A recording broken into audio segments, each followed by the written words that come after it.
Radhe Radhe. Welcome to the beginning of another live Sangha. May this be an offering to Sri Radha Krishna. And as we await our first guests to arrive, allow me to set the intention for this space as being a welcoming, all-inclusive environment, open to everyone, regardless of background, identity, orientation, ethnicity, belief system, how they're feeling, you name it. And hello Miri. Jai Shri Krishna Kalki Ji. Hello user 227. We are doing an earlier time today for our earlier timed people. Maybe in Europe, Africa, Asia, or even just South America, or on the east coast of North America. Likewise, user 227, you share. Finally, you can watch at normal hours. It's great to hear. Yes, for the last week of the month, we'll be starting at 12 p.m. Pacific time rather than 5 p.m. So 5 hours earlier. And hello, Freedom from Los Angeles. Happy to have you here. I trust that everyone joining may be feeling as well as they can, given whatever circumstances may be unveiling in their life at this time. And hello, one with a Cyrillic name. Allery, perhaps, or 3 Larry. And I'm doing well. Woke up not too long ago, so maybe still coming out of the dream state a little bit. But other than that, I'm very excited for the future of this Sangha today. Now, I have a question of the day for you all, if you're interested in participating. My question today is a little more of requiring maybe some deep thought. How do you remain open without getting overwhelmed? How do you become sensitive to life without being overstimulated by all of it? This is following yesterday's question where I asked what your favorite part of your personality was that you wish to refine.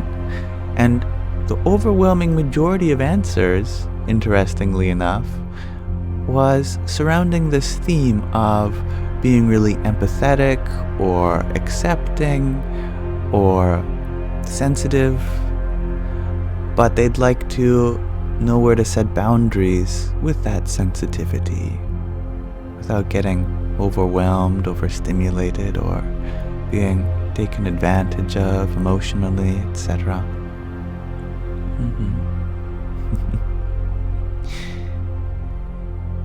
Perhaps it may take a while to come to a reasonable answer, but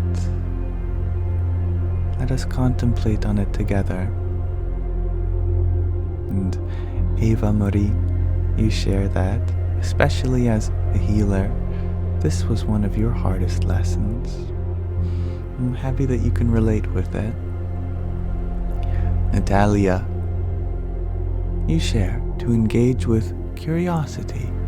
Whatever feelings arise, due to openness, be curious and non-judgmental and expand. Now that is a very great answer. I like your word choice of curiosity. Indeed, being curious is a great attitude to have towards our emotions. If we judge them as an enemy, then so shall they be. In other words, being open to life includes being open to your very own emotions that come with being open. And hello, Haley Queen. And Bree, you share that you think it is essential to remain open with yourself. I love that. Yeah. And thank you, Haley Queen, for your team bracelet as well. Radhe, Radhe. And Eva Marie, you share that you think to find the places in yourself you feel you must hold on to someone else's pain. Very true. Yeah. And Tati, you share that you're always overwhelmed, but you guess you're resilient enough to accept reality. Acceptance is very important. I agree. Acceptance is a crucial part of life.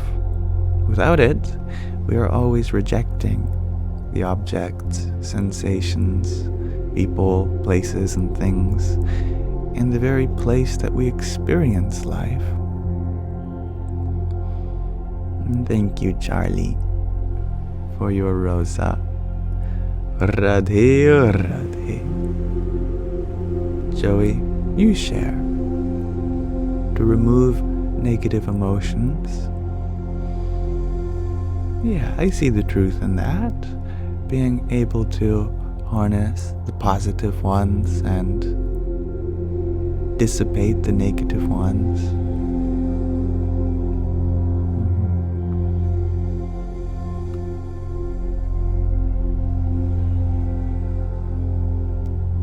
Gandalf, you share. The ability to return back to your center and to know when it's time to have appropriate boundaries. Well said. I very much like that idea indeed. We may get lost in the world. It's important to find our center.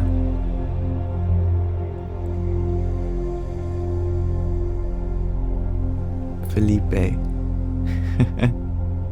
you ask, how frequent is too frequent psychedelic use?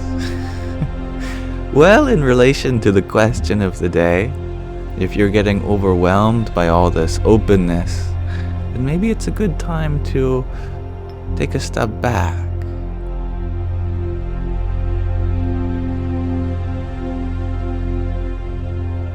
In my experience, you really only have to use psychedelics once in order to open. But if you're already open to life, then you never have to use it at all. It's only for us tough cookies that are so arrogant in our ways that we require nature's back door.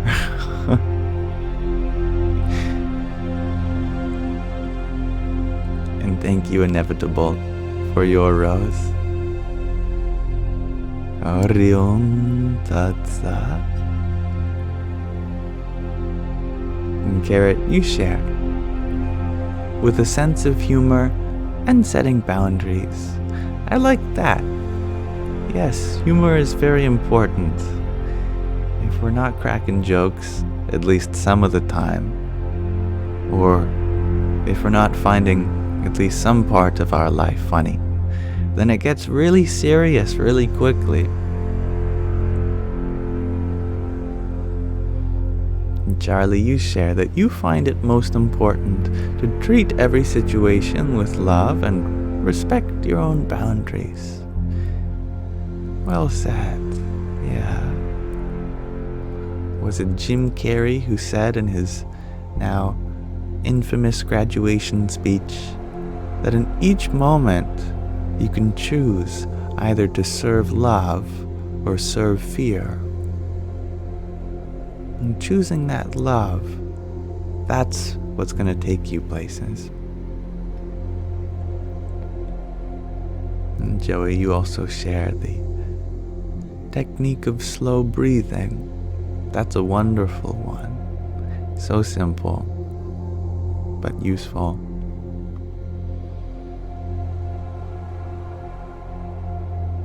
Maggie, you share that when you see your problems and compare them with others, it brings you back to being grateful and calm. That's an interesting one. Yeah. Understanding that you're not alone in experiencing suffering. There are things that you can be grateful for. Absolutely. And thank you, Kathleen, for your rose. Hari Om Tat Sat.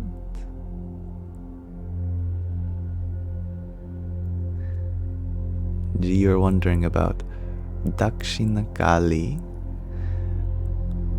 I have not heard of this form of Kali before. I have heard of Dakshina Murti. Murti meaning form of God. I believe Dakshina means south-facing. So Dakshina Murti means the south-facing form of God. Used to describe Shiva when he was first unveiling the Vedas to his disciples. His disciples were facing north, but Shiva was facing south. So in that moment, he was known as Lord Dakshinamurti. And Kali and Shiva have a deep, intricate relationship. So my guess would be that Dakshina Kali represents the divine feminine aspect of Shiva in that context of expounding the truths of existence.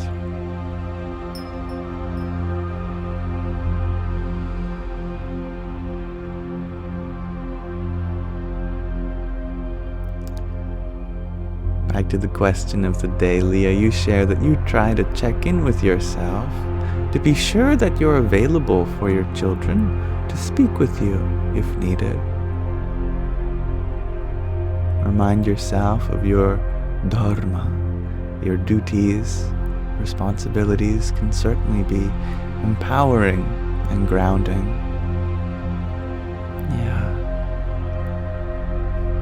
Chris Owens, you shared that since last time you watched me, you have had Radhe Radhe stuck in your head. Well, that's good to hear. It means, "O Divine Mother, O Divine Mother, Thou art all-pervasive in the world, in me, and even in my ignorance."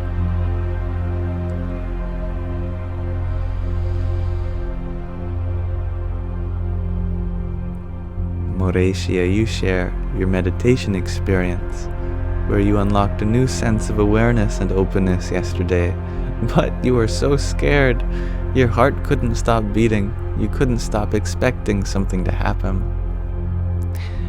I'm quite familiar with that experience, yes. I went to a Swami about that before. His name was Swami Sarvadevananda.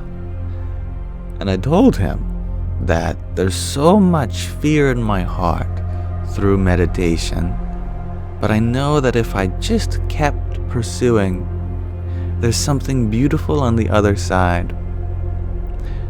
And he said that you have seen for yourself glimpses of that beauty waiting for you if you just keep meditating on your heart. And good things will happen. And he also recommended the vow of brahmacharya, which refers to restraining from releasing the sexual energies, because that's a very powerful experience.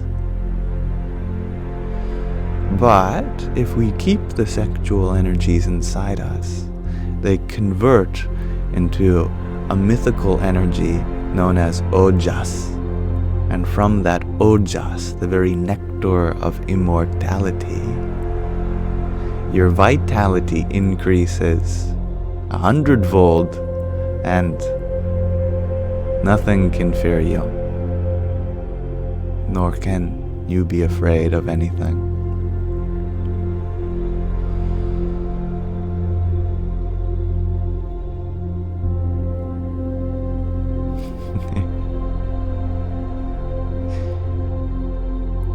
Now, I think we've done a very good exploration of this question of the day. Sounds like knowing where our boundaries are and setting them too is a great way to remain open, but above all, being open with ourselves, including our emotions that might arise out of fear for being open and attending to them with a curious attitude rather than a judgmental one. So let us pause our question of the day for there. And thank you all again for exploring it with me. As many of you know, I like to begin my lives with a question of the day, and then followed up with a short reading from a spiritual book. And then we open the floor for general questions and answers. I know we have a lot of questions already, but if you're patient, I'd love to attend to them with more of my awareness. So,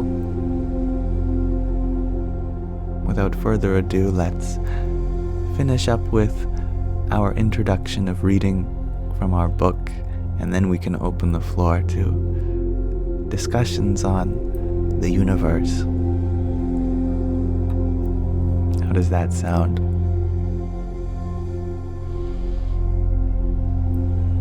The book we're reading is Roar of the Ganges. It's a book written by Swami Taratmananda. He is a Swami, which is a kind of spiritual renunciant who has taken a vow of monkhood, renouncing his previous name, life. He was an American computer scientist who married his high school sweetheart.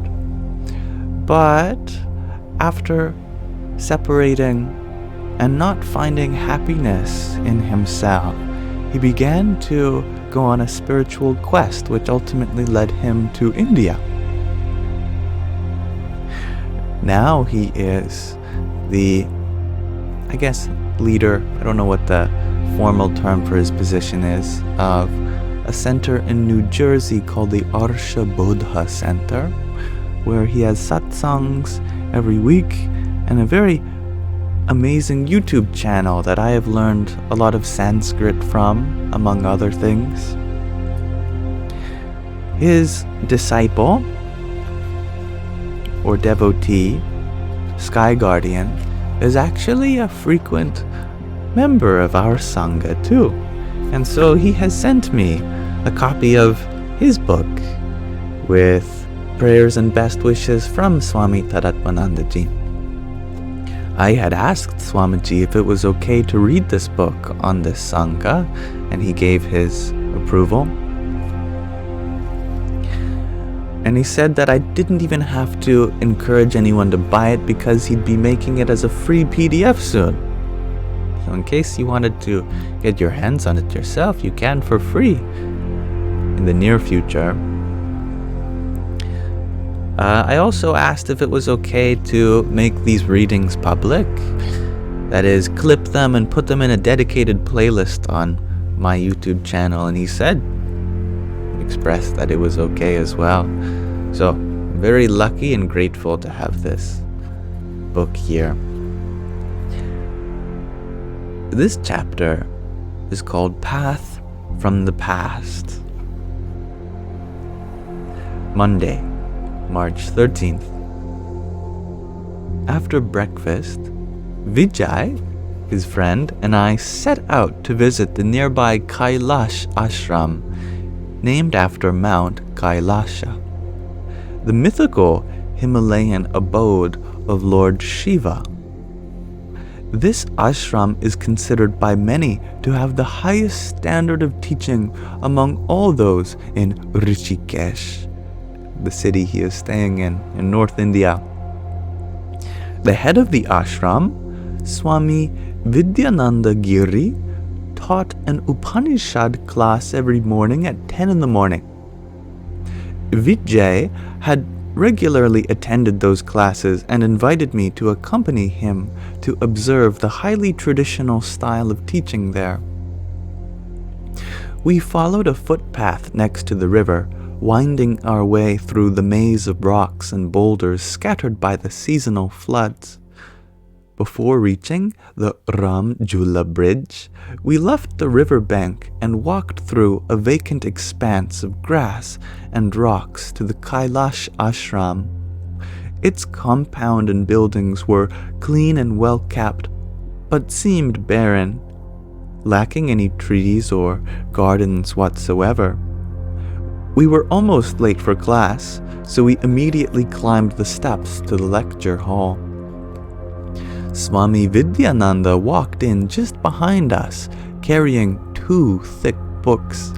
When he entered the hall, everyone rose to their feet. He walked slowly down the center of the room, pausing as students prostrated before him and touched his feet, a sign of reverence in India and respect.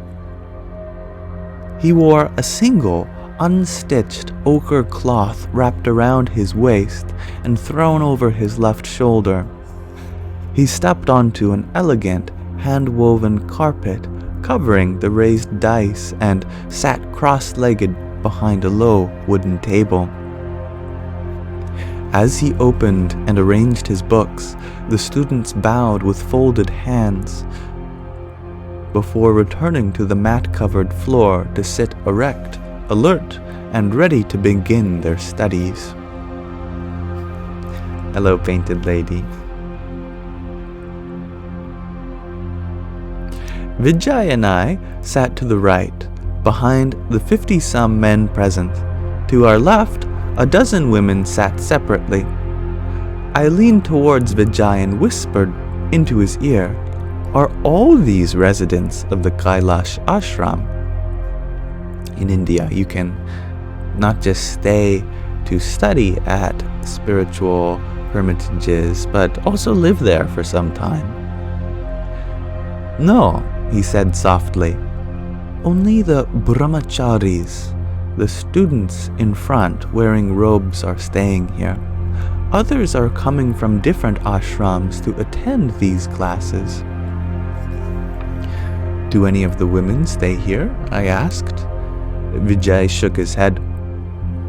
"No, of course not. This ashram is very traditional. Women are not allowed to stay here." Just then, Swami Vidyananda cleared his throat loudly and began to intone a Sanskrit prayer. The others joined in, chanting harmoniously, filling the room with their strong, clear voices.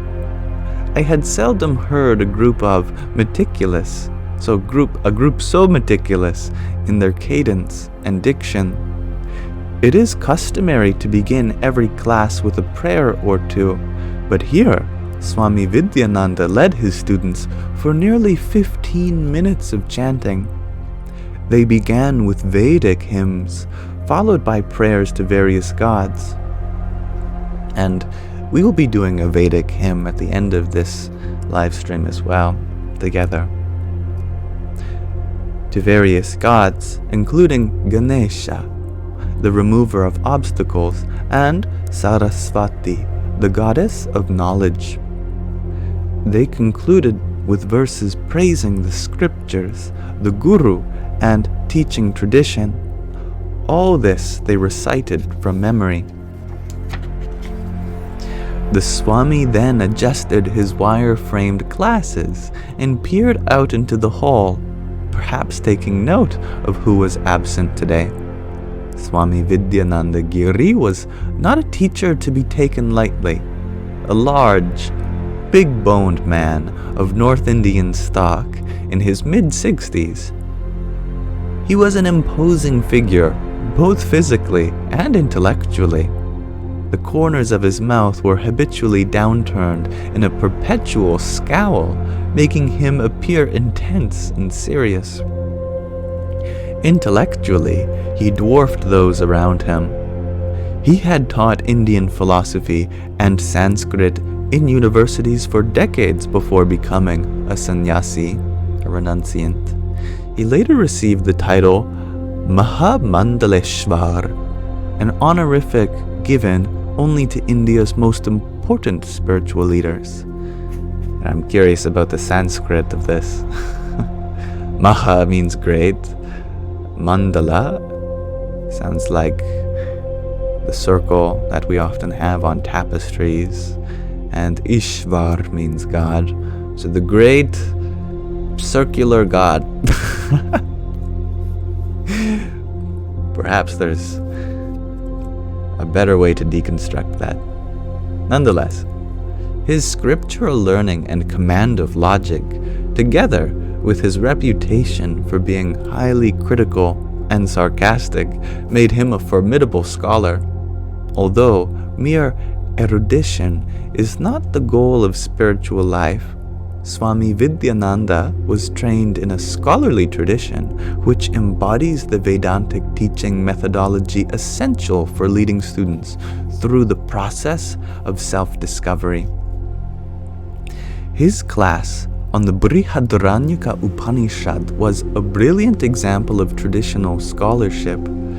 He began by reading a passage in Sanskrit and then paraphrasing the Sanskrit, changing the word order and adding words as needed to clarify the meaning. He deftly unraveled difficult compound words, which are clusters of words joined together to create new words of tremendous complexity.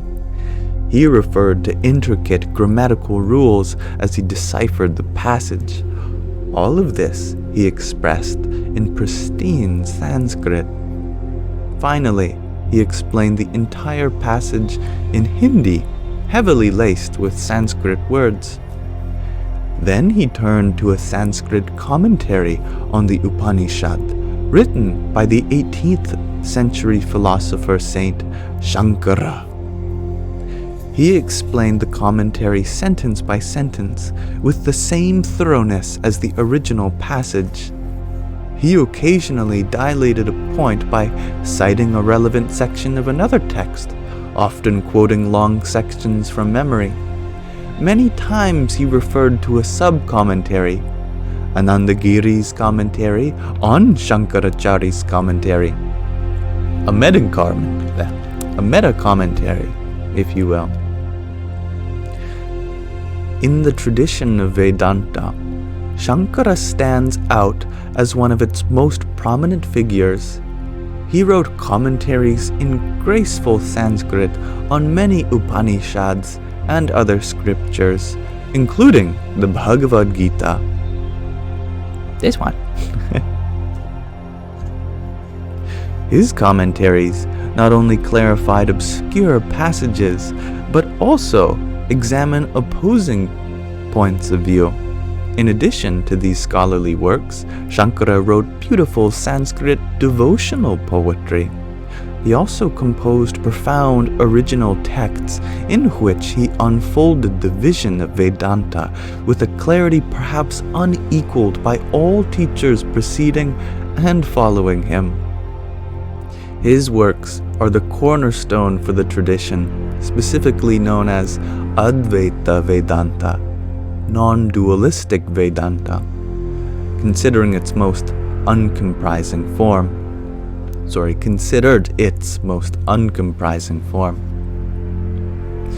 One of the verses recited by Swami Vidyananda and his students before class said, "I venerate the lineage of teachers, beginning with the Lord himself, having Shankara at the middle and extending up to our own teacher." Yes, very early today, Billy. Shankara inherited a profound teaching tradition and enriched it tremendously before passing it on to his students. His main disciples strengthened it further by adding their own insights before passing it on to their students, who passed it on to their students, and so on. All of them were links in an unbroken chain of teachers. The verse above traces this succession of teachers all the way back to God, the Creator, who is considered the source of all knowledge. It also traces the lineage forward to contemporary teachers like Swami Vidyananda Giri himself. His students and those of other traditional teachers will become the next links in this unbroken chain. Today, this ancient tradition has collided with modern world. Revolutions in communication and transportation have opened doors between cultures that previously seemed to be impenetrably sealed. For the first time, foreign students can pursue a tradition that had previously been accessible only to those born Hindu. Foreigners were once considered outcasts and were barred from such studies. A few extremely orthodox teachers continue to follow an ancient mandate which restricts formal scriptural study to male members of the upper three castes. Even today, foreigners are sometimes barred from highly orthodox ashrams, including the Kailash ashram. As an American, I was welcome to visit, but I would never be accepted as a resident. Highly orthodox ashrams, including the Kailash ashram. As an American, I was welcome to visit, but I would never be accepted as a resident. Now, seems my internet disconnected me for a moment. But do let me know when it has returned, so that I may continue where it left off. We are almost at the end of the passage anyway.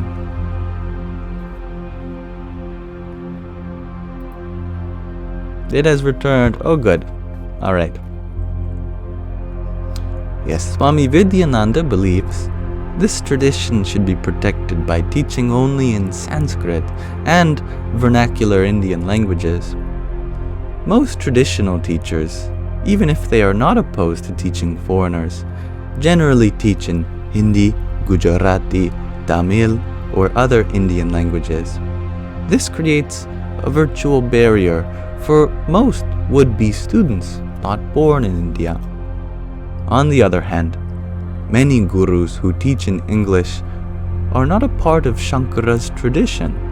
They did not learn from others in his lineage.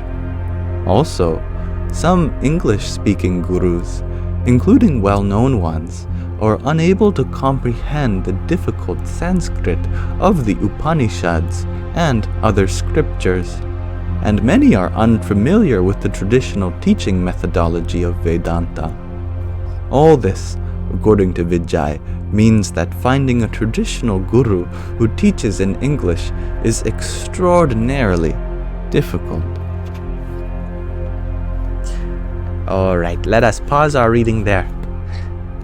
Good excerpt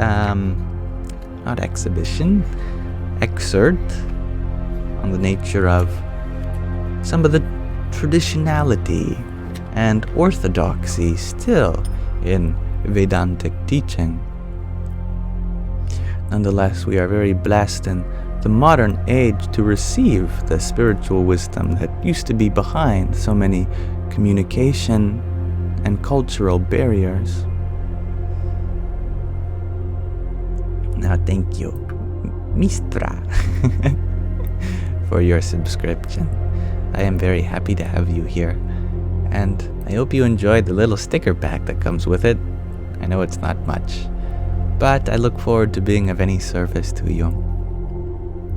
Radhe, Radhe. So, now we can really open the floor to our regular format, but I hope you enjoyed, or at least got something from the reading today. And thank you, Stephen, for your pair of tiny dinies. Yippee! And Haley Queen, thank you for your trio of rosas. Hari Om Tat Sat. Joe Monteleon, you ask, what are my top favorite books on non-duality? Now, there's a funny thing about your question, Joe. Non-duality implies that knowledge is not separate from you. If you are still seeking answers in books, then you are in duality. Non-duality means that you are one with the truth. It is not separate from you. There is no need to go out looking for it. So ironically, reading from a book, even if on non-duality, is still partaking in duality. Nonetheless, there are many books on non-duality, such as the Ashtavakra Gita. Unlike the Bhagavad Gita, which is primarily a dualistic song, Gita, there is also the Ashtavakra Gita, which is a non-dual song. In English, the opening lines are something like, King Janaka asks, Master, how is knowledge to be achieved, detachment acquired, and liberation attained? Ashtavakra replies, to be free, shun the experiences of the senses like poison. Turn your attention to forgiveness, sincerity, kindness, and truth. You are not fire, water, earth, nor even empty space. You are awareness alone, the witness of these.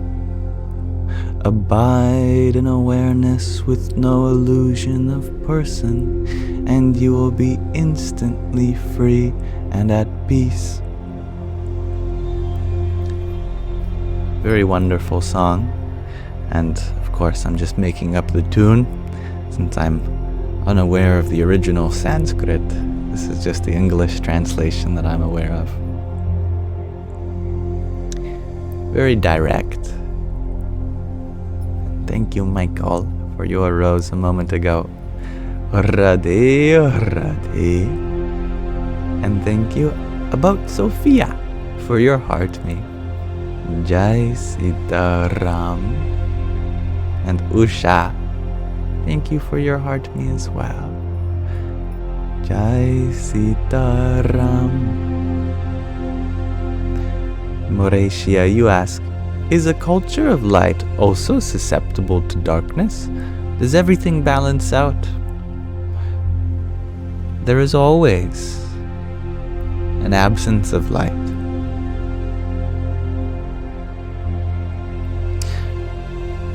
The world will never be perfect. If it were, there would be no world. Perfection is a state of unchanging unity. So for as long as there is change, there is going to be some allocation of information, of knowledge and experience underway. Places that need more of it, and others that need less of it. In this material world, therefore, we should understand the darkness not merely as that which is opposite to light, but as a potential itself for light.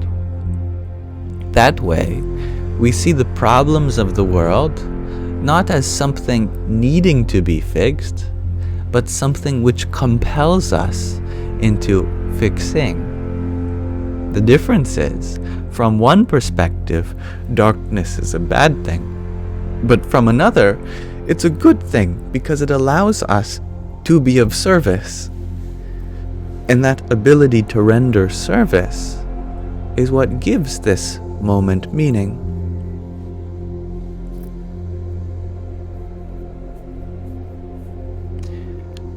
Thank you, Kales, for your heart me too. Radhe, Radhe. I like the way you put that, Mauritius. There is a canvas, and there is the paint. You don't look at a canvas and go, oh man, I wish there was a painting there. You look at a canvas and be inspired to fill it in yourself. if you have the relevant resources, of course. I've been well, Painted Lady. Of course, in my personal life, no matter who you are, there's always some problem. So there have been a lot of things that I've been taking the time to process emotionally. I took 3 days off from streaming within the last month, and I made sure to make the most use of that time to really process some things, and I'm very grateful for the opportunity to do that and be back. And I like the way you put that too. Love your smiles. No mud, no lotus.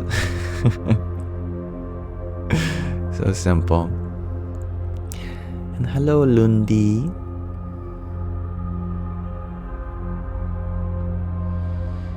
Michael Peck, you're wondering, what does Radhe mean? It is a very ancient salutation that means, O Radha, in English. To change the case of a noun, we often use prepositions like O mother. But in Sanskrit, instead of putting a preposition before to change the case, we modify the ending. And so Radha becomes Radhe in her vocative form. So Radha is the name for the all-attractive form of the divine feminine, shown here on the right. And so Radhe calls out to her as the divine feminine, which exists as this material energy, which includes our personality.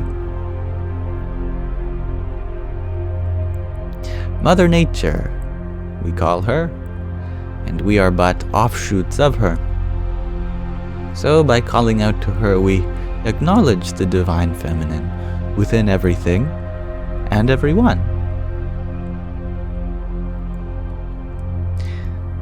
And I'm very happy you're here, Leah.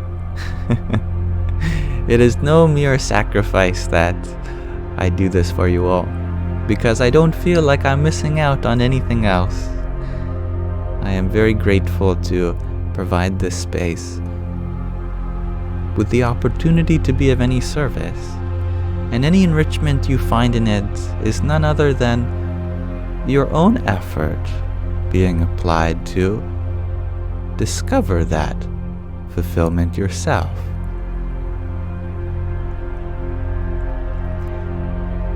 Hello, Zealot. Yes, we are doing earlier live streams the last week of the month for our early viewers from Europe and other places.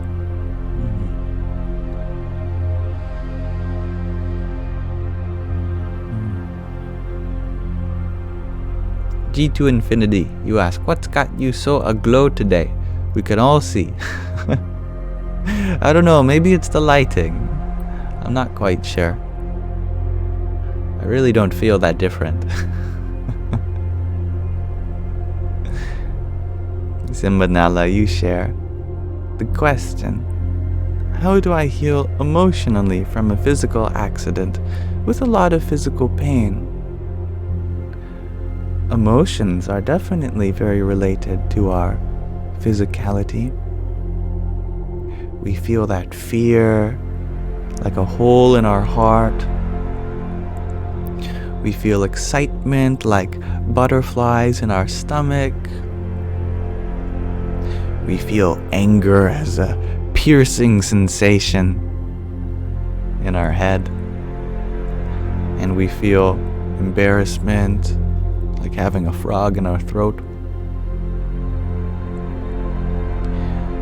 So there is a very big relationship between our emotions and our body.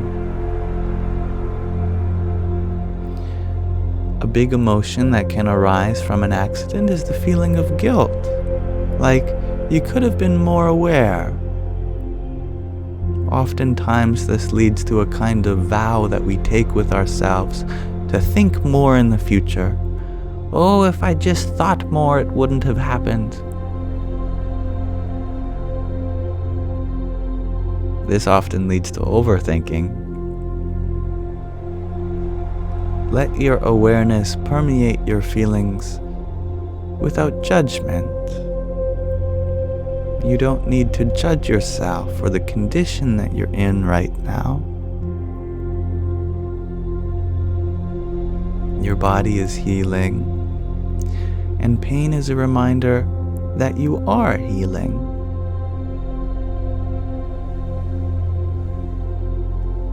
All emotions are valid, so let them come and let them go. And hello, Auntie. And hello, Yana. Thank you for your heart meat, popcorn, and a team bracelet. Radhe, Radhe. And VK Francis, thank you for your rose. Jai Sitaram. And another ice cream cone.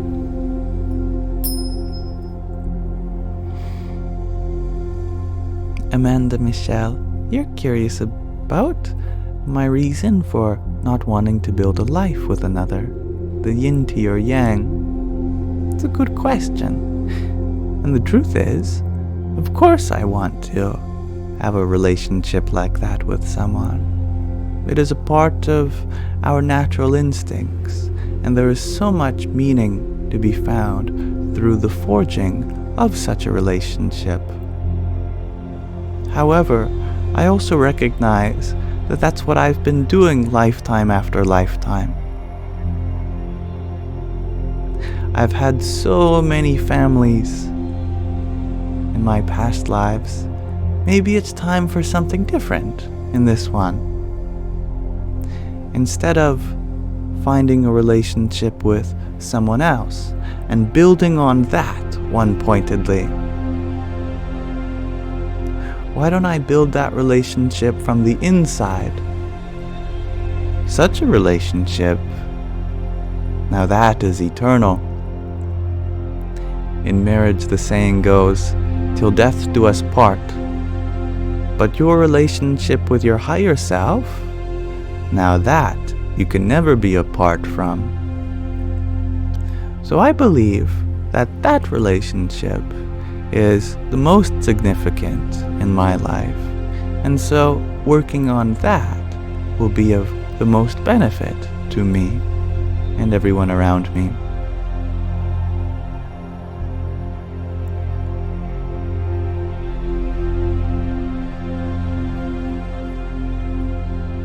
Mistra, you share that you tend to be empathetic and have a lot of love for others, but not yourself. Any ideas what to do? Recognize that the more you take care of yourself, the more you'll be able to take care of others. So there is a productive benefit for others in benefiting yourself. As a wise man once said, the best thing you can do for your friends is be a stronger friend, a wiser friend, a more caring friend. And how do we become stronger, wiser, caring? If not, by working on ourselves.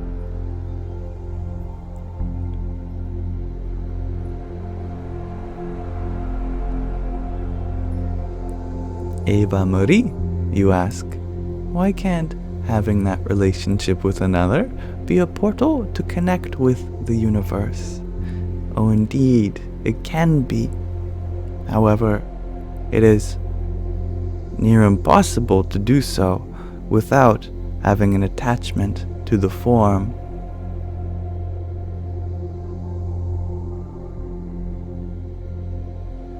We put ourselves through a lot of suffering by growing attached to people with the belief that they will be in our lives forever.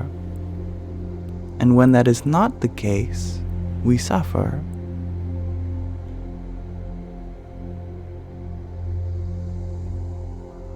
To truly be non-attached, but still be engaging in meaningful relationships, we can vow to see everyone not as our intimate partner, but like a friend, a mother, a sister, a brother, a father, or a son and daughter.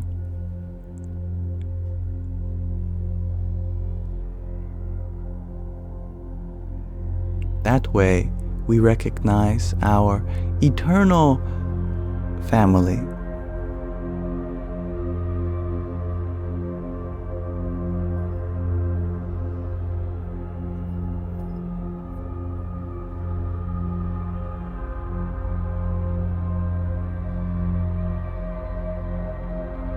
Nora, you ask, but wouldn't the universe want you to suffer and overcome instead of avoid suffering? That's a great question, Nora. When suffering does appear in our life, it is an opportunity for us to grow. But voluntarily putting ourselves through suffering, that's different from having suffering naturally arise within your experience.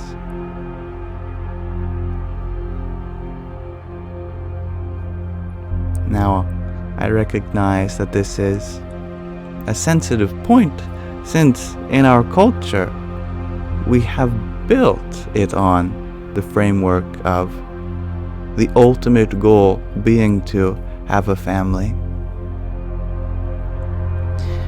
And there is truth to that being a very meaningful thing to do. There are lots of memories and lessons to be found throughout the endless lifetimes which we've done that. But if you're ready to take the next step in your journey of evolution, maybe it's time to ask the question, what else is possible? And if that's not a question you want to ask right now, that's okay. You have plenty of more lifetimes to decide. But at the same time, if you keep saying, next lifetime, next lifetime, then it'll never come. So you might as well try it out for just this lifetime. If you don't like it, you can go back to it next lifetime.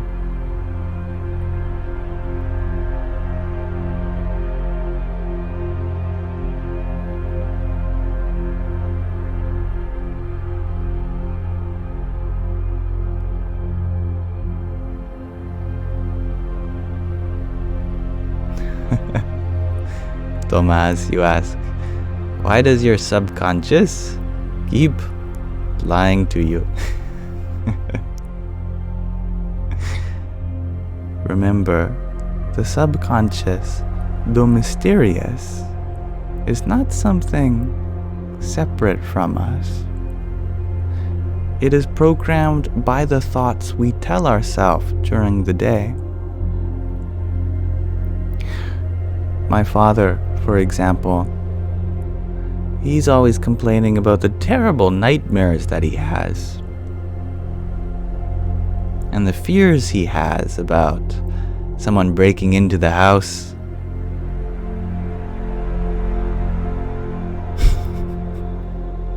And he just can't figure out why that is.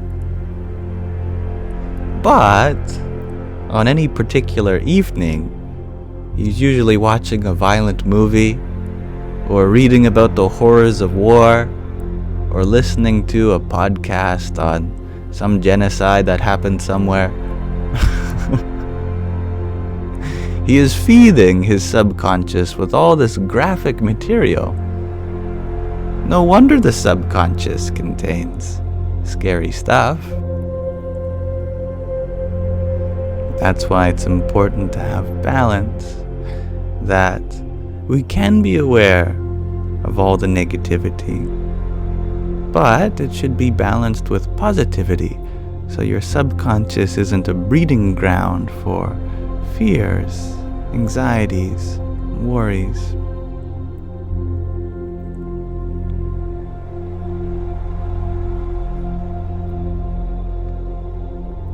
The thoughts that we have, it's important to understand their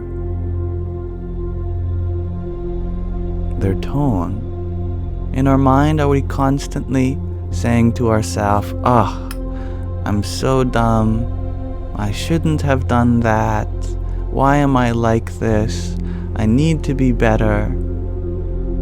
If so, then your subconscious is going to develop a pit of insecurity.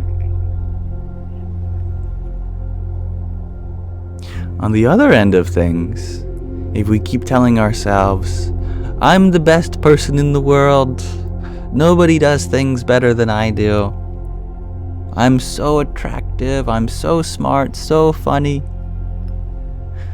then the subconscious is going to develop that pride and ego. So we have to be very careful what thoughts we're associating with, what words we tell ourselves. It's important to be kind to ourselves, but also humble. I may not be the funniest, but I would love to work on that. I enjoy the process. I'm sad that I hurt my friend, and I would like to help them in the future. I may not know everything now, but I am learning. These kinds of thoughts, when they reach the subconscious, it's like the storm becomes immediately calmed.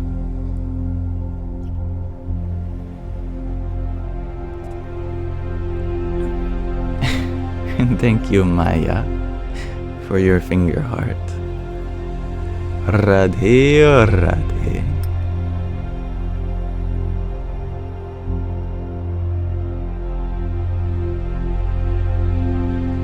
Billy, you share that if someone spoke to our loved ones the way we speak to ourselves, we'd get angry and protective. So true. Consider yourself a very loyal lover to yourself. You're your own loved one, ultimately. So if we heard ourselves talking smack about ourselves, we'd stand up for ourselves, wouldn't we?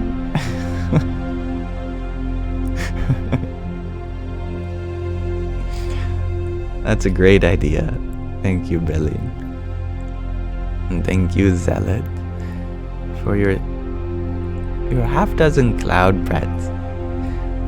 Hari Om Tat Sat.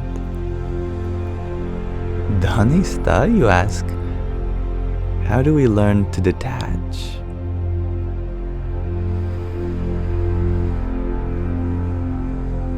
The mind doesn't work in negatives.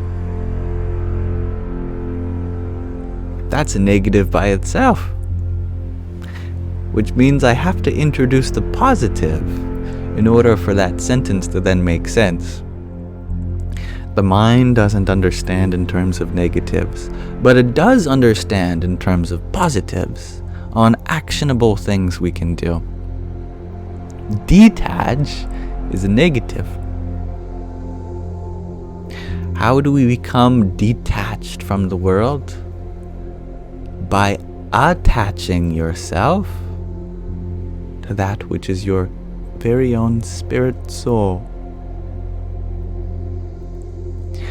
Detach from impermanent things means attach to permanent ones. What are some permanent things? How about the silence pervading all sound? Now that's my favorite music. I'm attached to that. The spaciousness here, to hold room for others' emotions. I like that. Always gonna be there. My ability to serve others. Well, there's always someone who is there to provide you with an opportunity for help. Be attached to that. Your very own consciousness. You are immortal. Remember that always. The source of existence goes by many names. Some call it God. Others call it more neutral terms like source or the potential. It's a nice one. Be attached to that. If you try to detach from anything, it's like telling your mind, don't think about that moist crumb chocolate cake. Don't think about the layer of ice cream separating the two. Don't think about how good it would taste to take a bite of it. Whatever you do, don't think about how moist it is, how sweet.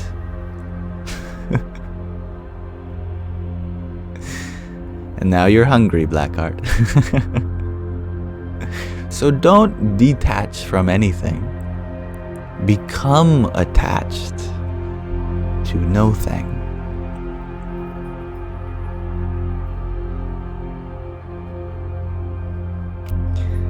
And thank you, Painted Lady, for your quartet of pumpkin spice lattes. You'll be having to peel me off the roof if I had that many lattes. You know, I'm already like this without caffeine. Can you imagine me on caffeine? And thank you for your 17 team bracelets as well. Hari Om Tat Sat. And Becky Sue, thank you for your tiny. Yippee! And hello, little wing Nico.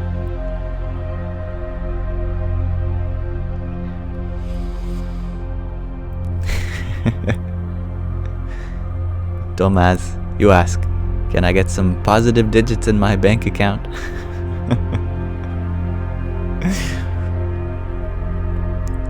The universe will provide everything you need as long as you intend on using your resources to help others.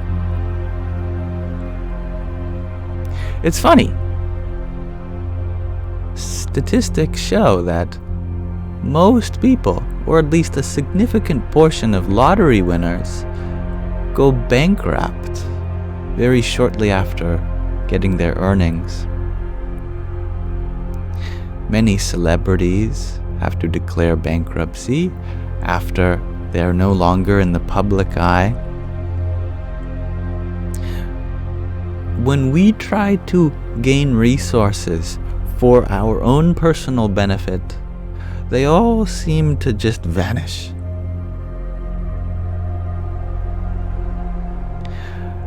But no one ever became poor by giving. No one ever went broke by being charitable.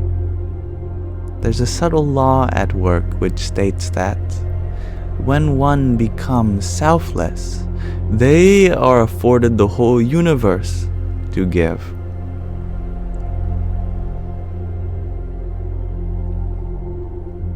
And thank you, Becky Sue, for the love you as well.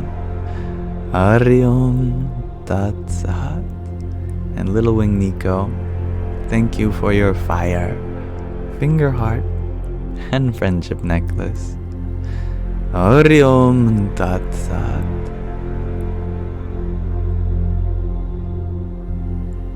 Mari, you share that I always say, it's funny, and proceed to say something that's not funny at all.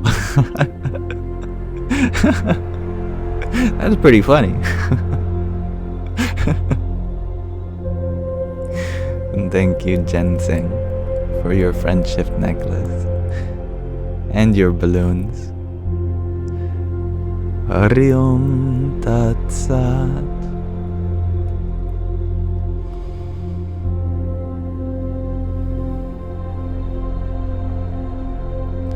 Mauricia and a couple others, you were wondering, why did I delete all my videos?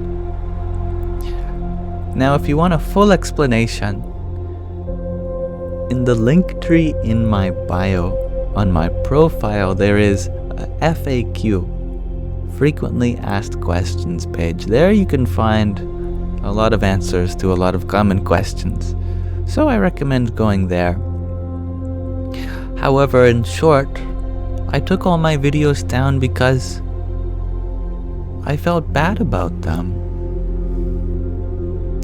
Whereas I was making all these provocative videos on mathematics and spirituality and religion and philosophy and really opening people up to new ideas, behind the scenes I was really suffering in my anxiety, in my relationships, in my health.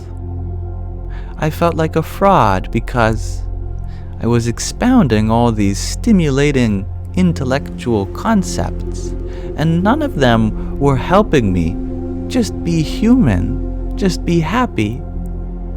And if happiness is the goal, then it's not found in the kinds of things that I was sharing. Maybe you might get momentary pleasure from me saying something that is exciting, a hot, fresh take. But there's no shortage of such statements on TikTok. Sure, I had a bit of a niche, the overlap between spirituality and mathematics. But when it really came down to my own peace, my own happiness, it was not found through provoking the mind. I found it through invoking the heart. Before I could reach a wide audience by making viral TikTok videos, now I can reach a deep place in your heart by doing live, interactive live streams where we can discuss and have a productive conversation that isn't so one-sided. I believe that I'm of much more service this way than in the kinds of videos that I made before.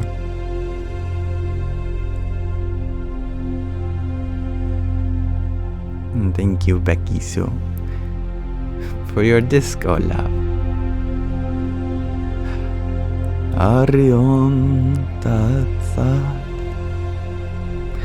Auntie, you were wondering about what mantra we were chanting last night. We were chanting Om Namo Narayanaya.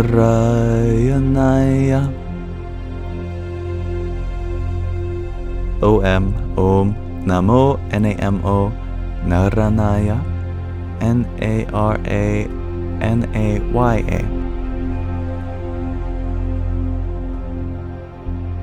Wait, Narayanaya. It's a difficult one. Thank you, Gregor.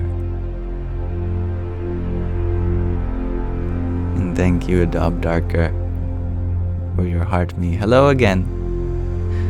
Hari Om Tat Sat.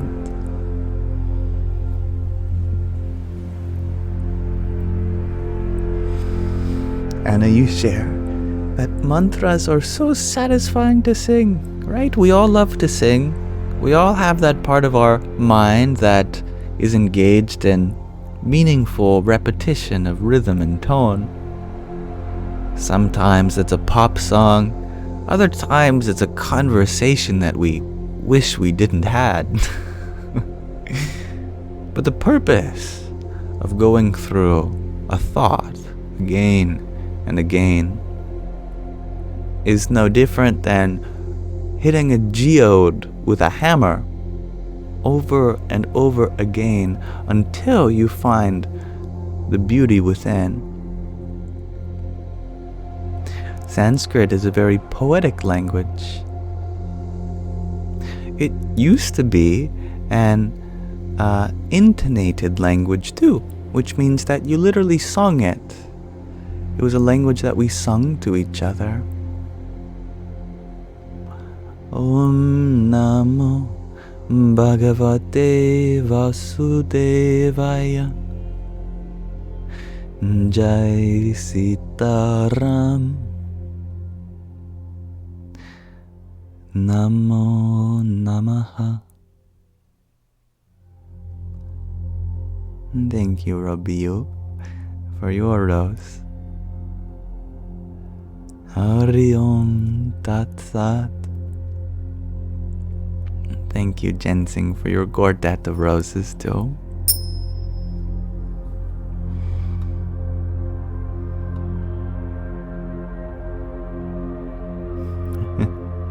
Sky Guardian, I have yet to download them all. I have been just downloading one at a time for me to upload.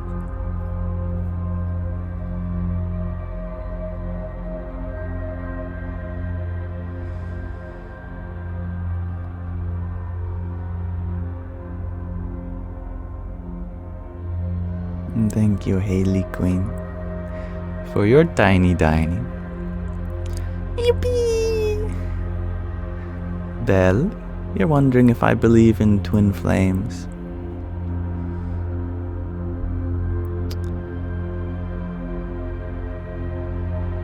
Energy can move in two ways: outwards or inwards, expansion and contraction. These are the feminine and the masculine. Don't believe me? It is the most ancient definition for gender.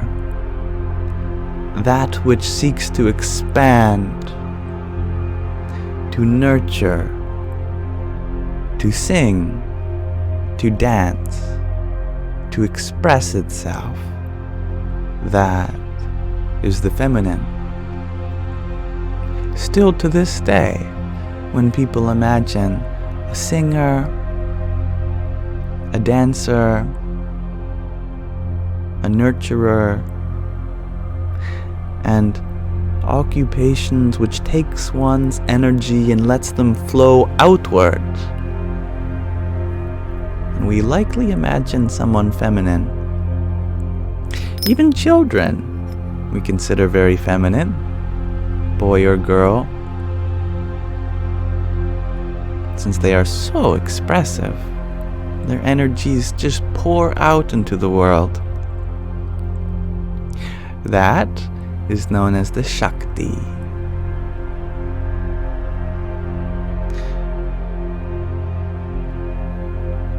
Inversely, the masculine is when your energy retracts inwards, returns to source.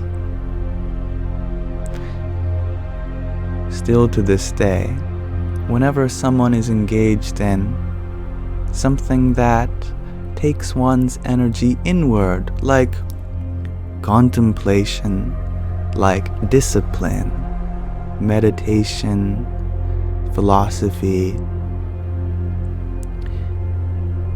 these things we often associate with the masculine. Gender has less to do with our body as it does to do with the flow of energy. When you're inwardly resolved and not outwardly expressive, then you are masculine. And when you are outwardly expressive and inwardly just buoyant, then you are feminine. So these two forces of outward and inward expansion and contraction, these are your twin flames. You may meet someone that has roughly the same ratio that complements yours, whereas you may be more expressive and not that inwardly resolved, they may be more inwardly resolved and not that expressive, such as in the case of many men and women, or extroverts, introverts, or even in queer culture, tops and bottoms. There is always a duality between the flow of your energy outwards and inwards between two partners. So in effect, they balance you. But truly, the balancing is happening within you. Both your twin flames are you. Your rate of expansion and your contraction. To marry the twin flames just means to bring them together. To balance your outward radiance with your inner resolve. Then, the divine masculine and the divine feminine are married within you.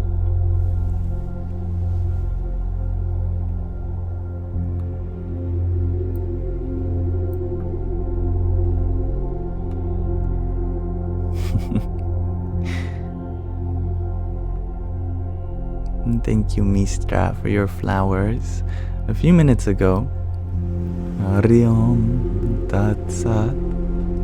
And Samantha Jui, thank you for your tiny. Yippee! And Aiten Yup, thank you for your dozen roses. Ariom Tatsat. G2 Infinity, you're wondering about Radha and Krishna.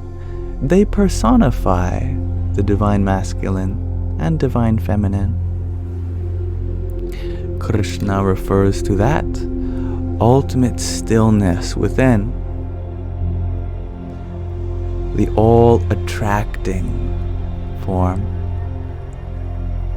Another name for Krishna is Narayana, which refers to the king asleep under the ocean.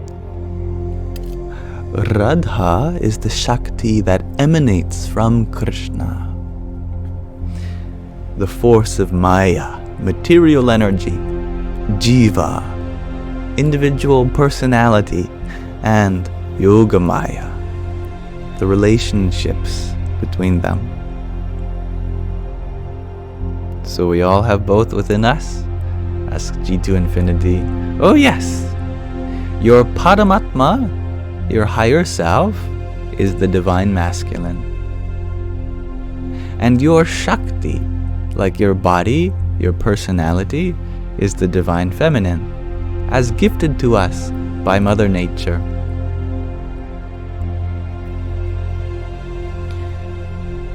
And thank you, Auntie, for your rose, TikTok, ice cream cone, another pair of ice cream cones, and a pair of roses, another rose, a TikTok, and another rose. Hari Om Tat Sat. And thank you, Aiten Yup, for your octet of roses too. Jai Sita Ram. And no Sky Guardian, I have yet to fully download batch 1. And thank you, Samantha Chewy, for your hat and mustache and friendship necklace. Radhe, Radhe. And Hybrid Jen, thank you for your Rosa and Disco Love. Om Namo Bhagavate Vasudevaya. Michael Peck, you're wondering what I make of Ramana Maharshi. Now I had his book behind me. Behind you, I mean. He taught the method of Atma Vicharya, self-inquiry, as a means to moksha, liberation, which is so simple, it's completely beyond caste or creed. It is entirely an inward process, with no puja, no bhakti needed, no jnana even, no going out to read scriptures. Now this is likely, of course, all due to the fact that he reached liberation not through any of those means, but when he was a young boy, I believe at the age of 12, what he did, he was afraid of death. For some reason, at the age of 12, so one-pointedly that he thought, I might as well face this fear. So he laid down in his room and he started asking, what dies? Is it the body? All right, then let me from the inside shut down my body's functioning. I will not eat, I will not move, I will not even breathe. Even after that, he thought, well, the mind is still thinking. I must still quiet this too. So he calmed his mind to a still, as if it were dead too. He kept asking, who am I? What dies? What is the nature of the self? To whom do these thoughts occur to? To whom does death occur to? To whom does this question of the self even arise? And eventually, he found an ecstatic realization of who he was as an immortal soul that does not die when the body nor mind, intellect, or even ego comes to pass. That he found as the self, the Atma, was immutable, changeless, invisible, unattached, formless. Its nature is identical to that of Brahman, of the ultimate reality. Like how in the Bible it is said that man is created in the image of God, so too his nature, that ultimate reality, is non-different from our nature as eternal, infinite, all-pervading. We just have yet to realize that.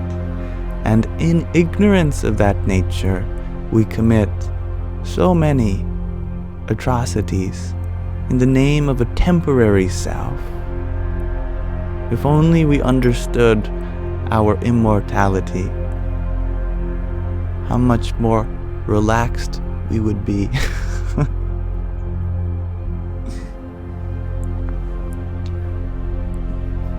Thank you, Mistra, for your flowers and a disco love a minute ago. Radhe, Radhe. And MJ, thank you for your hand hearts. Hari Om Tat Sat. And Jennifer Kaufman, thank you for your GG and your 10 roses. Jai Sitaram. Mr. Astrolabe, you ask, how do we know there is an afterlife? Well, let me ask you, are you the first life form?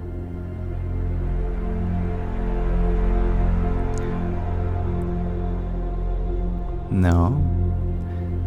Scientists say that this universe has existed for 13.7 billion years before you awoke to consciousness. But everything that comprised you, now that has existed for at least 13.7 billion years ago. This is just the first time that you are in this form, with these memories, with this family. The proof of the afterlife is that you are in it right now. Just as you have emerged from that darkness of the womb, so too we return to the very same darkness in death. From that darkness, light again emerges in the form of another birth. Time and time again we arise in this universe for the expression of the self, the evolution of the soul.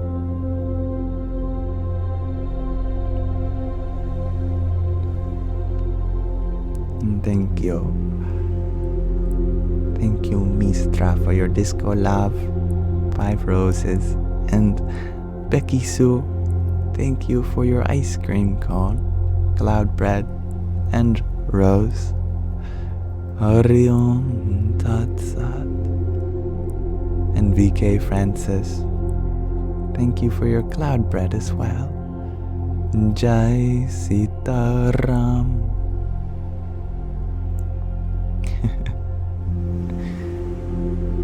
It's quite alright, Becky Sue. People are allowed to express themselves as long as they aren't hurting others with their words, and as long as their provocation is directed towards me. That's allowed. It is not my intention to create an echo chamber where everyone agrees and there is no adversity.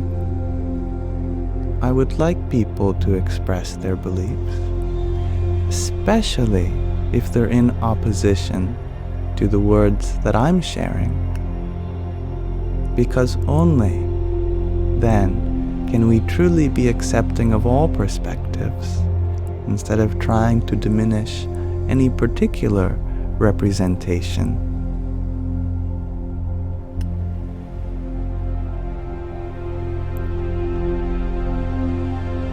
And thank you, Billy, for your balloons, finger heart, and quintet of roses.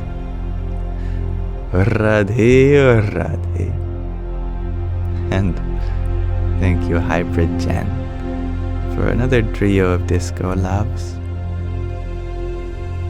And thank you, Soul, for your heart me. And Nick Laserna. Thank you for your heart me and trio of team bracelets. Radhe, Radhe.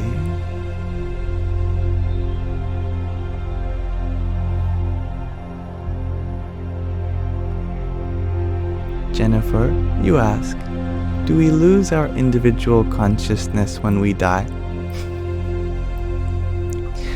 You can't lose that which you are. What would that even mean? Suppose my hand lost my hand.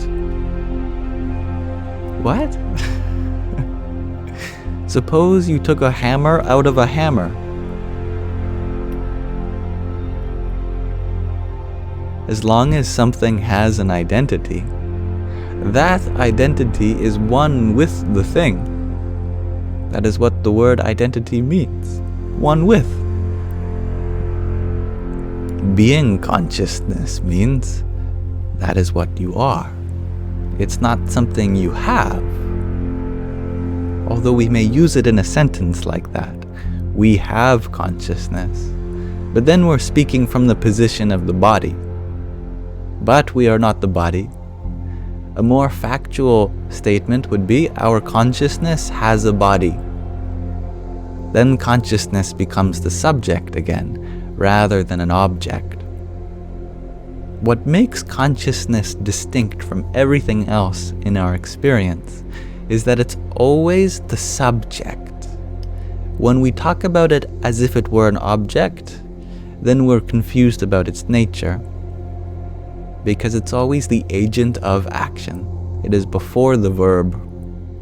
Consciousness sees, but cannot be seen. Consciousness hears, but cannot be heard.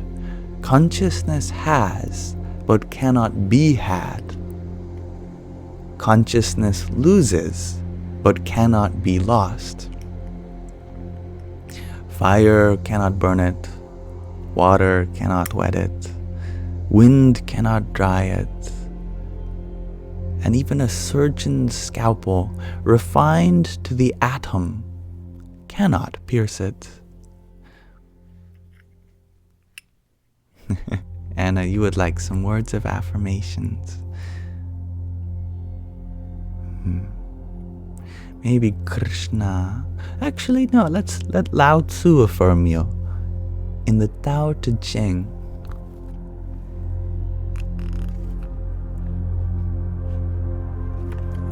we opened to 22.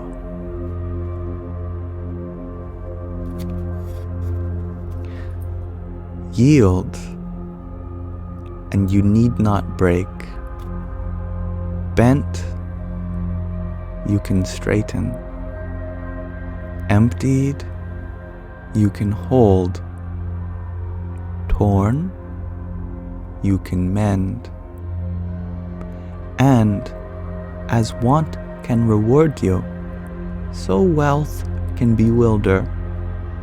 Aware of this, a wise person has the simple return, which other people seek without inflaming themselves. They are kindled without explaining themselves.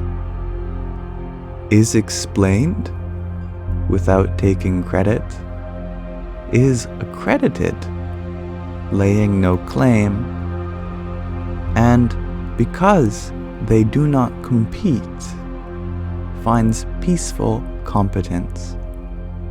How true is the old saying, yield, and you need not break. How completely it comes home.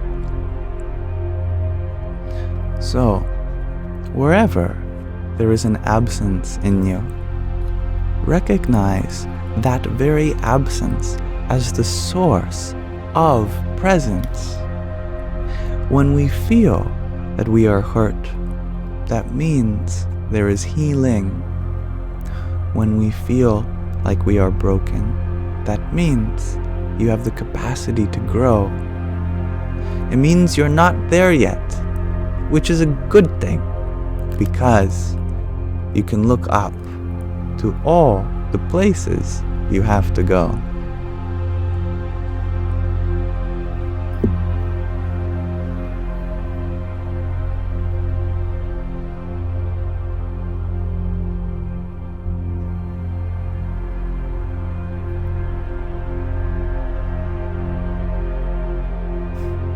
Thank you, Niklas Zarna, for your 18 roses you sent a minute ago. Radhe, Radhe. And Mistra, thank you for your heart. Jai Sitaram.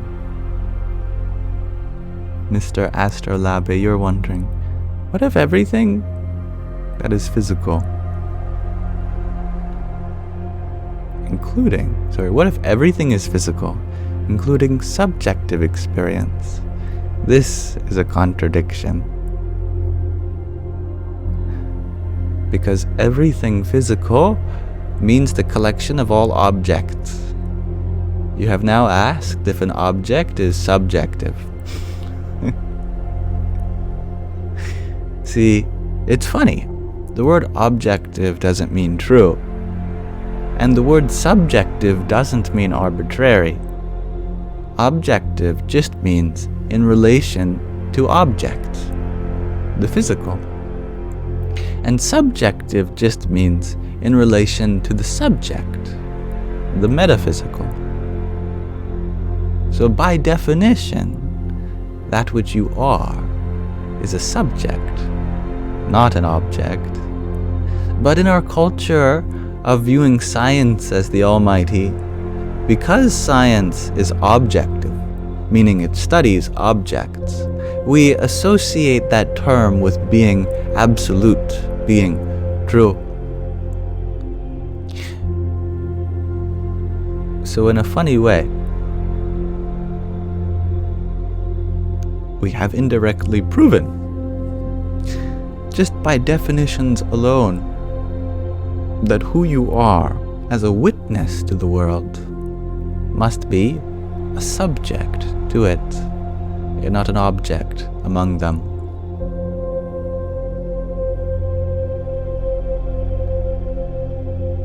And thank you. Thank you, Stephen, for your rose. And Shakira, thank you for your heart me. Hari Om Tat Sat. And Jennifer, thank you for your friendship necklace. Jai Sitaram. And Becky Sue, thank you for your tiny.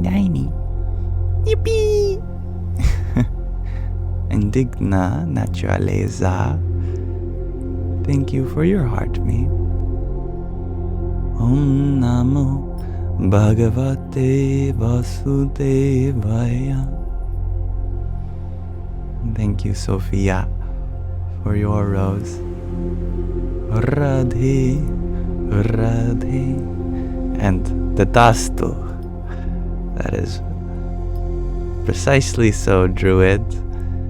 The perception of objectiveness is subjective. Indeed. That's a great question.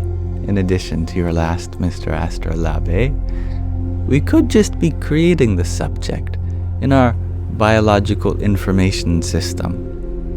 And that is the scientific approach.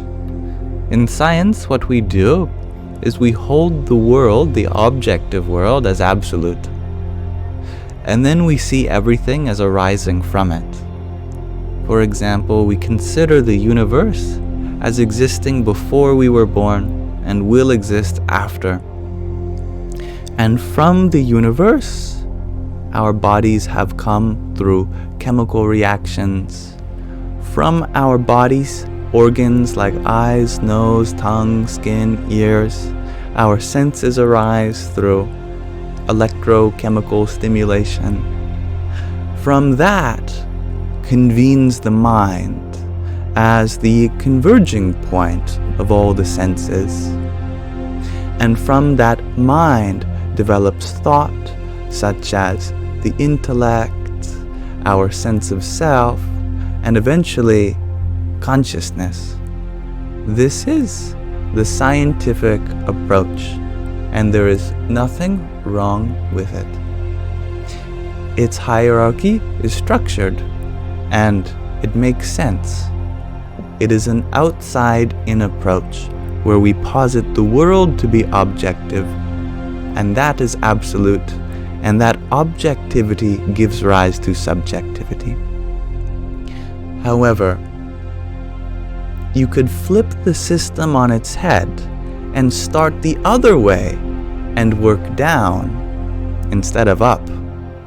You could just as equally posit that instead of the objective world being absolute, the subjective world is absolute.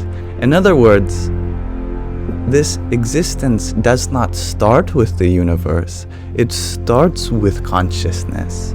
And from consciousness, the ego is refracted. That ego is organized by the intellect, which is reflected in the mind. From the mind pours out the senses, which are maintained by the body, and then the universe is generated as an experience. This inside-out approach does not change the hierarchy, it merely flips the order of it.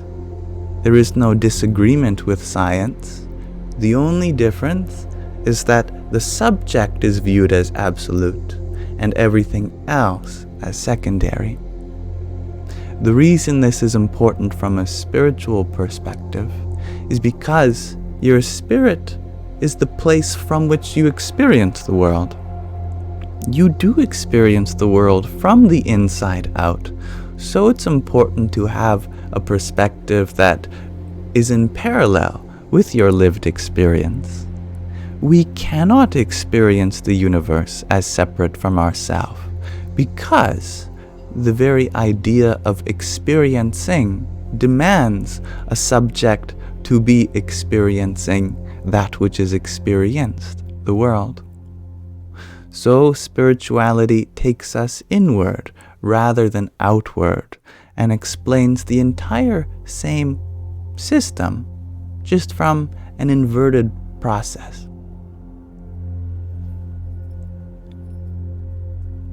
Does this mean that one perspective is right and one perspective is wrong? Not at all. It just depends on what your goal is. Is your goal to make realization about the objective world, changes in it, such as technology, medical science, diplomacy? Then the scientific approach of viewing the world as the absolute is your best bet. But if your goal is not to make some difference through identifying with the world, but to come to understand your true self as the conscious experience, then we need the spiritual perspective, because it takes us inward rather than out. I hope that makes sense. It's a matter of utility which perspective we use, depending on where our energies are directed.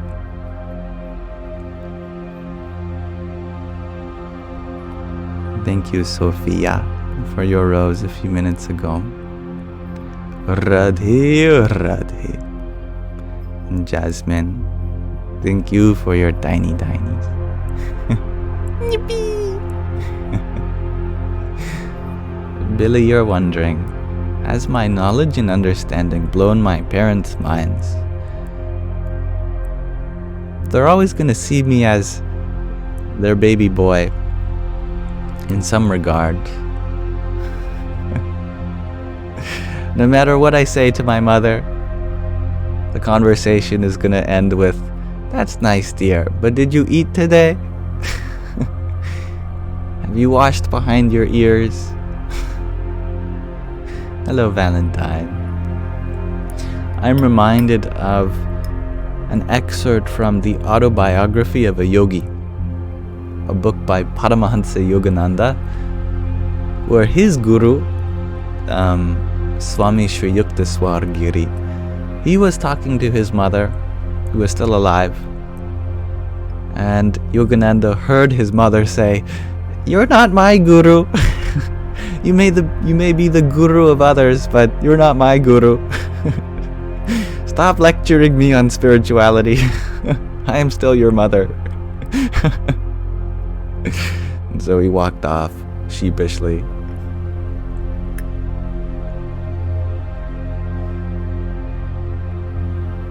And thank you, Little Wing Nico, for your ice cream cone, cloud bread, and ginger man. Radhe, Radhe, and Hybrid Jen, thank you for your flowers.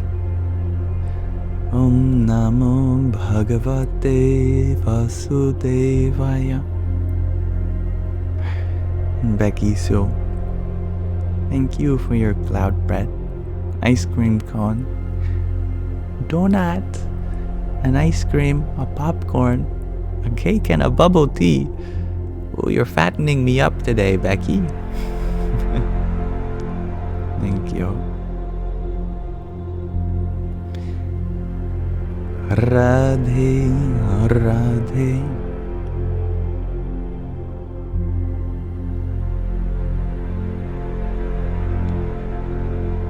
B31 Love, you share that the human spelt backwards is Namu, which means wise one.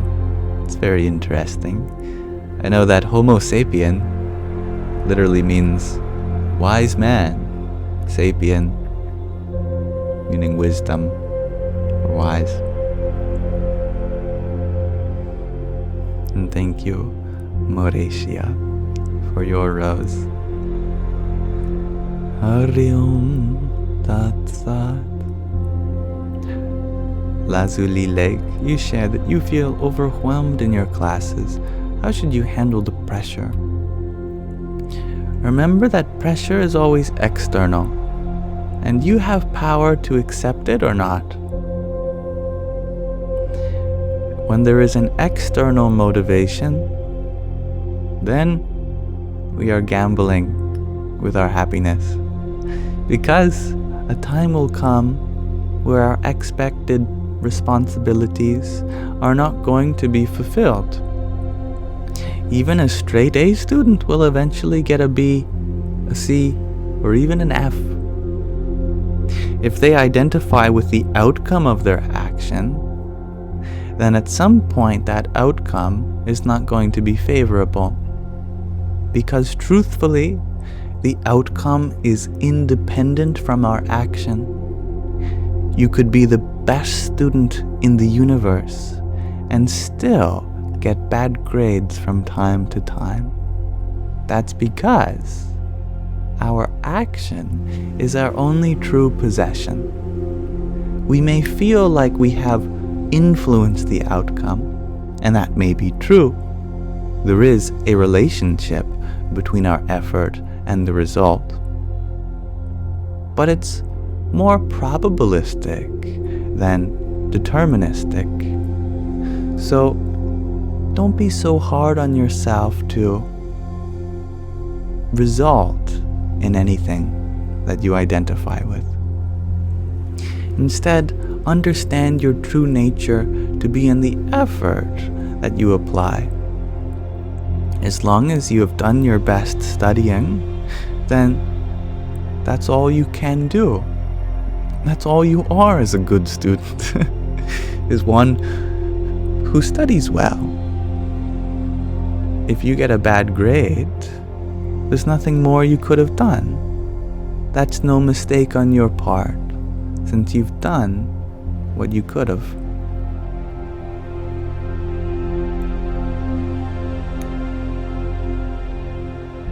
And thank you, Soul 22 Sophia, for your octet of roses. Radhe, Radhe. And thank you, Valentine, for your rosa, heart me, and 7 roses. Jai Sita Ram. And thank you, Sacred Serenity, for your heart me.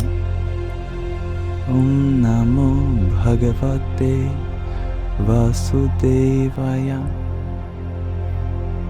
And Sky Guardian, I understand that you are upset that you had clipped the readings that we were doing from these videos, and I did not mention that I hadn't finished downloading them all, since you had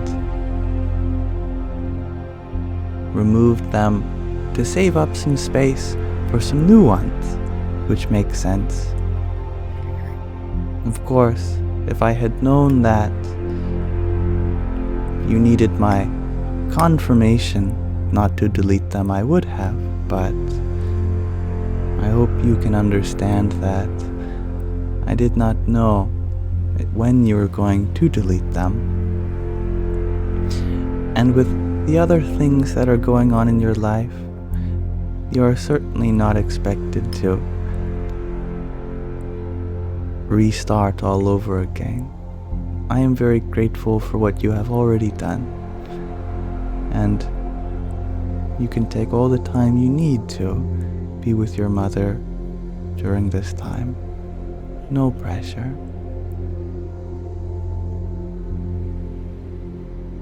And thank you, Heaven Bound, for your 48 roses. Radhe, Radhe. And any way in which I can help, do let me know as well.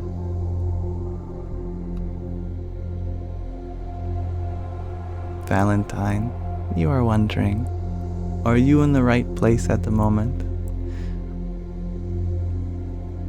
Whatever the present moment has offered you, within that exists everything you need to attend to and everything that you have in order to attend to it. In other words, you are meant to be where you are right now, even if it's an uncomfortable situation. The point is not for you to suffer, but for you to utilize the opportunities you have to be of service to your own body, mind, and those around you.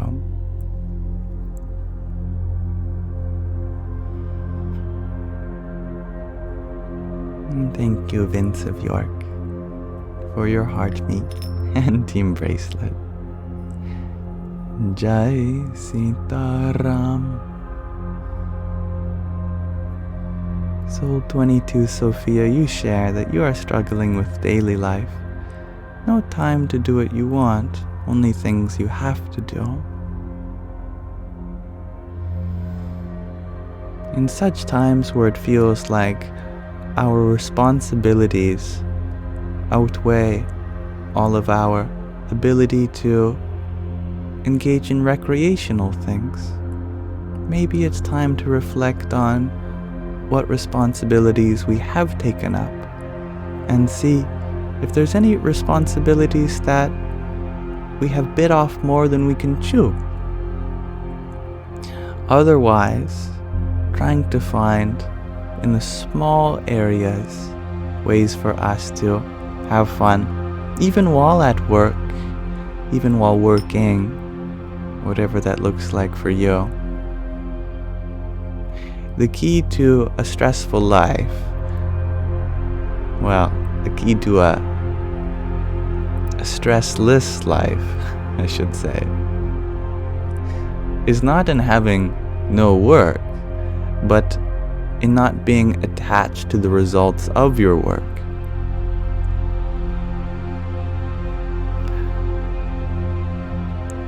A name for a spiritual practitioner, a karma yogi, is a genuine kind of yogi, one who is on the hunt for union, yoga. But a karma yogi, that is one who finds peace even in the work they have to do, even in the actions they are performing. They abide in the actions, for they see that giving purpose to the potential, now that is the greatest gift. Allow me to read from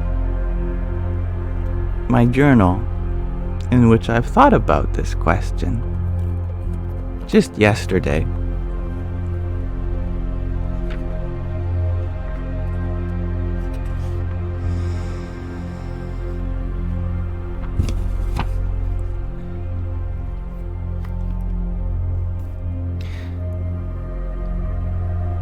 We asked the question, what is the absence of God? Well, the absence of God is the potential for good. And why is there a potential for good? Why is there suffering? Why is there people to attend to? Emotions that are not yet at rest? All these projects underway. Why is there a potential for good? Why isn't the good already there? And it's to give us the opportunity to help, in my opinion. Why? For our own benefit. Why does it benefit us to be of help? To give us purpose. And why is it purposeful to be helpful? Because we are serving a higher good. What is a higher good? Something you believe to be greater than yourself. So quite literally, through the absence of goodness, attending to that literally means being in service to that goodness. So we do all innately believe in something greater than ourselves. We don't always use the same words to describe it, but whenever we are engaged with someone or something that could use our help, then it is our gift that we receive of rendering service to that source of potential.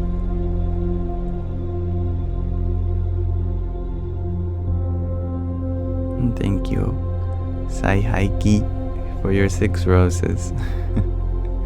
Radhe, Radhe.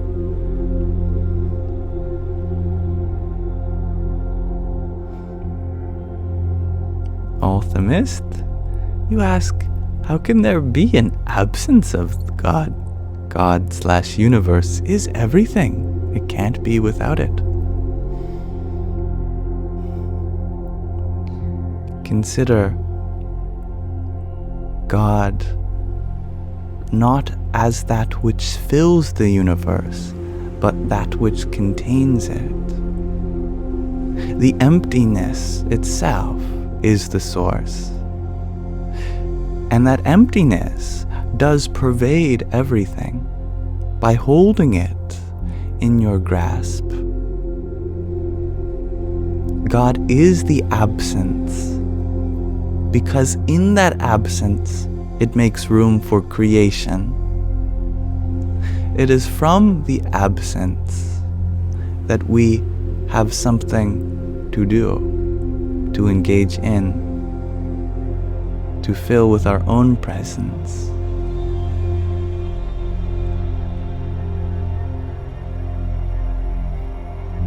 And thank you, Phoenix, for your rose. Radhe, Radhe. Consider, for example, the concept of silence. From one perspective, silence is an absence. It's what exists when you take away all the sound. But that just means it was there to begin with. The sounds only obscured it. And when you remove sound, you're left with what remains. And what remains is silence. Silence is the potential for sound itself. That is why musicians make their studios as silent as possible to realize the highest potential for the sound that can be created within it. Likewise, when we understand God not as that which fills existence, but is the potential for existence to be filled in, the canvas to be made in the image of God, then God is both absent and all-pervasive.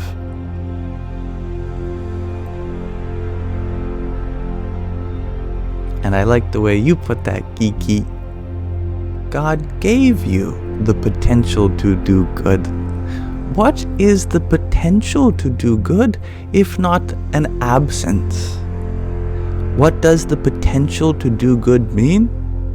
It means that on your walk today you're going to see a homeless person.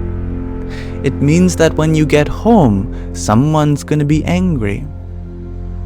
It means that there are potential opportunities to do good in your life. But when we are so bent on seeing it as an absence, we forget that it is a gift for our own potential.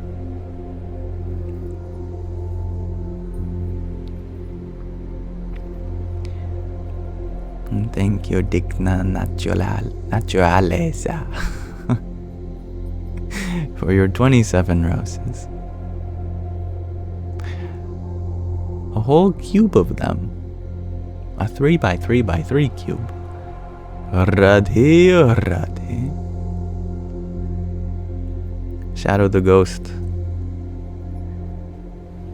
You ask, have you ever had a paranormal activity? And little Wing Nico, you echo the same sentiment. I believe that what we go in search of, that we ultimately find. Now, consider the example of modern police officers. You want to know the number one problem in today's policing? It's very simple. And once I point it out, it's going to be so obvious. It's because their only job is to look for what's wrong. So when they're scanning around, the assumption is something's wrong. I have to find it. And they end up finding it everywhere. Everything that they do, they become suspicious of.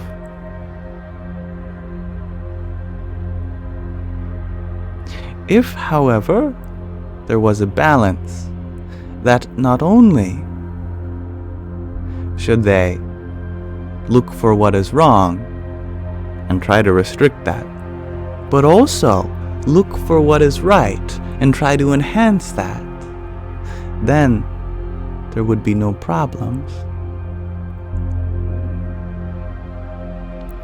The problem with our legal system, our judicial system, is not in all the laws.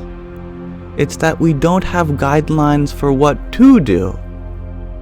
What we should be doing is just a list of negatives with no positives.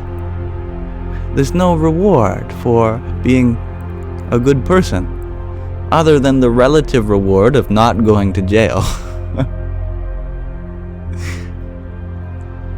Likewise, if one is in pursuit of UFOs, I am sure that you'll find some unexplained aerial phenomenon. You'll be constantly looking for anything unusual. If one is looking for paranormal activity, for ghosts, I'm sure that you'll experience them too. We train ourselves to experience what we are in search of. So if you want to experience more goodness in the world, more love, more light, then go in search of that.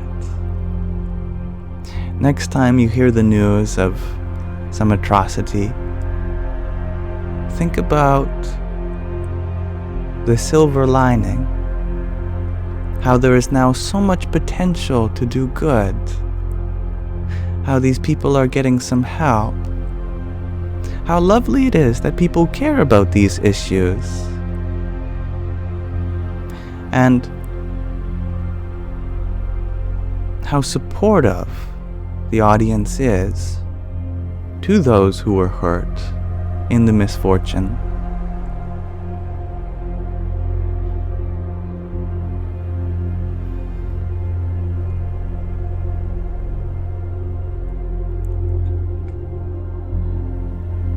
Thank you, He, for your rosa. Radhe, Radhe. There was a story of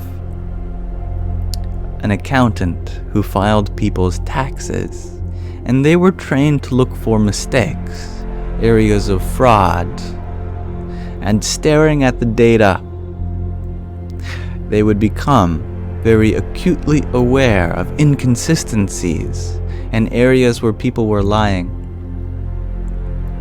And this study was curious about how this perspective blurred the lines of their work and their everyday life. They found that many tax accountants started keeping track of all the inconsistencies they found in their partner. One of the participants even had a spreadsheet of all the good things their wife had done for them and all the bad things, and then they'd use that to decide whether they'd go out for dinner on a given week or not.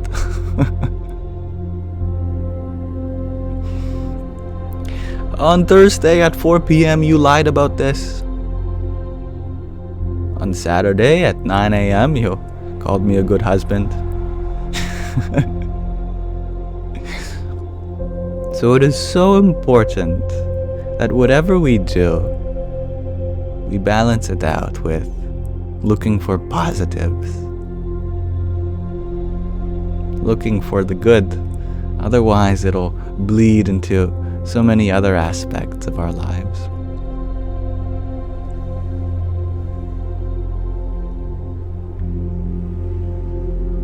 And thank you, Alex, for your 1, 2, 3, 4, 5, 6, 7, 8, 9 roses. Maybe I miscounted. 1, 2, 3, 4, 5, 6, 7, 8, 9. Yes. Thank you. Radhe, Radhe. And Craig O'Connor, thank you for your heart, me. Jai Sitaram. Kiki, you ask, how do I start?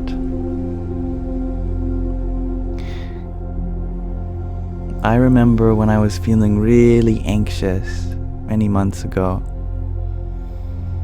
And before, people used to give me advice, but it just went in one ear and out the other. I never really valued it subconsciously. Of course, I could tell them, yes, your advice matters to me, but I never really applied it. But when I was really anxious, I became desperate for advice. Anything I could hear, I would try to implement. I think there is some importance in feeling like, honestly, what's working for me isn't working. I need to learn from someone else. So there's a kind of virtue in that desperate search for truth, where everyone around us becomes a teacher. Now I get it. Everyone has their own defects. My mother and father especially. But because I'm anxious, it's not going to do me any good to focus on what doesn't work for them. I want to know what does work for them. And for the moment, I will set aside all their problems and just look for what is working for them. And maybe I can learn from that. It's when we reduce everyone to either good or bad, then we reduce our own ability to learn from people. Even quote-unquote terrible people have positive traits that we can still learn from, and learning from their positive traits doesn't validate their negative ones. If anything, it supports the positive side of them as being something we can empower. And maybe if we continue to empower that positive side, that will grow it. And eventually their negative side will be less than in comparison to their positive side. I like to tell myself,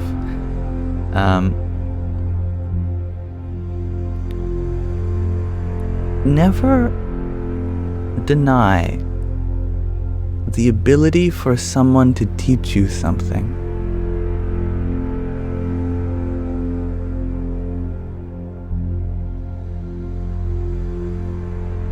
When there is an opportunity for someone to teach you something, be open to that, even if you've heard it before.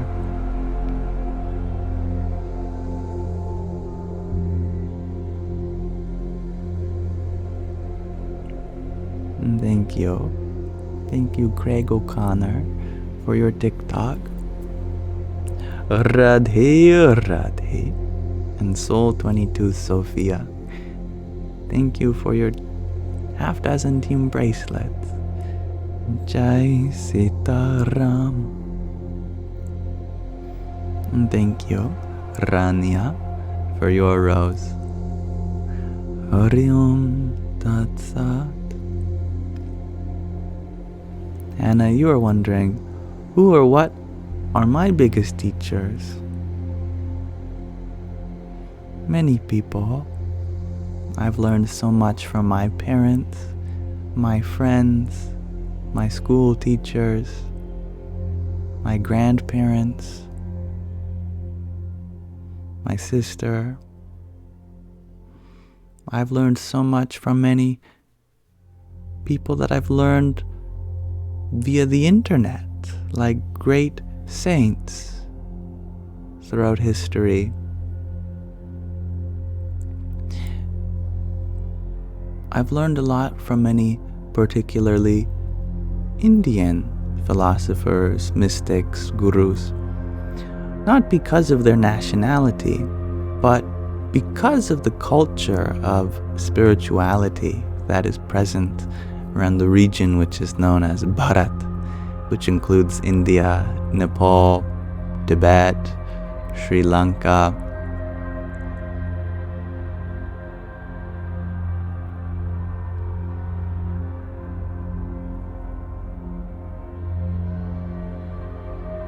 And thank you, beautiful Crystal, for your pair of finger hearts. Radhe, Radhe. And thank you, Giggles Mekhaha, for your rose.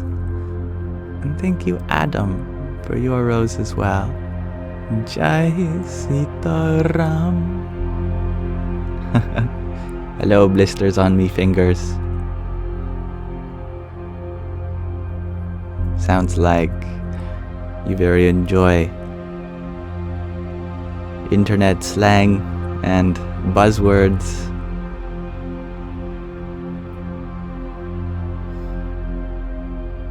It can be very satisfying. Stimming, vocal stimming, to say meme words. I believe that stimming is a sign of a yogi. Yogis are always stimming with their mantras. It's just instead of using funny words, they use profound ones. Om Namah Shivaya, Om Namah Shivaya, Om Namah Shivaya. Same thing.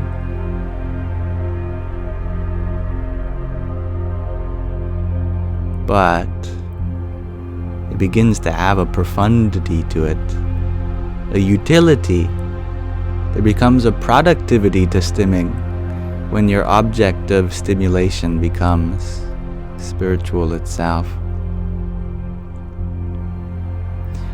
They're using those mala beads, playing with them, fidgeting, doing their mantra with them.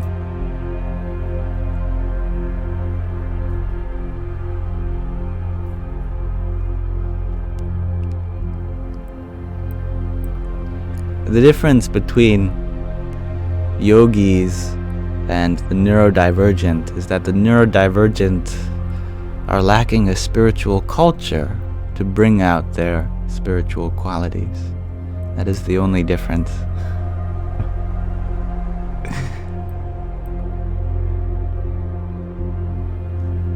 And thank you, Adam, for your rose. Radhe, Radhe. And VK Francis, thank you for your ice cream cone, your TikTok, a GG, cloud bread, and a heart me. Jai Sitaram. Amanda Michelle, you're wondering, yeah, what were you like as a child that hinted to where you'd be at present? I think the things that I've come to experience were not dependent on my childhood. And I'm very cautious about explaining where I am today in terms of my childhood, because then that can nullify the things I say to to those that strongly identify with having a different upbringing. If what you see in me is dependent on some childhood that you have not experienced, then how can any of my words touch you and make a difference when you already assume to not be accessible by them? So I would say that whatever in my childhood hinted to where I am today, that hinting is there within the child itself, not in the childhood. In our childlike state, we are closer than ever to that source. Being a child is the hint itself.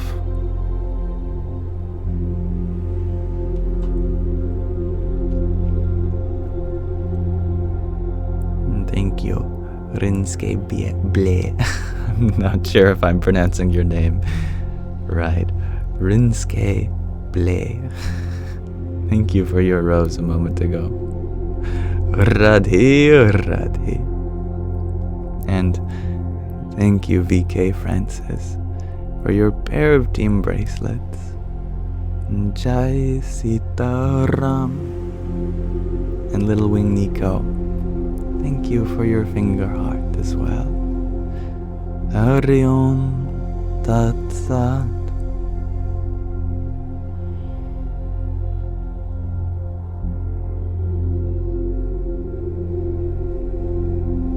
Amanda, you're wondering more about personality traits. Okay. Well, I was always wondering about the universe. Always getting lost in the things that I was doing. I seemed to always break my toys because I was curious about what was inside them.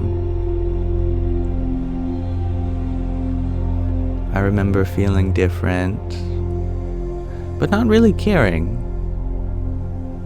because I didn't ever feel the need to fit in.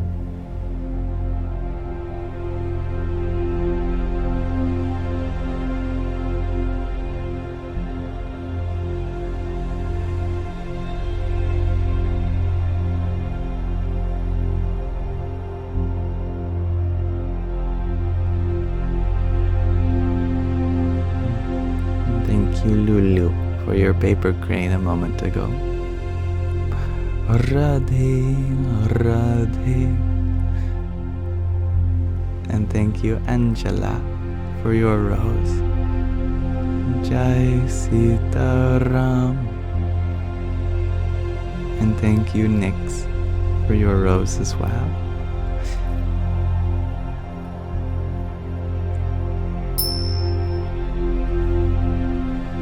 Thank you, Usha, for your hanging lights too.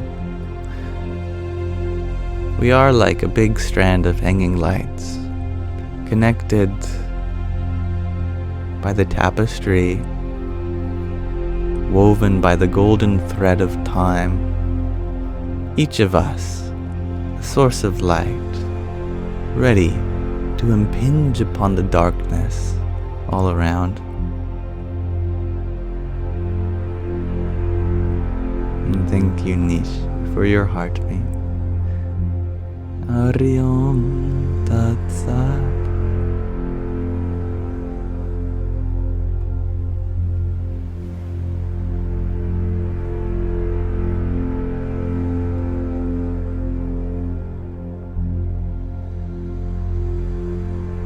Woodland Fairy, you are wondering what time am I planning to finish today? It's a good question. I could go for another hour or two.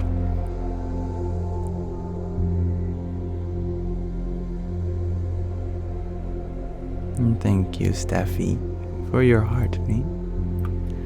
Radhe, Radhe. And thank you, Tom Black, for your greetings and hello to you too.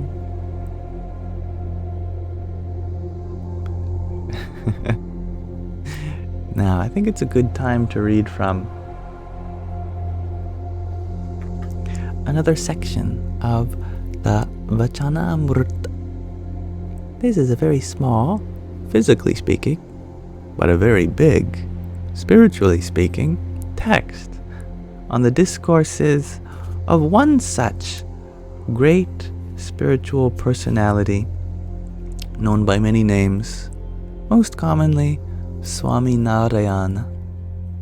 In this book, it seems he is most often addressed as Sriji Maharaj.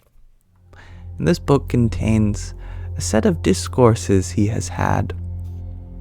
He was an avatar, a descension that happened a mere 200 years ago. It seems like God never leaves us alone, always coming down on earth. 5,000 years ago as Krishna, 2,500 years ago as Buddha, 2,000 years ago as Jesus, many more in between, 200 years ago as Swami Narayan, 100 years ago as Ramakrishna Paramahans. At any given time, God's walking around, but he's usually not causing that much trouble. Every now and then he does something big. Anyway, this is one such descension of God in the 1800s. On Maghshar Sudhi the 10th, Samvat 1876, or in our calendar the 26th of November 1819, Sriji Maharaj was sitting in Dada Khachar's darbar in Gadhada. He was dressed entirely in white clothes. At the time, an assembly of sadhus, as well as devotees from various places, had gathered before him. Thereupon, Sriji Maharaj said, "No one is able to understand the philosophical principles found in the scriptures. In fact, all are confused by them. Therefore, please listen as I explain those principles precisely as they are. Behaving as if united with the three bodies of Sthul, Sukshma, and Karan is the Anvay form of the Jiva. The Jiva, the personal soul, is distinct from these three bodies: mind, body, intellect, and characterized by external existence in its Vyatirek form. Ishvar, God, when together with its three bodies of Virat, Sutratma, and Avyakrut, is its Anvay form. Ishvar, as distinct from those three bodies and characterized by external existence, is in its Vyatirek form. When Akshar Brahman, the ultimate reality, pervades Maya, the material existence, and the entities evolved from Maya, the countless millions of Brahmans, solar systems, it is said to be in its Anvay form. When it is distinct from everything and has the attributes of external existence, consciousness, and bliss, that is said to be its Vyatirek form. When Sri Krishna Bhagavan is in the Antaryami of and the controller of Akshar Brahman, the Ishvars, gods, Jivas, individual soul, Maya, material existence, and the entities evolved from Maya, the Brahmans, galaxies, solar systems, that is said to be the Anvay form of God. When he is distinct from all and resides amidst the light of Brahman, the all-pervasive, formless, quality. In his abode, Golok, that is said to be the Vyatiric form of God. These 5 entities, the Parabrahman, Akshar Brahman, Maya, the Ishvars, and the Jivas, are eternal.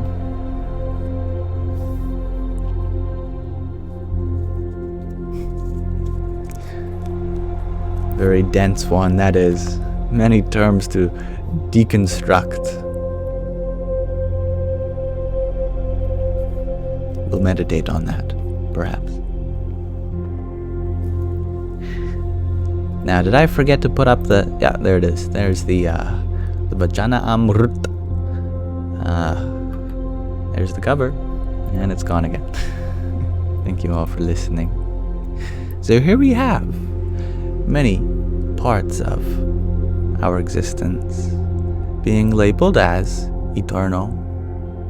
Individual souls are eternal, the jivas, the ishvars, the gods, the forms of God are also eternal. All of the material existence, the maya, that is also eternal. And the form in which it occupies, all these galaxies, that's always the same. Now, what happens within those galaxies, that certainly changes. Additionally, the Brahman, that all-pervasiveness of God, never changes as well. These are eternal aspects of the universe.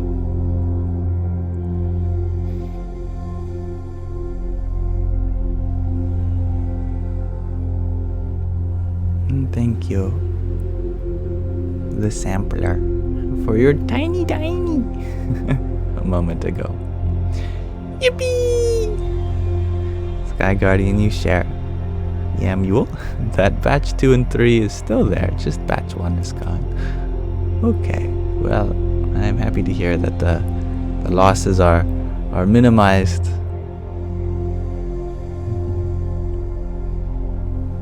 And you don't have to redo all of batch 1. I have downloaded most of them. There's only a few. I can tell you afterwards. I think I've done everything before the 18th. And maybe one on the 18th, or both of them. But I can double check for you afterwards. And what was that book again, you would like to know? It is called the Vachana Amrut. Or you can screenshot it. Now's your chance.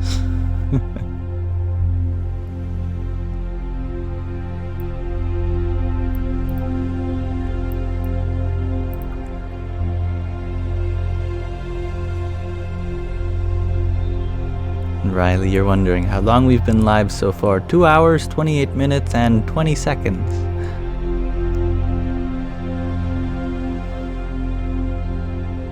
What is it about, you ask Shannon? Well, the book we were reading was about the discourses of Swaminarayan, a relatively recent incarnation of God. He forms one of the largest spiritual lineages today, mostly in India, but all around the world, known as the BAPS Swaminarayan Stasta.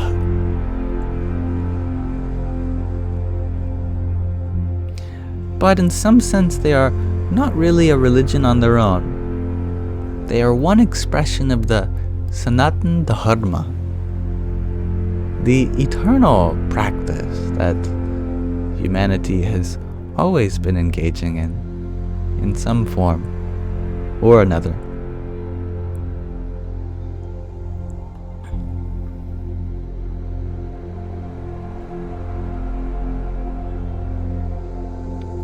Lioness, you are wondering, how am I that happy? Well,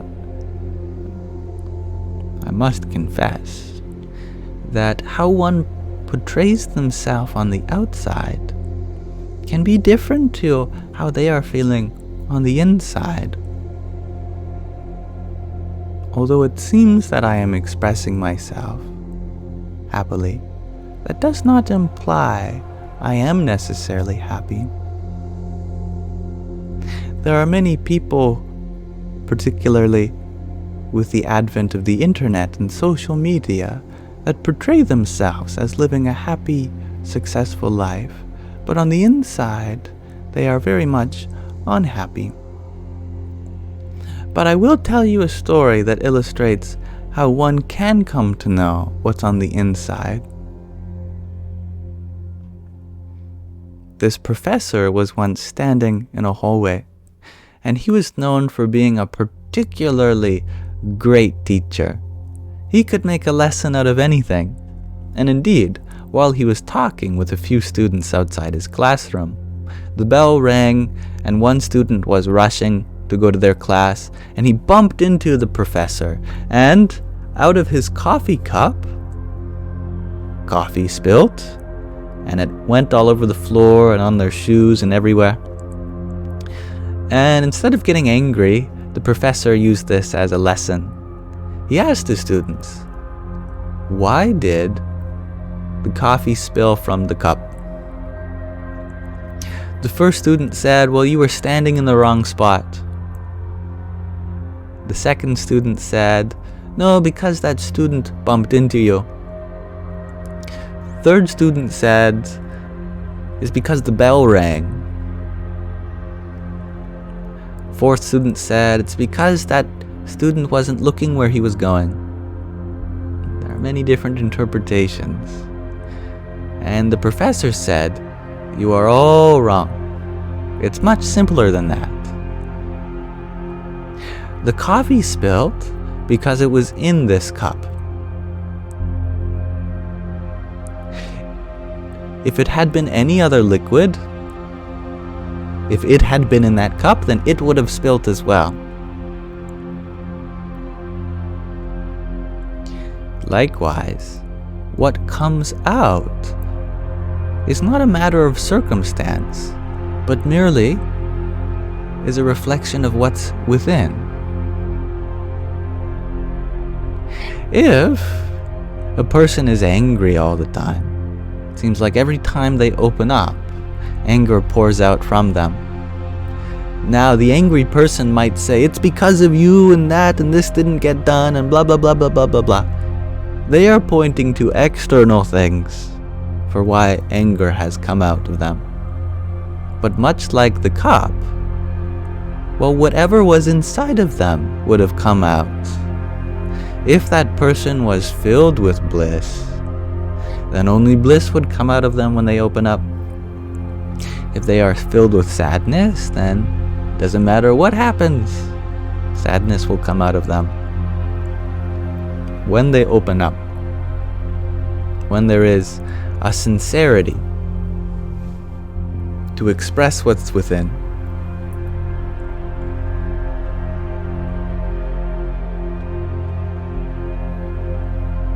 so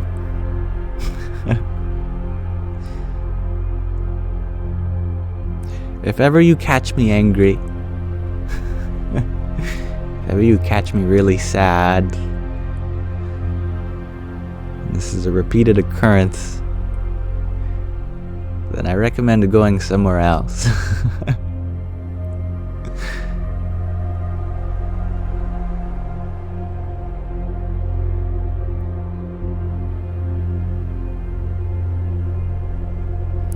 Qualification for teaching peace is being peaceful. If you gauge me not to be peaceful, then I don't want you here. I want you to go somewhere where there is peace.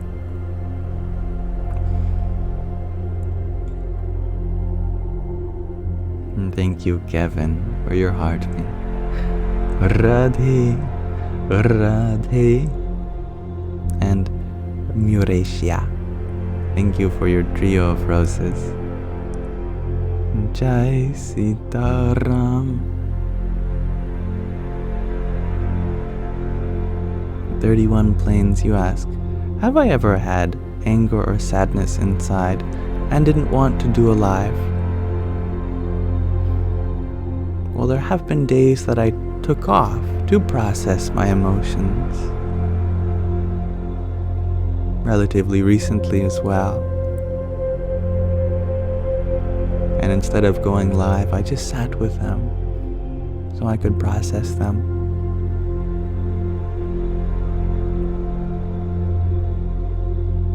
But I probably wouldn't go live if I was feeling angry or sad.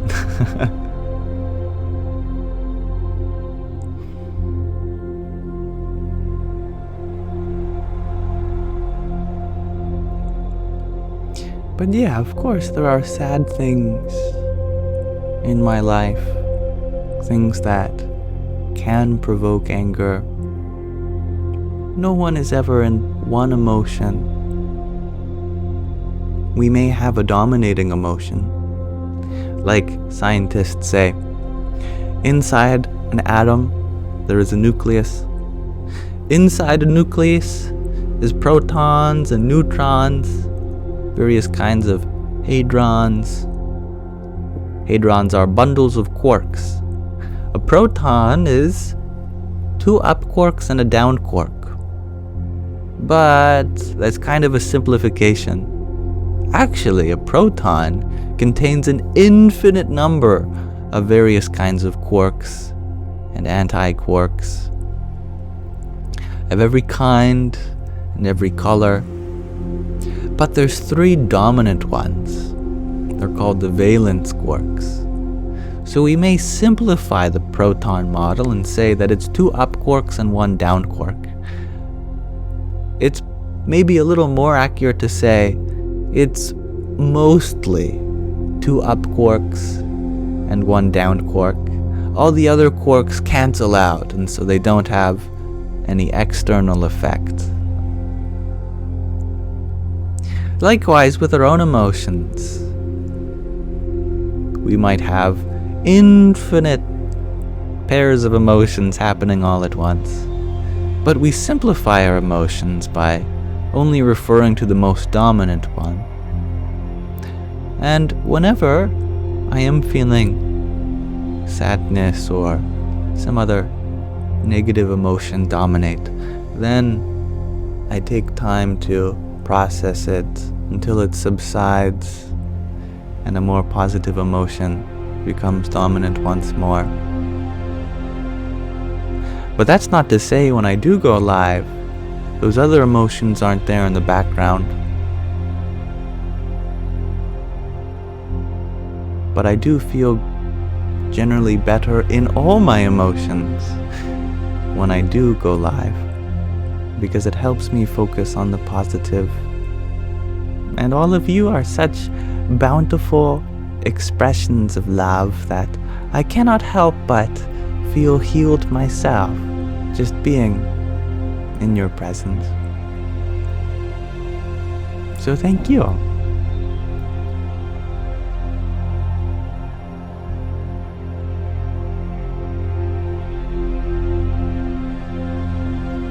Thank you, Lulu, for your heart me a few minutes ago.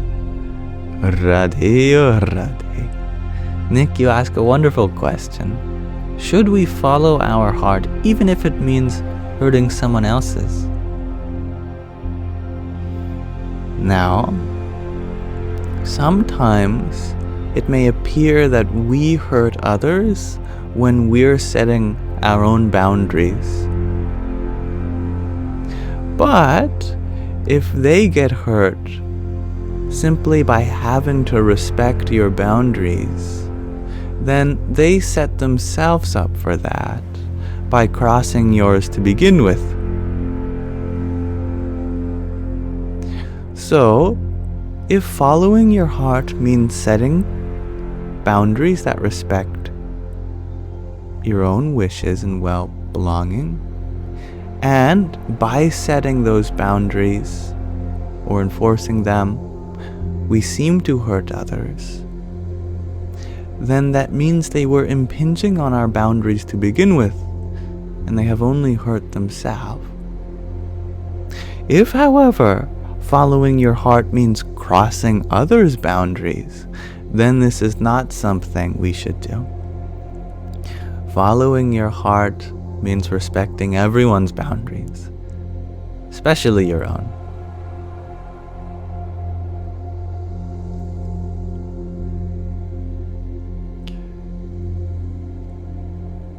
Now, I did set up a mantra today already, Sky Guardian, so perhaps we can save the Ganesha one for tomorrow. We're doing a Vedic mantra today, straight from the Rig Veda, very ancient. It's so ancient that it was even well known at the time of the Buddha, and the Buddha spoke highly of this mantra.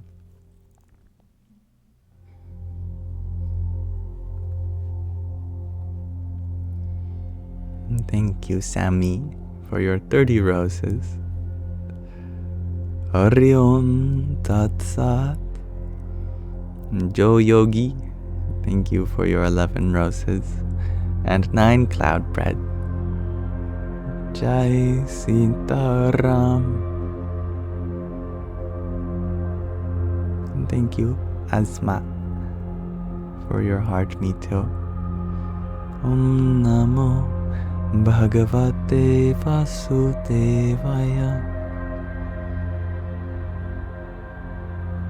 Woo-woo, you share that some people behave like baby monkeys and test your boundaries. Yes, indeed.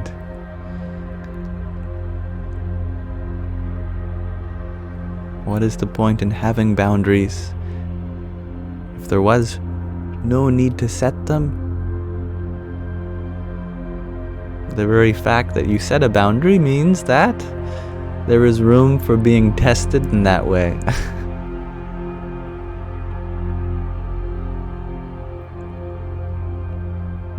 Thank you, 31 planes of existence, for your hand hearts.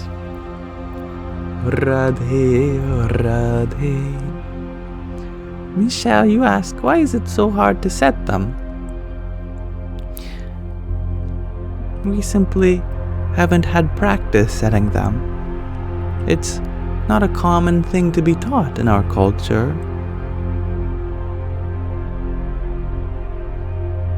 Setting boundaries is a very difficult skill. If it were easy to teach, everyone would. But it gets easier the more we do so. The more we understand that if a relationship seems to be harmed by setting boundaries, then it wasn't a healthy relationship to begin with. But sometimes we can be made to feel attached to an unhealthy relationship because we believe that it is for our benefit. We mistakenly believe that we should let others cross our boundaries because that respects their boundaries. But if they have drawn their boundary over yours, then it was not a boundary that they have the right to set in the first place. It's like, for example,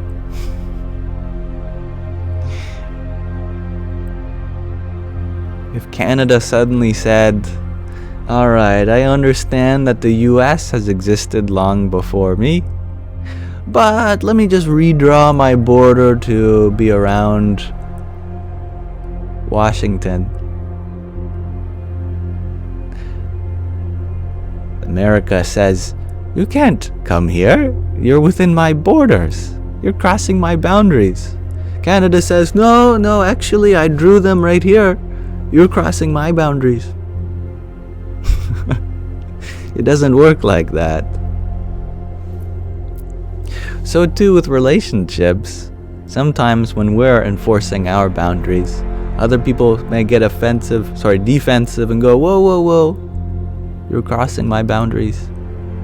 No, your boundary can't be over my boundary. What's the point of having my boundary?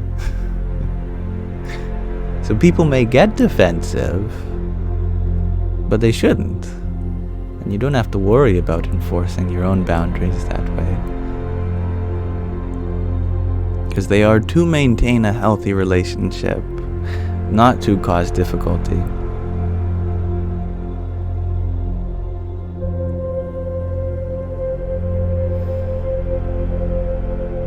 Thank you, Mad Mike, for your rose. Radhe, Radhe. And I appreciate the way you put that, woo-woo. Testing boundaries is a form for risk assessment to see if there are consequences. Absolutely. How will we know where the boundaries are if there aren't consequences for overstepping them?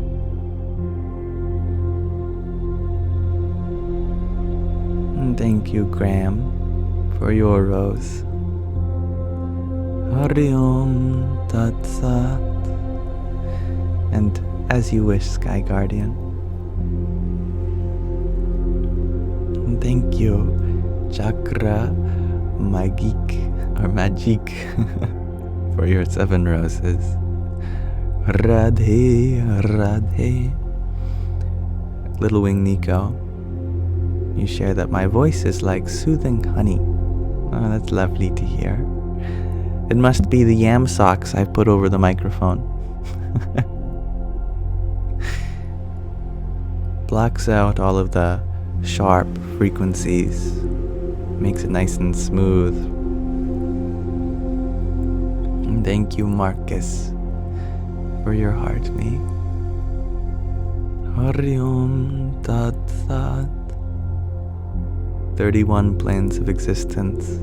You share that it seems there are 2 forces in the universe, the physical and the metaphysical. Which is stronger? Which is stronger, yin or yang? Well, if yin was stronger than yang, then it would gobble up the yang, and then there'd be no yin. If yang was stronger than yin, then it would gobble up the yin, and then there'd be no yang.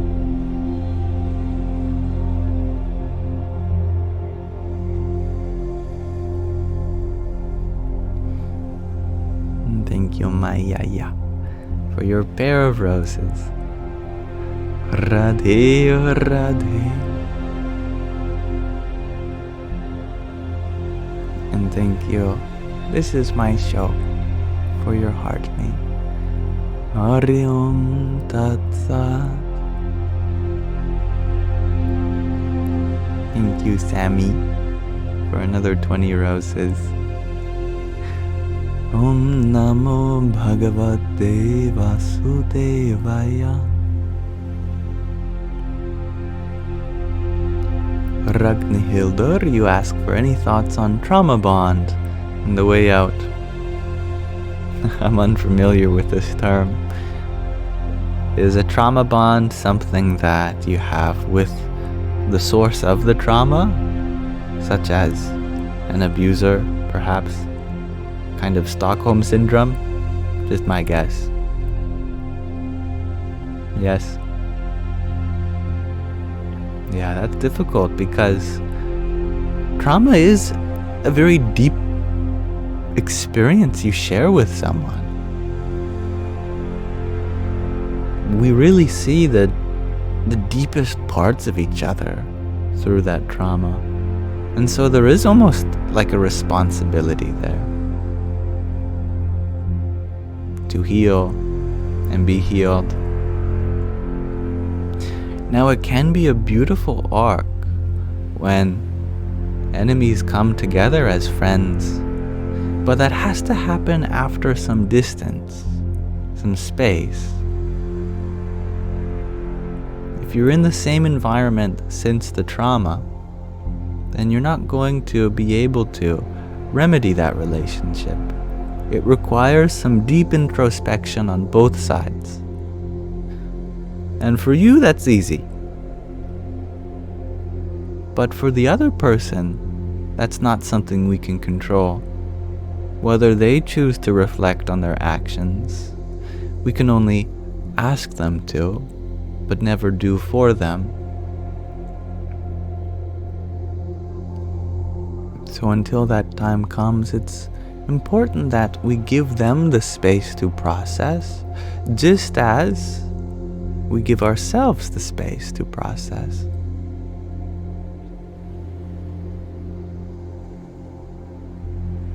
and understand that that space is for the greater good of you both.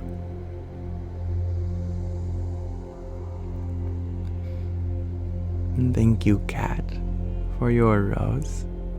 Radhe, Radhe.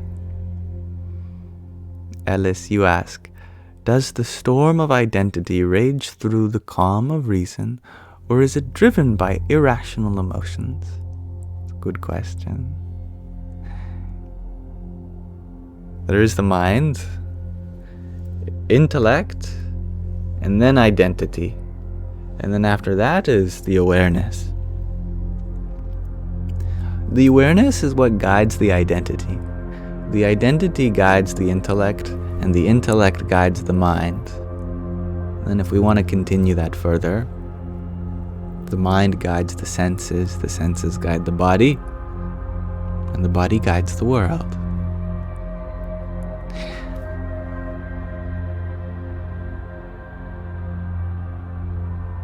From the power of awareness is the power of association. It is our accumulation of association that defines our ego, our sense of self. You could be surrounded by a group of friends. Sometimes friend groups are very diverse. You know, every friend group has the nerd. Every friend group has the bully. Every friend group has the parental figure. Now, when you're hanging out with your friends, you might notice that you're always rooting for one of them more than another. Maybe you sit next to them first, even though you're all friends, and no one likes to say that anyone's closer than each other. There still isn't association with one friend more than another. Some people associate with the bully, and they become more bullies themselves. Some people associate with the nerd, and they become smarter themselves. Some people associate with a parental figure, and they become more nurturing themselves. Your power of association is the most fundamental thing that dictates the course of your life. Who, what, and where you associate with. And each moment, from what you associate with, comes different experiences. For example, the friend group could experience the same movie together, but the parental figure is going to get a different experience than the bully. The bully is going to get a different experience than the nerd, etc. They all walk out of the theaters with their own opinions, even though they watched the same movie, because of their associations. Experience lends itself to knowledge.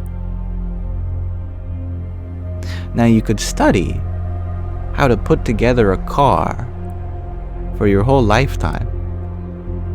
You could get a master's degree in engineering. But you're going to pick the engineer that has the experience of putting together a car, because practical experience is a lot more useful than theoretical knowledge.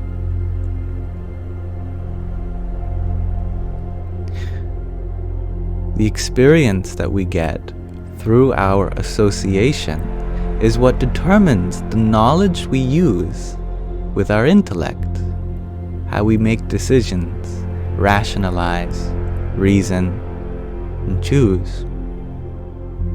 Whenever there is a choice, we weigh it based on our knowledge.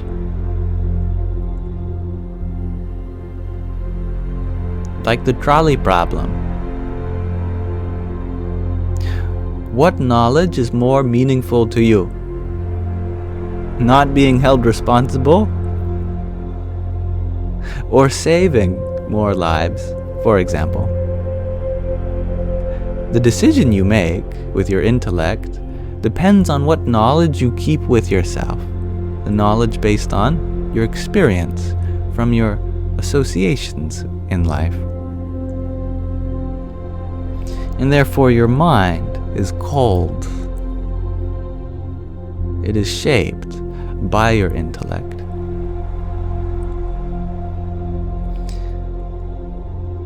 So if you want to take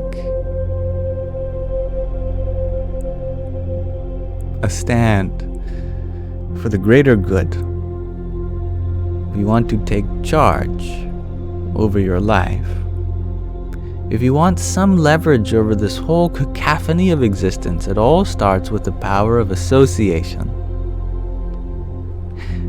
When you're done watching this live stream, where does your awareness go to?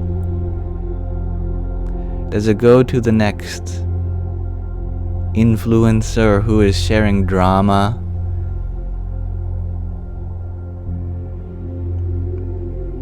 With that, you'll gain dramatic experiences.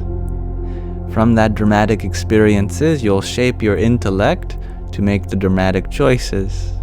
And then your mind will be dramatic. You'll make your life dramatic. You don't think about it like that. You think, what does watching a video about drama have to do with my life? But through this chain of events, what we associate with, we cultivate in our life. If instead, you keep scrolling until you find someone taking care of a lovely kitten, then that shows that you've associated with kindness, with cuteness, with love and nurturing. Then you gain experiences which are nurturing. From that experience, you gain nurturing knowledge and make nurturing decisions, and your mind becomes nurturing, and therefore you're surrounded by nurturing things.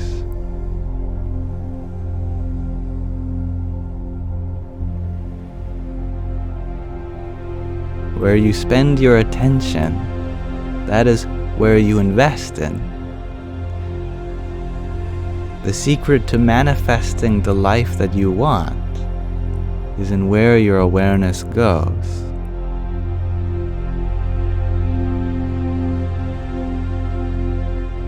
So if you want a positive life, associate with positive people, positive things, positive places. And don't give your awareness to the negative, to the drama.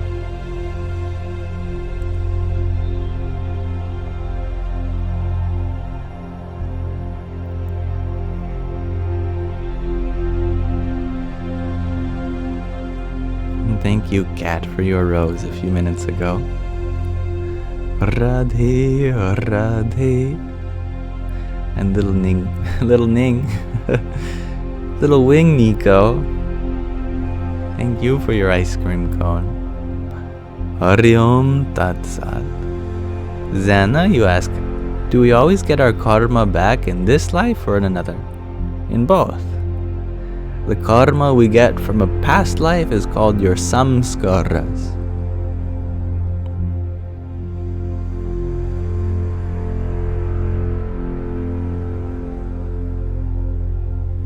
And which karma comes to the surface is whatever the most dominant impression is. And then once that's sorted out, there is a second most dominant karma. If you want to offset all of your karma from your innumerable past lives, then you have to make a pretty big impression. You have to do something really big and good for good karma to be the most dominant impression.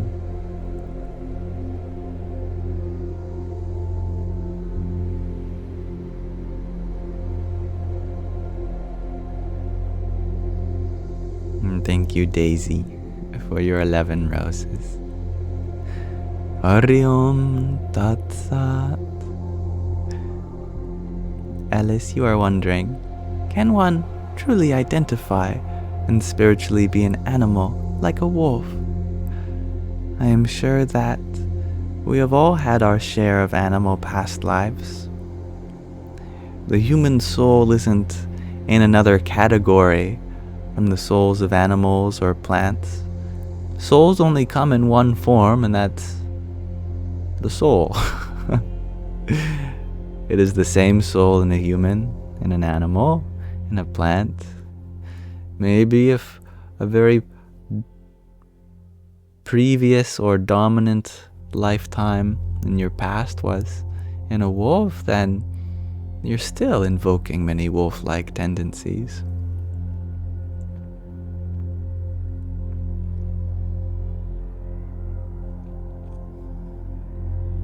And thank you, Inner Light, for your pair of love views. Hari Om Tat Sat. And BYV Fragrance. Thank you for another rose too. Jai Sitaram. Billy, you ask, how does it happen that children get abused by their parents? Those kids didn't manifest it, right?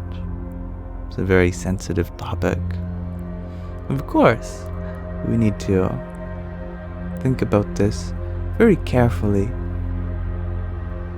with an open mind. It's very easy to close up and stand up for your values whenever the concept of child abuse comes up, which makes sense because children are so vulnerable and they deserve a voice, and often they cannot stand up for themselves. So with the concept of karma and reincarnation, we might then wonder about the karma that children might have had in order to be abused. But looking at it this way is a very quick way to develop some anger and resentment towards the way of the world. We shouldn't see the suffering that people experience as something that they deserve, something that they must have dealt out.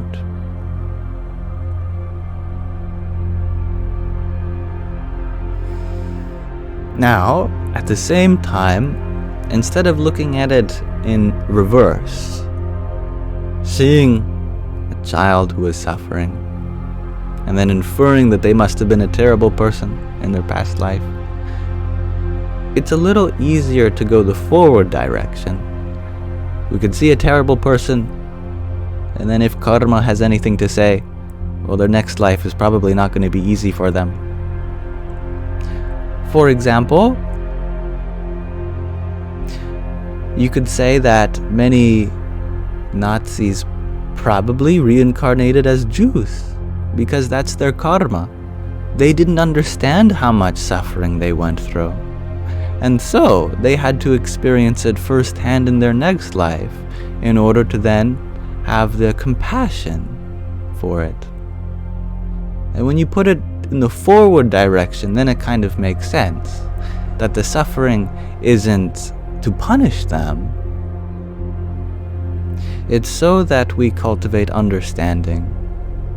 And if we can utilize what we have experienced with the sentiment of coming to understanding, then even trauma can be a source of personal growth, which is funny, because we might see trauma as a reason to be broken, a reason to be in need of healing. However, we learn so much about ourselves and of others in the suffering we experience.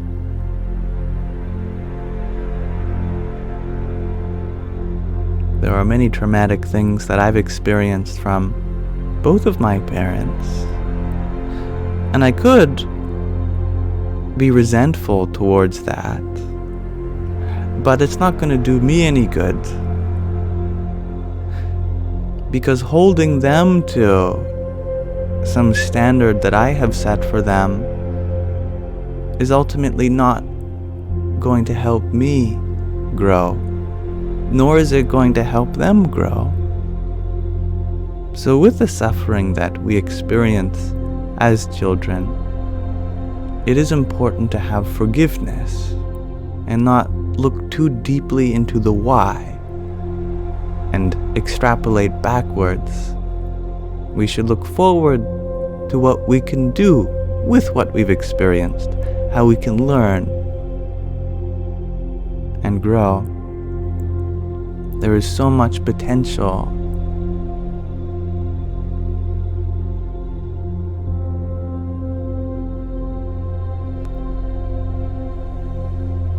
Many psychologists become therapists because of the trauma they have experienced, or at the very least, they use that as motivation to be a better listener, to understand their clients that much more deeply.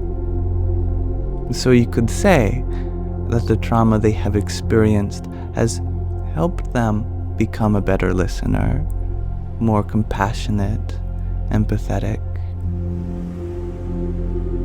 The adversity is not something we'd wish on anyone, and the suffering was very real.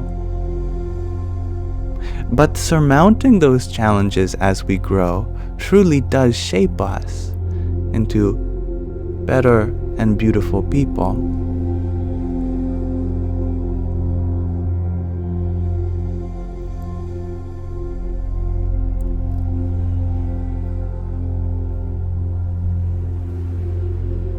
Thank you, the Canuck Gypsy, for your team bracelet. Radhe, Radhe. And thank you, This Is My Show, for your cheer you up. Hari Om Tat Sat. And Silverfish, Amazon finds. You're wondering, so, are all of these unique energies part of the same God or different deities? A deity just means a form of God. God is one, but the God comes in many forms, shapes, and sizes. God is the Play-Doh for us to make what we want, and human culture and tradition has shaped God into many forms. The Play-Doh doesn't mind what shape is in, but the most useful shapes are the ones that keep popping up again. Like the laws of physics, they have at their disposal all these atoms that can link together in various ways. The atoms don't really care what shape they're in. But in evolution, the human eye, or just the eye in general, has evolved many different times, sometimes simultaneously, throughout history. One of the most useful forms that this bunch of atoms can be in is the one that keeps popping up again and again. They call that convergent evolution. So too deities have a kind of evolution, a convergent one as well. Time and time again, cultures keep coming back to concepts like love and light, like father, mother, as being up there rather than down below. There are archetypes which seem to come from this source that expresses itself in many ways through various deities. But the energy is one. It's what we do with the energies that is multifaceted and many. And thank you, Inner Light Vibes, for your disco love and finger heart a few minutes ago. Radhe, oh Radhe. And thank you, Nick Jones, for your 2 donuts and pair of roses. Hari Om Tat Sat. And Yes, I did, Rock Vision. Thank you for your patience and getting back to you. When the conversation is very sensitive, I try to not have any loose ends before extending my gratitude to the gift, but I understand that puts you in a funny position where you're waiting for me to acknowledge it, perhaps. But yes, thank you for your hand hearts and your sweet memories.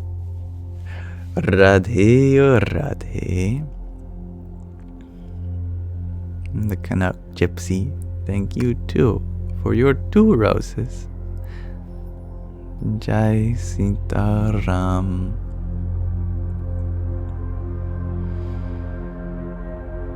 Billy, you share that you forgive your mom for abusing you, but it changed the development of your brain and you can't stop hating yourself.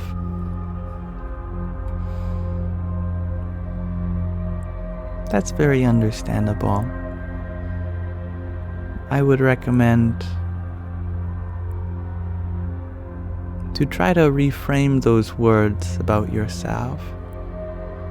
Can't stop hating yourself is a big thing to say. There's truth to it. No doubt you've observed this pattern that's very difficult. But our subconscious, that is programmed by what we tell ourselves during the day. So it would befit you to reframe this idea. I am having a difficult time loving myself. I would like to become better at accepting myself, and I am on that journey to do so. Now, we haven't changed reality by putting it like this. What you have observed is still acknowledged, just in a different way. Reframing. How we reprogram our subconscious. And thank you, Speed Up Gamer, for your heartbeat. Hari Om Tat Sat.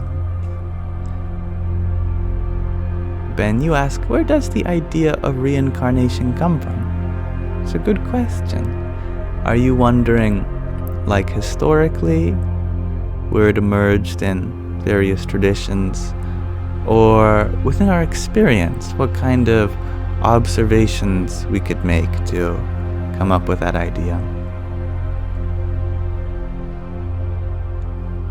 And thank you, Sammy, for your 20 roses. Radhe, Radhe. Historically and psychologically. Well, historically, we can trace it all the way back to the Vedas, humanity's oldest scriptures. It is unclear when they were formed, because they were an oral tradition for thousands of years, and were only written down relatively recently.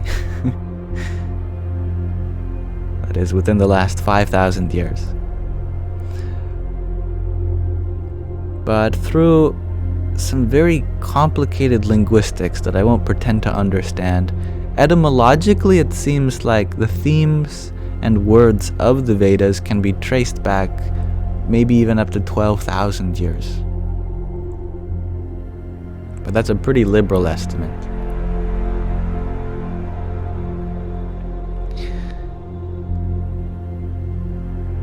There in the Vedas, they speak of practically everything I speak about in this live stream.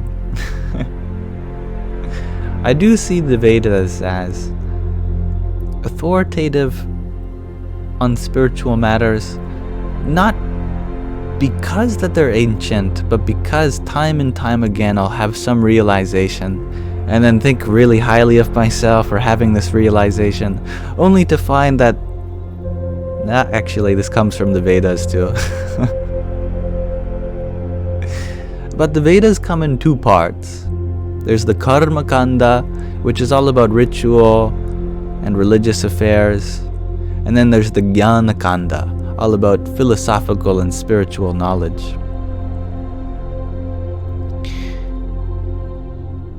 In the Jnana Kanda, they actually speak critically about the Karma Kanda.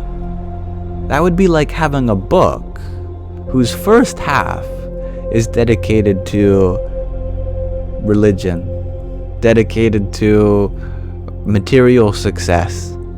But then the second half of the book says, actually scratch all that. Here's the real good stuff. It's like if you have the patience to read through the first half, then the real benefit comes at the end. No, forget worldly success. Forget even going to heaven. There's something even better than all that. Your own enlightenment and the immortality of one's soul. Coming to realize this. You have had not one body, but immeasurable bodies throughout time. One could count the number of grains of sands on the earth, the amount of stars in the skies. One could make the impossible possible, but one could never enumerate how many lifetimes you've had. So how do we come to understanding reincarnation more than just an assumption? I think the simplest observation we can make is that death is really just the undoing of birth. We come into this existence and we come out of it. But for some reason we think of the place that we come from and the place that we return to as distinct. But it feels like, by Occam's razor, a safer assumption to make that the place that we come from is the very same place that we return to. There's just less moving parts in that idea. That from the nothingness whence our existence came, we return.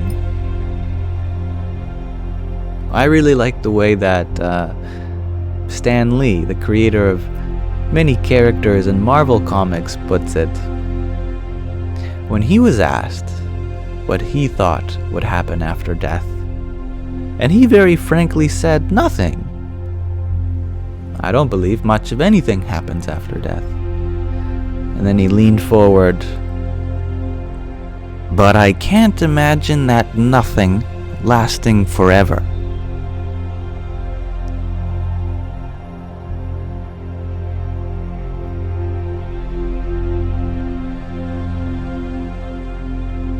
Within nothingness, even eternity could pass by in the blink of an eye. Maybe you never arise in this universe again. But what about when the universe ends and there is room for something new to happen? After an infinitude of time has passed by, anything is possible. So it just seems improbable that what awaits us is nothing.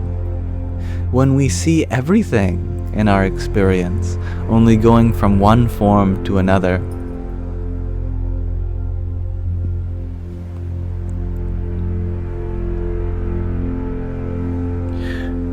now in the Rig Veda, the oldest of the Vedas, which are in turn the oldest spiritual scriptures, they say that reincarnation works like this.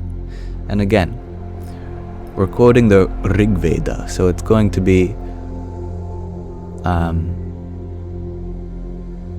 a little less philosophical, I suppose, and more poetic. So interpret it as you like. But the oldest reference we have to reincarnation is the process that's described as follows. That when one dies and they are burnt in a funeral pyre, their ashes go into the sky, which serve as nucleating points for clouds. Those clouds then rain down as water, nourishing the soil. In that soil becomes new plants, vegetation, which is then eaten by other humans. Then those nutrients become the ovum and the sperm. And literally speaking, this is true. Our biology returns to the earth from where it has come. And once in the earth again, other life forms use it. Those life forms then utilize those nutrients to create their own seeds of life in the form of zygotes and whatnot.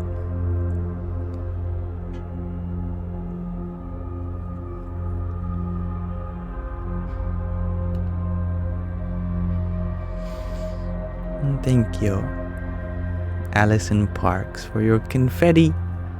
46 roses. Another rose and 5 roses. Thank you for your money gun. Your hand hearts. Ice cream. Popcorn. A tiny. Yippee! A ginger man, a cake, and a baker's dozen worth of roses. Om Namo Bhagavate Vasudevaya. And thank you, user 333, for your tiny too. I'm doing well, thank you. Yahoo! And Maya, you ask, do you believe that all bad is balanced with good in this world? It is, but we have to put our conscious effort into doing so. It's not going to balance on its own. Bad, in other words, is just an absence of good, which means what we see and label as bad is really just the potential for good. When we say, I'm so stupid, what we really mean is, I have the potential for intelligence. When we say, that person is being mean, what we really mean is, that person has the potential to do good. When we say, my room is messy, what we mean is, my room has the potential to be cleaned. When we say, that flower is ugly, what we mean is, it has the potential for beauty. What we point out as bad is just a shorthand for referring to the potential for good. But we forget about that, and we fail to see the good in the bad. But like with all these examples, that potential is only given purpose when we serve it. The goodness is only going to come when we use it as an opportunity to make it good.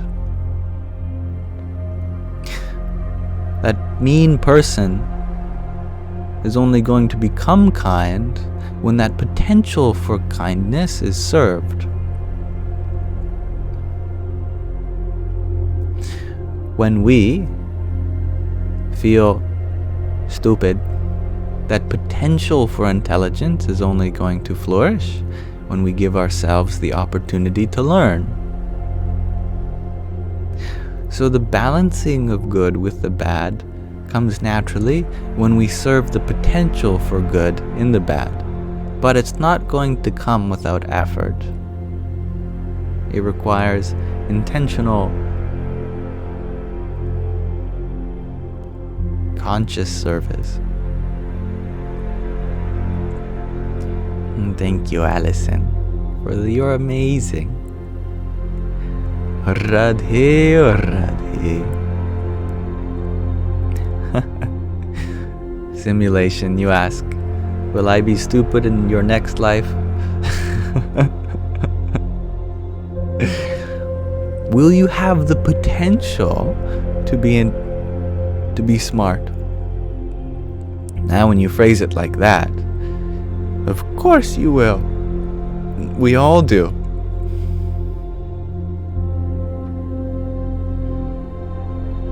And thank you, Allison, for the love you as well.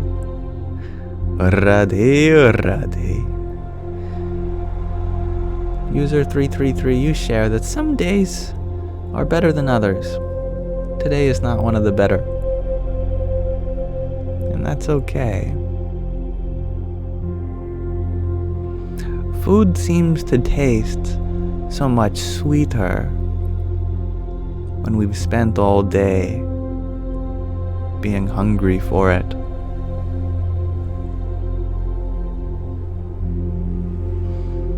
That is why we say grace or pray before we eat. It'd be so easy to just dive right in, but wait. I am going to make it taste even sweeter by refraining for a moment. And now that that space has been created, I shall partake so that I enjoy it to the fullest extent.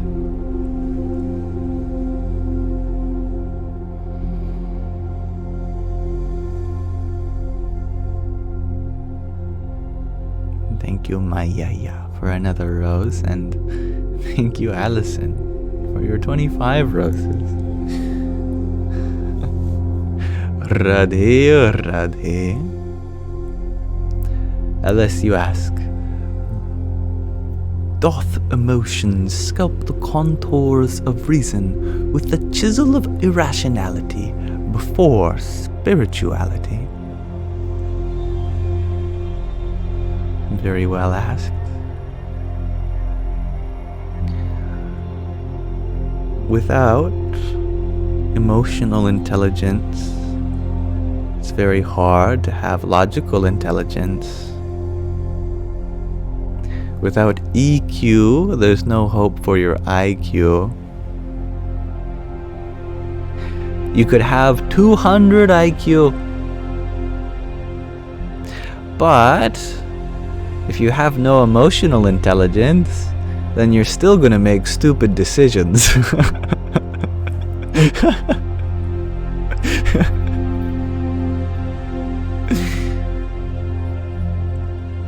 Likewise, you could have a very low IQ,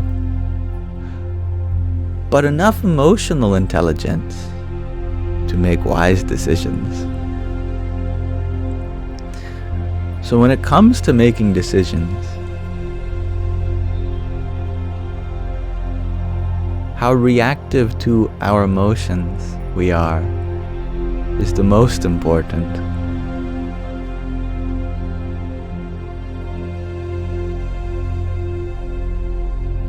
Omega Zen, you share. So have you heard about quiet tennis? It's just like normal tennis, but without the racket.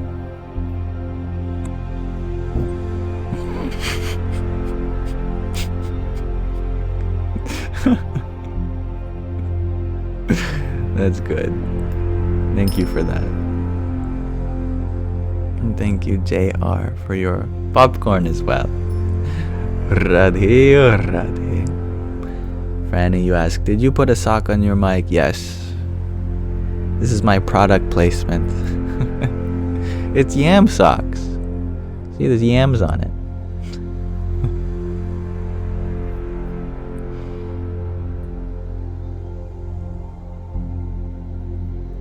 I love that idea, Ben.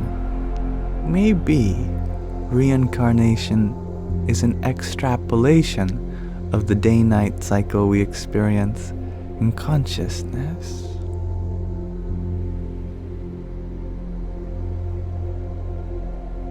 Well said.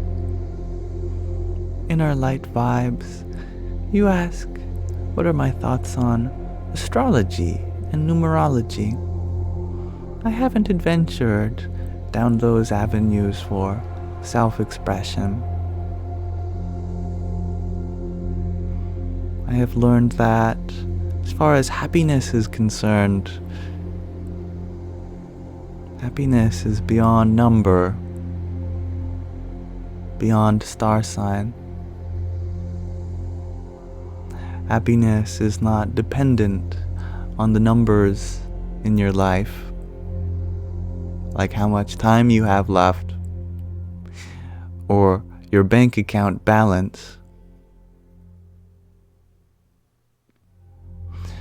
Nor does your star sign dictate your potential for joy, whether you're born at the North Pole, the South Pole, yesterday, or 1,000 years from today. Your potential for happiness is independent of both space and time, quantity and quality.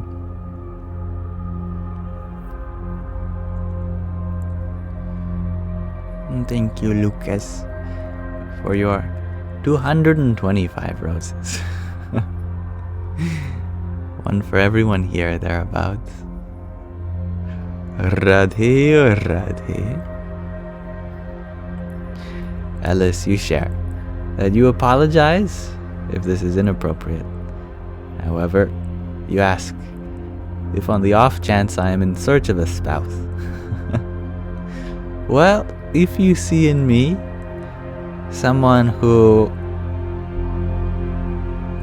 can be of service to you, then I would love to be.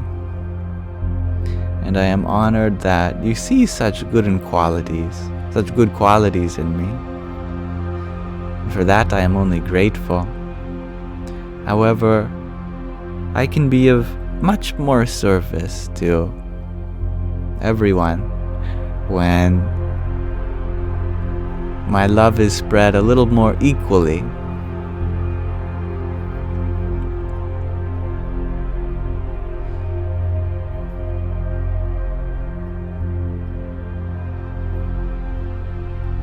Ivy, you share that your belief is to forgive, but you have a very hard time forgiving. Any suggestions? Now, if you had a good time forgiving, an easy time, then, my goodness, you'd be a very happy person.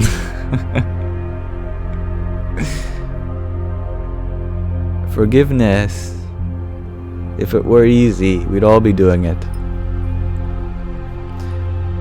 But it's the difficult things which are the most productive.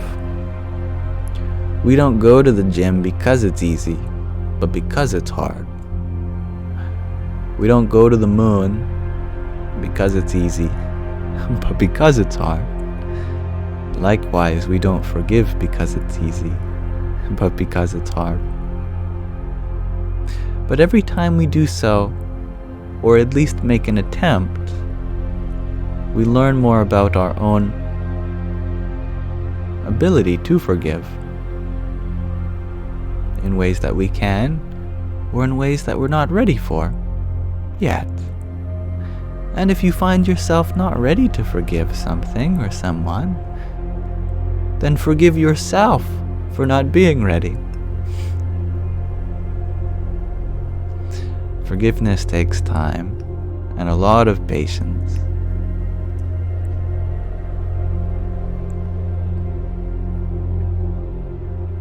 And thank you, Ragnhildar, for your trio of roses. I think I thanked you already. Nonetheless, I thank you once more.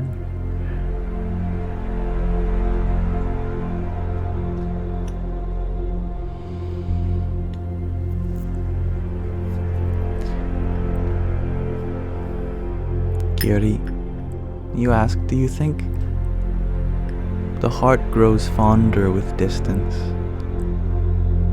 It can. In distance, our longing increases. Literally. Longing. Long distance.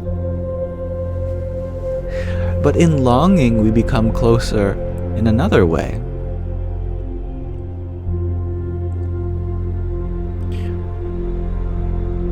The farther apart our bodies are, the closer our hearts. Consider in 1969, when humanity first launched, some of us, to the moon. Now, they were farther away from us than anyone has ever been, and yet our hearts were with them closely. Now, our textbooks, they get it wrong. The moon isn't that close to the Earth at all. You can fit every single planet between the Earth and the moon, with room to spare. Mars, Venus, Mercury, even Neptune, Saturn, Uranus, and Jupiter. You can even fit Pluto with all of them in between. In fact, you can fit 108 suns in between the Earth and the Sun. Consider that for scale.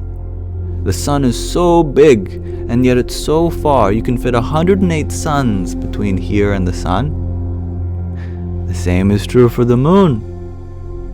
You can fit 108 moons in between here and the Moon. That is why 108 is a spiritually significant number. Count how many beads are on your mala. If you have a bracelet like this, it's probably 108. You can also fit 108 Earths across the diameter of the Sun. But now we're getting off topic. So far away these astronauts went. The distance of 108 moons. And yet, our hearts were with them. Everyone on edge to know if they'd live or die. People at the edge of their seats. The old black and white television screens. Ready to hear the news. So absolutely, in distance, our heart can grow fonder. And think about from the astronaut's perspective.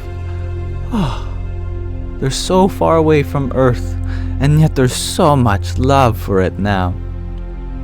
I forget the name of the effect, but it's something that all astronauts experience when you're able to see the Earth within your whole field of view.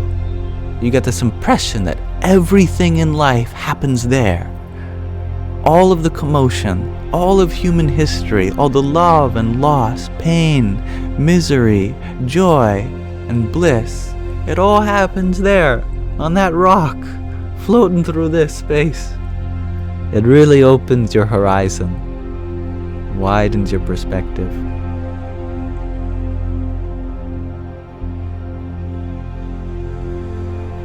Now, thank you, Kendra, for your heart meandros, and a corgi butt you sent a moment ago. Radhe, Radhe.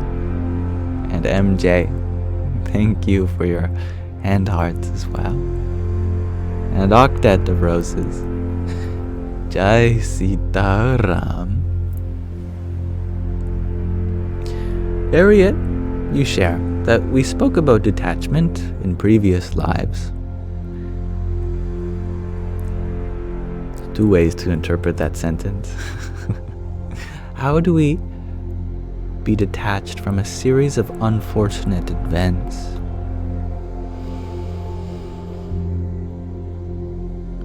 You can't be, because that's not the point. The point isn't to be numb to all the things you've experienced, but to be open to them, to hold space without reaction. We're simply not attached to the judgments that we've made about them.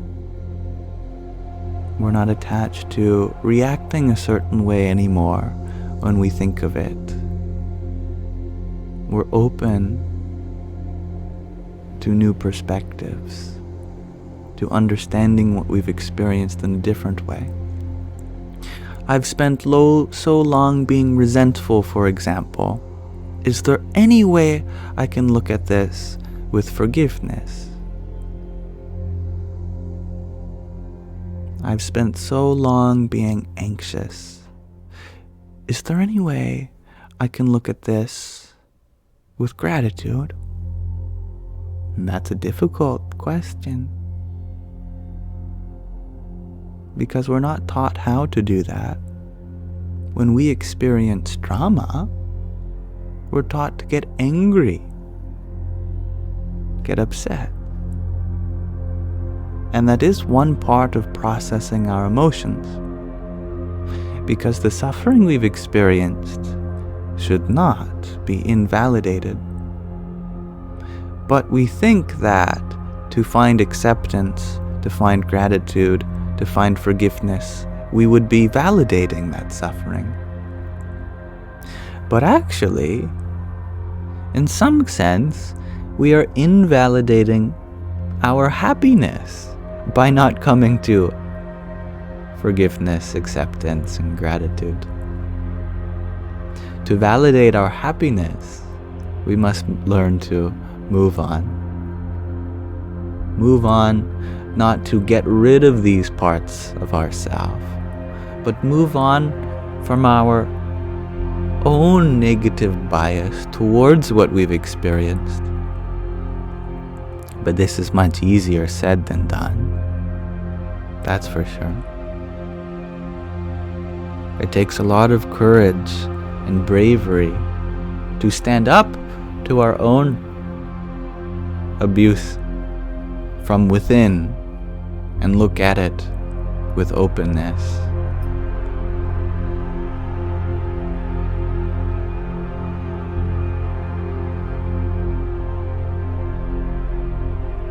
Thank you, Ginseng, for your finger heart and tiny. Yippee! And Leray, thank you for your heartbeat. Radhe, Radhe. And the Canuck Gypsy, you're wondering, what are your personal, true, inner thoughts on do extraterrestrials walk among us on planet Earth? Well, consider the opposition towards spacefaring in our culture. Every time NASA spends another $1 billion on some project, a whole part of our society says, that's great and all, but you know how far that money could go if we spent it towards humanitarian needs? There are so many issues in our culture that we need to address here before traveling the stars. I think because of that, any extraterrestrials have their own stuff that they're going through. Like, we'd love to visit, but hey, you know, we're struggling with homelessness. We're struggling with war too, with prejudice. It takes a long time to work out these issues. And we're so early on in the universe. Consider this. Stars go through cycles where they are formed from the guts of previous stars. Boom! Then all that gas coalesces again and ignites into another star. And then it expands and goes boom! And then all that collapses into another star, again and again and again. When you think about this process, with some back-of-the-envelope calculations, we're so phenomenally early in this universe. The amount of generations of stars that exist is incomprehensible. Billions. And a generation of stars is already on the order of billions of years. So we're talking like trillions of years. And yet, in that future, we are among the third generation of stars that has been. If you pick out any star in the history of the future and ask how many generations has it been, the average star would have existed for billions of generations. But we're on 3, if that, maybe 2.5. We are but babies.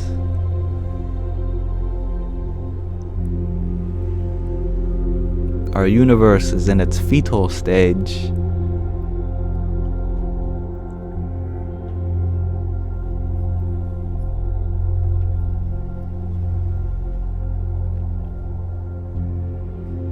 Thank you, Esther. I think I thanked you, but I thank you again. Brilliant genius. I didn't thank you for your rose. Ariom Tat Sat. And thank you, John F., for your rose. Ariom Tat Sat. And thank you, Liz, for your tiny. Yippee! And finger heart. Ariom Tat Sat. Gavin, you were wondering, when did you find the Vedas? Well, they found me. I first became aware of them in this life in my university years, where I started to experiment with new perspectives. Of course, I've always heard of the Bible, and it's fascinated me. Mostly from an academic standpoint. That ancient scriptures, they interest me. And so I was very curious about how old the Old Testament is, what the original language was, and how accurate our modern translations and interpretations are. And then I got interested in other old scriptures. Buddhism is even older than Christianity. Judaism even older than Buddhism. Hinduism's scriptures are the oldest of all religions. And those are the Vedas. So I became most interested in those, particularly due to their antiquity.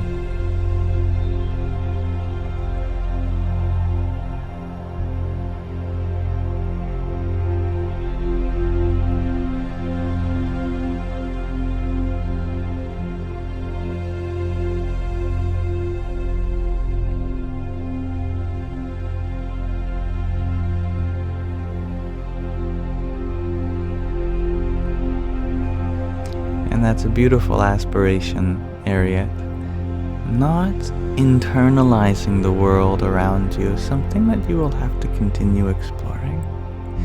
I love that. Yeah. What is inside us? That is our self. Because the self is the container of life. But when we feel that we are of the world,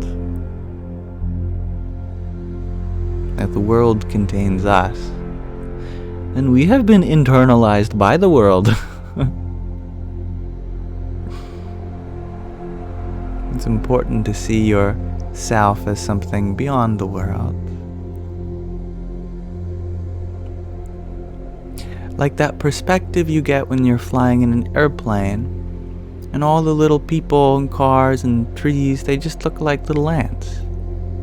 So too, from the platform of spiritual heights, we can look at the world with a kind of model-like fondness, where it occurs to us. But we are a distant witness. That doesn't make it any less meaningful.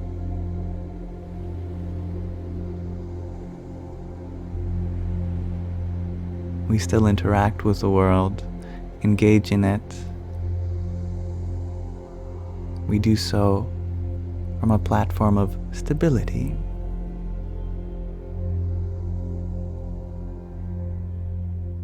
And thank you, this is my show, for your quintet of team bracelets. Radhe, Radhe.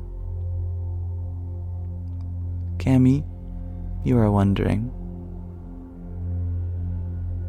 what are my thoughts on feeling of derealization and panic attacks while delving deeper into spirituality? It's very common. That happened to me whilst exploring non-duality specifically. The idea that this universe is an illusion, that the self alone exists. These can be particularly scary ideas, especially to the mind. And when I experienced panic attacks, it doesn't help to say, the panic is an illusion. All this world is an illusion. It only increases your panic. Fun fact.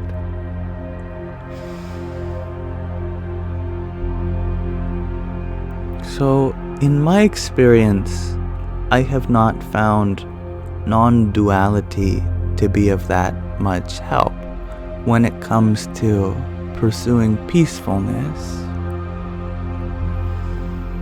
Instead of trying to dissociate from the world, there is another avenue of spirituality you can take. One that's not so hell-bent on being one with everything and viewing the universe as illusory. Mind you, it's a genuine spiritual path that many people have walked before. And I am not talking down to non-duality.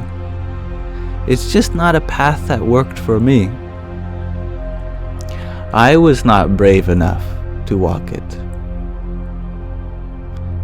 I thought of myself as so high that I could go down that route. But I lacked the humility to realize that there are just easier ways to pursue spiritual revelation. Ones that don't involve losing yourself to this idea of material illusion. Instead of trying to affirm to myself, I am the ultimate reality, nothing else exists, during my panic attacks, I switched things up. I started chanting.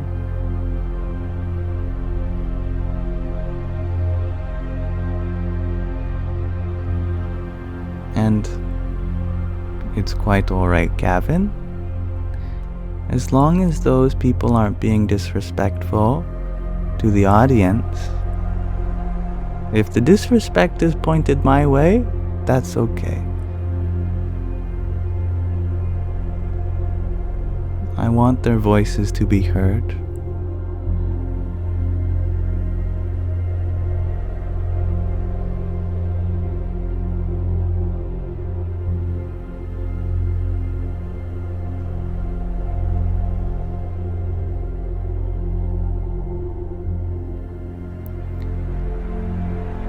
During my anxiety, I found it much more fruitful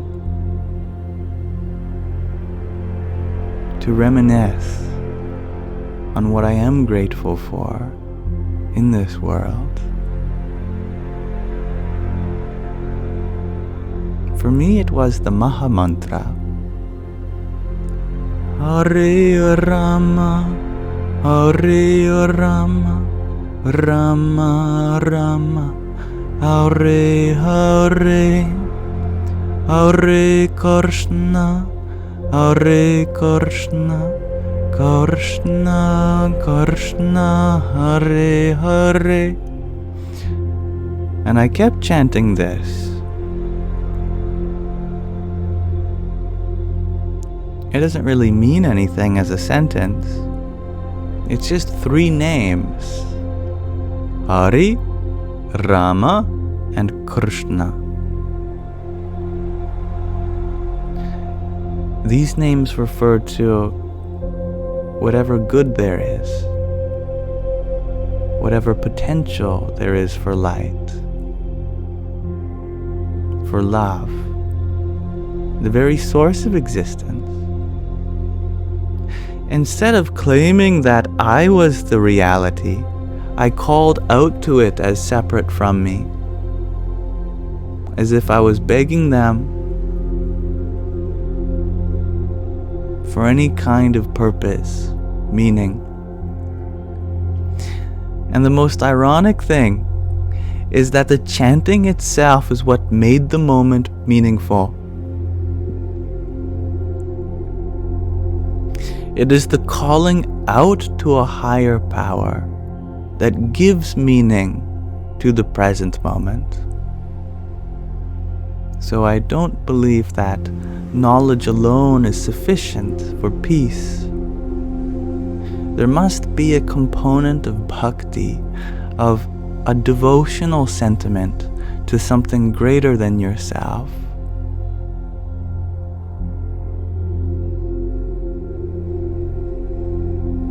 And that's what worked for me. Then my spirituality became much more grounded. I saw everyone around me as opportunities for me to be of service. My relationships with my parents, my sister, improved so quickly.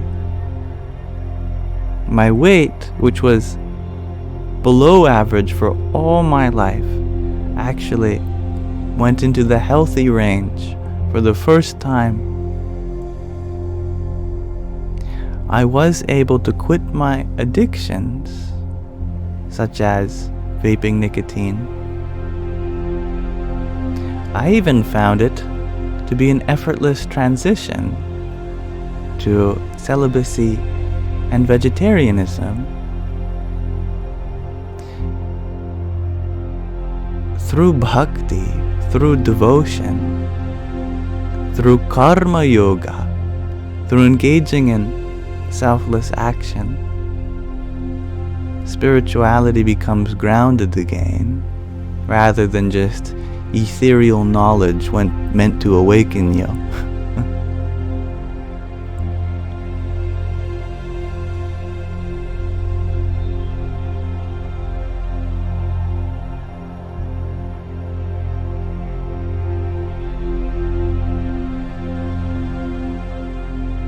Thank you, Val, for your trio of roses.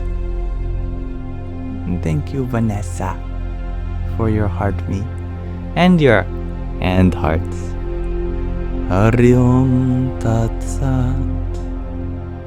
And thank you, Christopher, for your heart me as well. Jai Sitaram. The Kanak Gypsy, you ask, how old do you believe you are? My soul. As old as yours is. Souls do not have an age to them. That witness of life you are has always been. It is the objects within our experience that undergo changes. But you always remain that witness throughout youth, adulthood, and old age.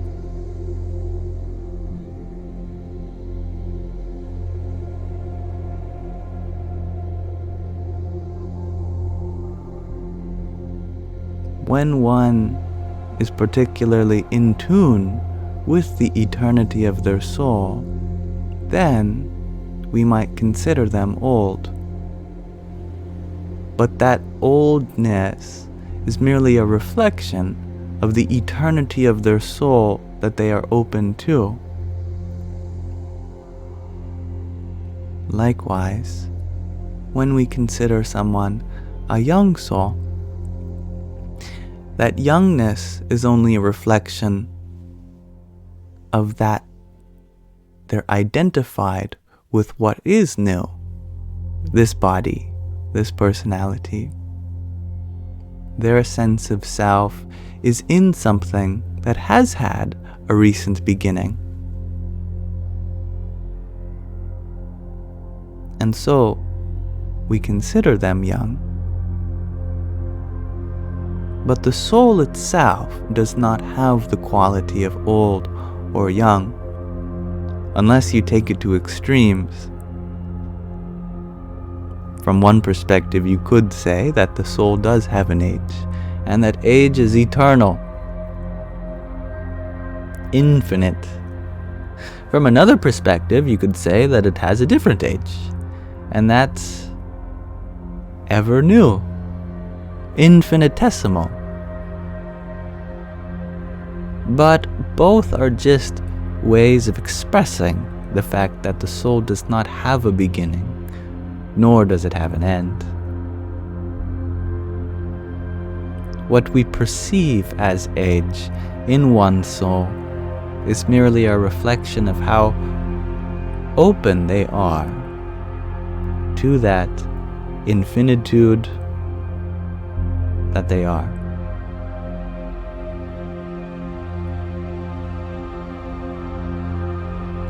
And thank you, Christopher, for your heart me. Radhe, Radhe. And well said, Zion.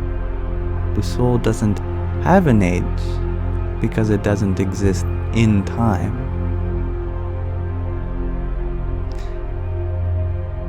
We may get caught up on the meaning of the word soul. Let us remember that it is an older word for what we might call today as consciousness. Consciousness is used in all the same contexts as the soul. Both refer to whatever the essence of life is that you are, that we don't get to experience in a dead body.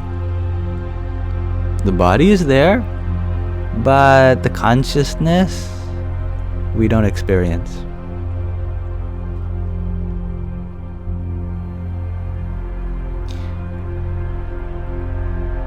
Being conscious means that you are the subject.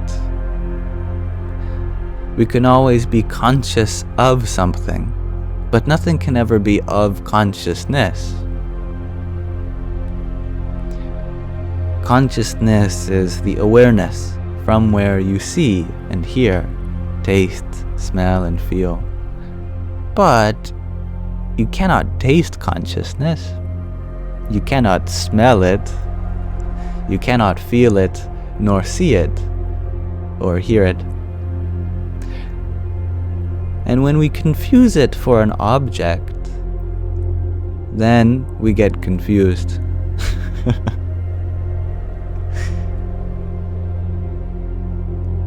Psychologists call it the big problem of consciousness. We can't seem to find it.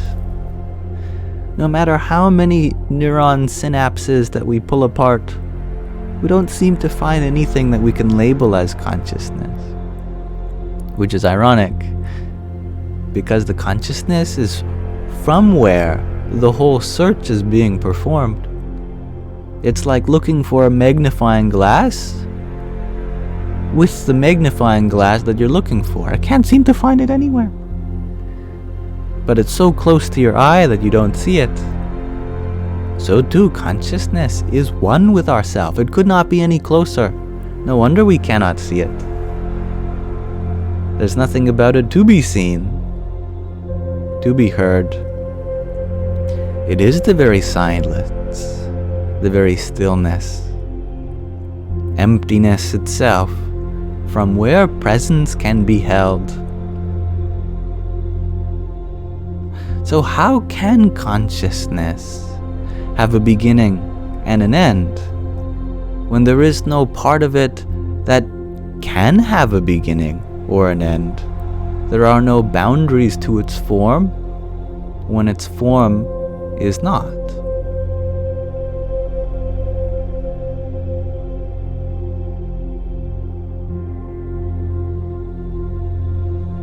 Such is why, for example, in the book that we've been reading from Swami Taratmananda, he speaks of the nature of the immortality of the Atma, the self, consciousness, or the soul, as not a matter of belief, but a matter of knowledge. Through adequate means of self-inquiry, one can come to directly know that their consciousness is not something which is temporary.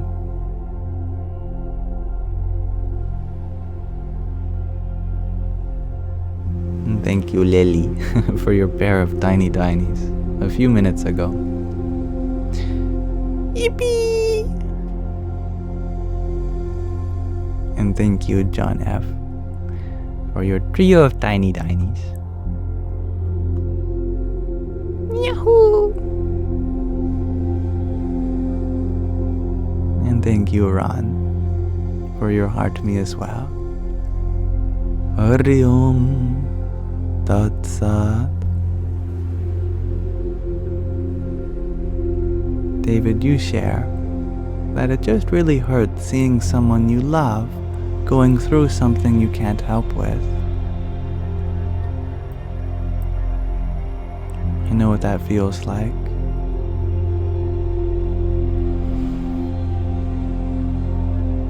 That is where trust comes in. That what they're going through is not going to break them down. At least not in a way where it's impossible to be built up again even stronger. We know from our own experience. Look at all the challenges we've had in life, and yet we're still here. And from those challenges, we are stronger, we are wiser, we are more compassionate. That capacity you have to learn from the difficulties in your life is not unique to you. It is the very essence of what everything is. And so we can trust that those who are going through difficult times may also find reason to grow, even when we are unable to help in that growth.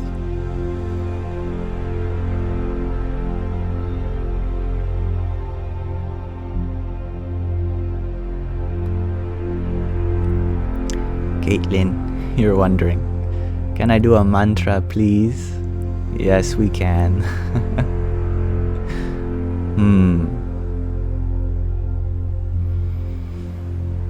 Why don't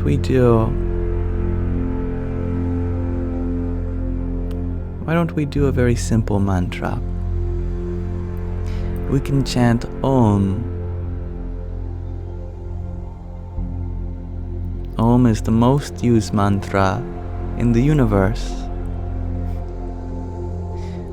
Om is made up of 4 parts. Quarters. The first quarter is produced in the diaphragm. It is the primordial sound of existence. Ah.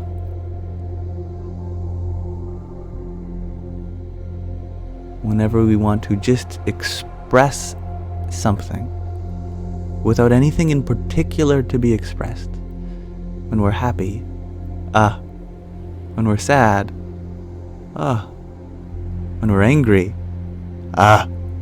Scared, Ah! It's the simplest sound a human can make. It is just a voiced vowel. It has no articulation. The tongue doesn't move, nor do your lips contract. It is the primordial sound of existence. It represents creation. Ah. When we bring the vibration of this sound into our throat, and we contract our lips to propel it outward, then it becomes Ow.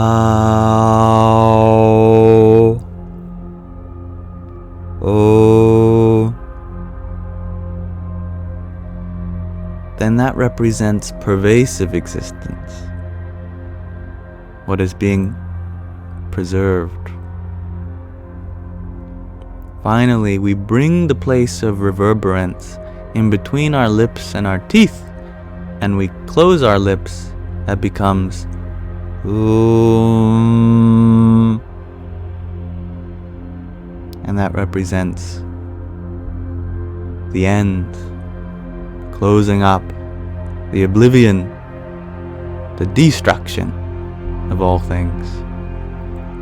But there's one more quarter that we cannot transliterate into English, and that's the crescent moon with the dot above it. Now, if it were just Om with an M, then it would just be a dot, because that represents the nasalization. But the Chandra, the semicircle, is not merely the Anusvara, the nasalization of It is the pure nasalization where we bring the tongue up to restrict the airflow completely, and then the main place of reverberance is entirely in the nasal cavity. It's the same thing we do when we say the NG sound at the end of present tense continuous verbs, like I'm walking, singing.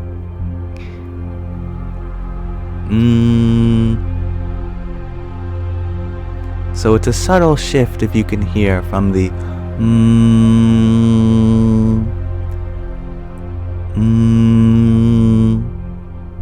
all together. Those four quarters in quick succession sound like Aum. And through many thousands of years, that diphthong Au became Au. When you say Au quickly, it becomes Au, Au, Au, Au, Au. But when we're chanting very slowly, the Sanskrit becomes deconstructed into its constituent parts again. If we're doing a mantra where we don't chant Om slowly, like Om Namah Shivaya, then we don't have enough time to distinguish the quarters of Om. But when you're just doing Om Japa, then the parts become deconstructed. So it's Aum.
All right.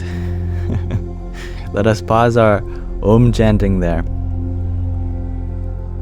Now, thank you, Ron, for your pair of finger hearts you sent a few minutes ago. Radhe, Radhe. And Brilliant Genius, thank you for your finger heart. Jai Sita Ram. And thank you, France, for your rose. Hari Om Tat Sat.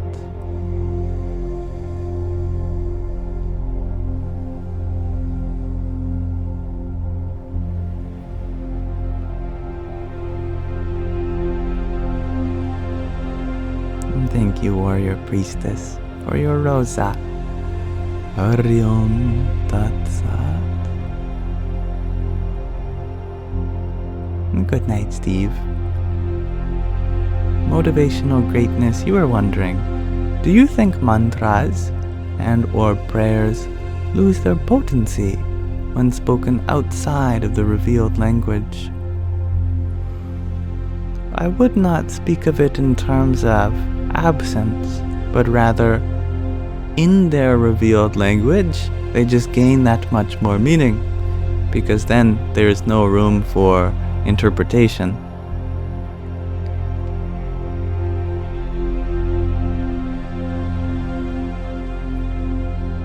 But as long as the sentiment is still there, then that is what matters. It matters not in terms of word choice nor pronunciation, but how we use them to invoke qualities within our hearts.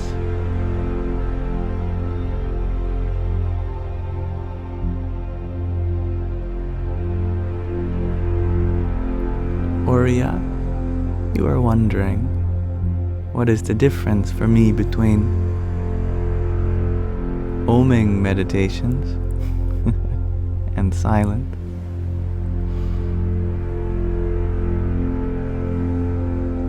There are many ways to climb a mountain, some of them more accessible than others. It's a lot easier to do mantra meditation than it is to do silent meditation. But the destination remains the same. Whether you climb the sheer rock wall and get to the peak, or you take the longer but safer and more leisurely route to the top.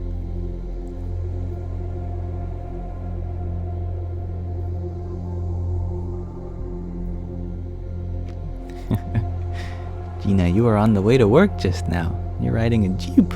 That is fun. Well, I hope your work today is very meaningful.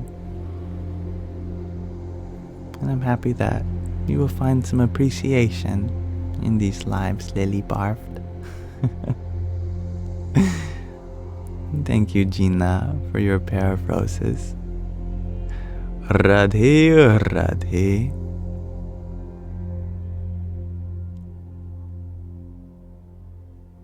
And Orla, you share that your name is pronounced Orla.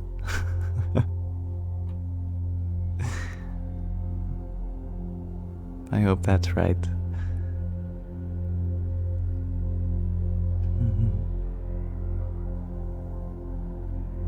And Yongjiang, you ask, why did I remove all my videos?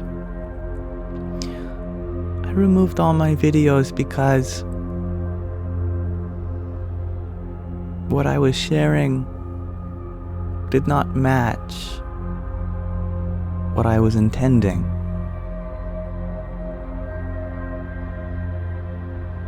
What I was sharing was very mind-expanding concept. But my intention isn't to expand your mind. It's to deepen your heart. And I will gladly take the embarrassment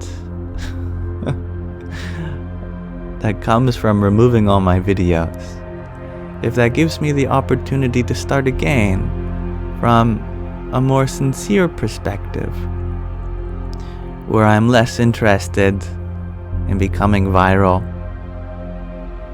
and more attentive to simple validation, affirmation. And thank you, July Moonchild, for your heart me. Hari Om Tat Sat.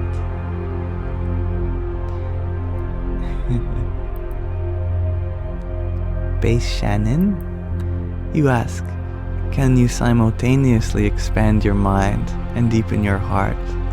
I like that question. I think the mind can expand to the limit of your heart's expansion. In more ancient times, we said that the mind resided in the heart.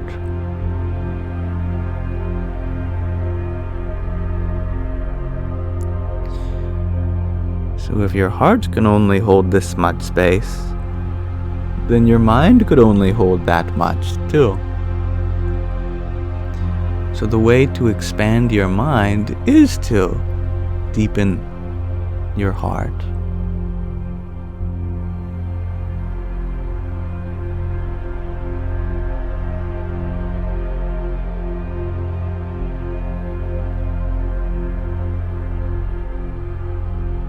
Thank you, This Is My Show, for your quintet of team bracelets.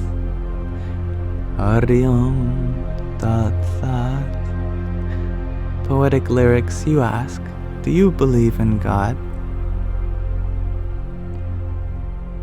I believe that we use the word God in a lot of different ways.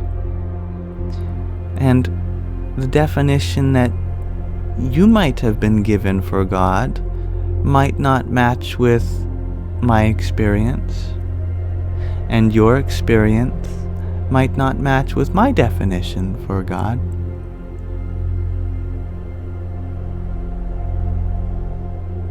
I know that a lot of wars are fought over the definition of God. A lot of people go hungry because of their attachment to some ideal about how to serve God.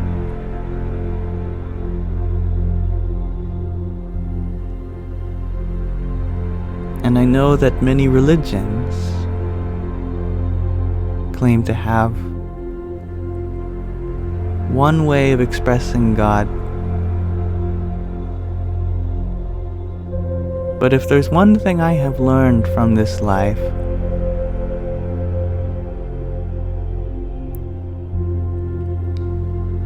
it's that you can have one star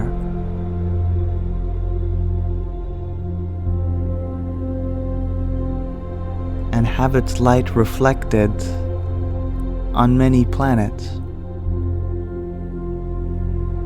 Now, if I grew up on Earth, of course I'd say that my sunset is more beautiful than the one on Mars.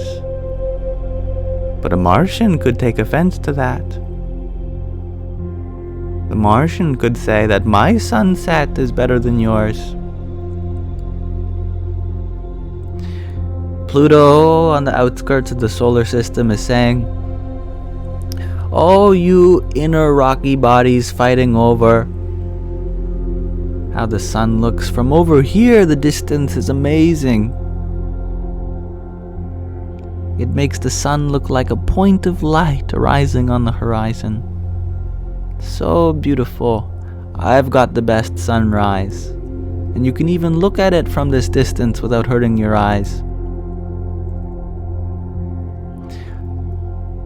Those who live on Saturn, they say, "My goodness, have you seen the way that the sun refracts its light through the rings? How the sunrise not only gives rise to a dazzling assortment of colors, but a myriad of shadows across the surface cast by the rings." Those who live on Neptune say, no, the blueness of our sunrise is just so deep and profound. We've got the best sunrise. But they're all arguing from their perspective, without realizing that it's the same sun, which is not actually rising or falling.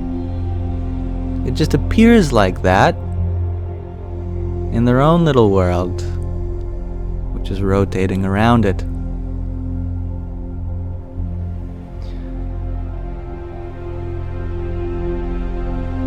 That potential for this universe to be is very much a reality.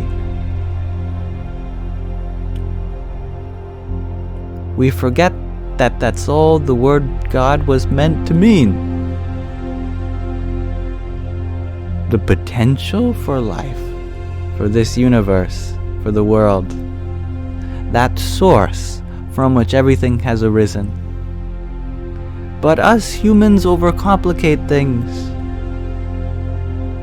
They say this potential goes by this name and wants you to do this thing and doesn't want you to do that thing. This source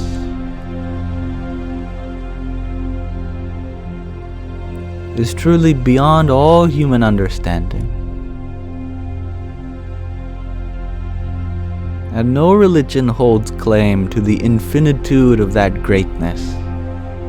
To claim otherwise would be an injustice to the eternity of that potential for all this universal glory. So when you ask me, do I believe in God? I think it's a funny question,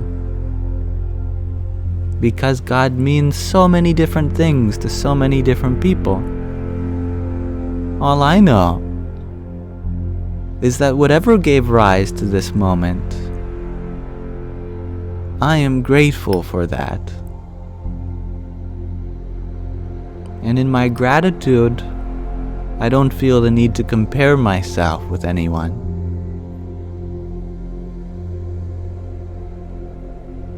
There's nothing to believe, really.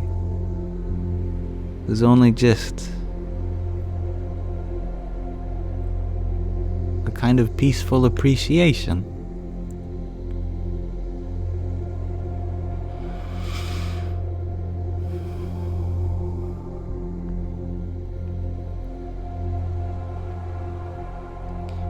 And thank you, Lena, for your rose. Radhe, Radhe. Thank you, Iris Live, for your pair of roses. Jai Sita Ram. And thank you, Alexandra, for your ginger man and finger hearts. Hari Om Tat Sat.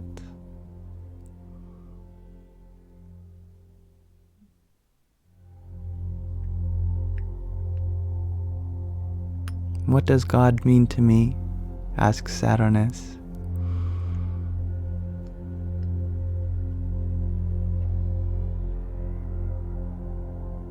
God means that wonder in a child.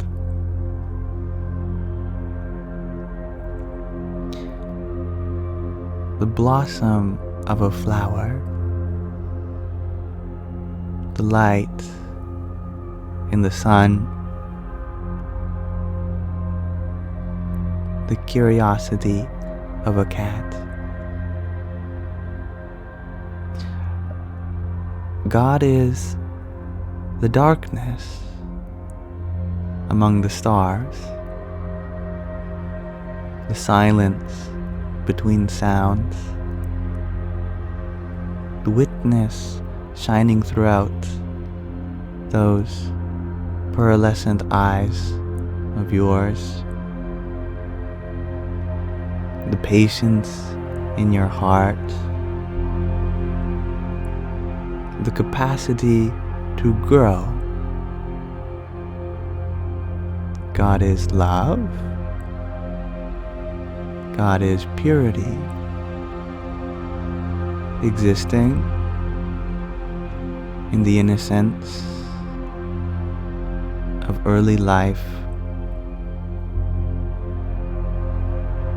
and the gratitude of the elderly. God is the capacity to think outside the box, to learn, to change. There is nothing but God in my heart.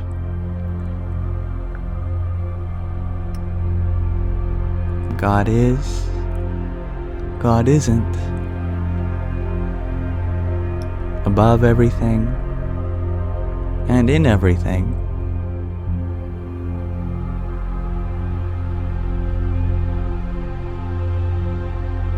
That potential is always there.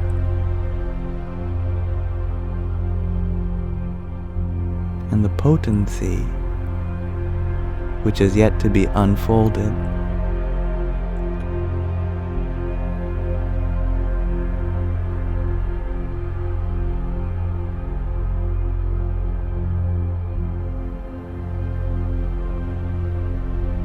Ivan, you share that God is the fill in the blanks, the very space waiting for something to be filled in, the empty canvas to be painted, the platform to erect a house, the peacefulness to begin a journey.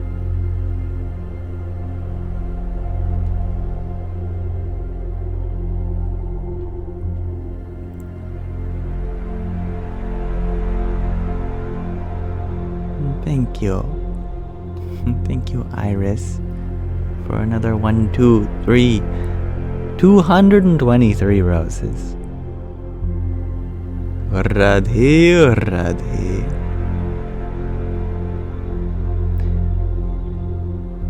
Thank you, Leah, for your trio of roses. True. Two.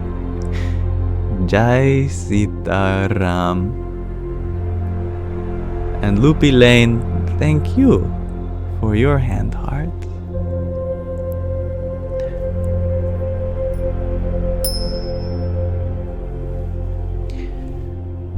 Inclusa, you say, you must write that. And then we fall into the trap of trying to contain truth again. If we feel we must capture the moment, then we are not truly living in it.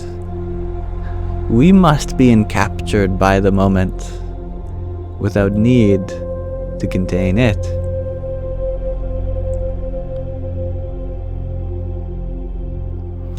That is why Krishna says in the Bhagavad Gita, to one who is awakened to truth, all humanity's spiritual scriptures have so much use as does a puddle of water next to the ocean.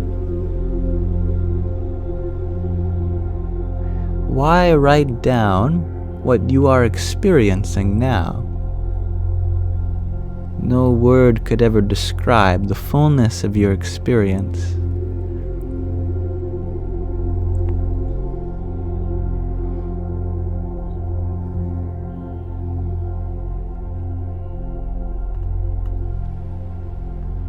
Strawberry, you ask, what is this religion? There is no religion. Don't you see?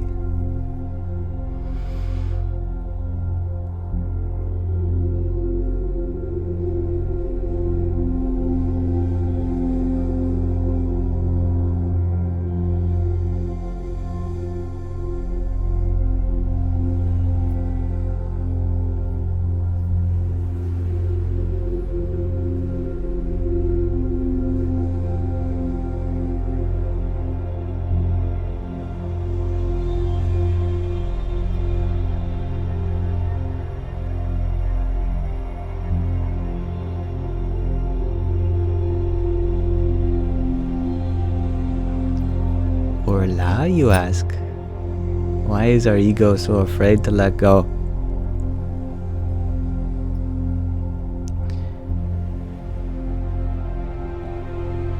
There's nothing to let go.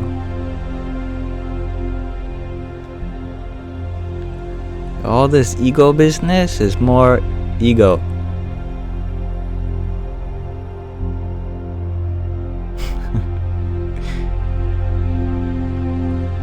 Ego just means your sense of self. It's not going anywhere.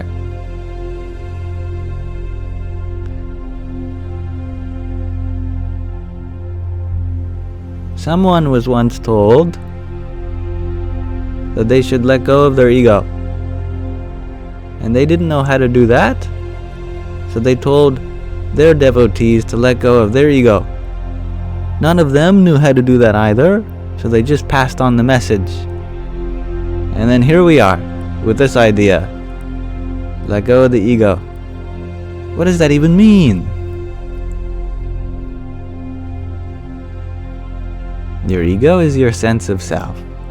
There is nothing you can do to let go of your sense of self.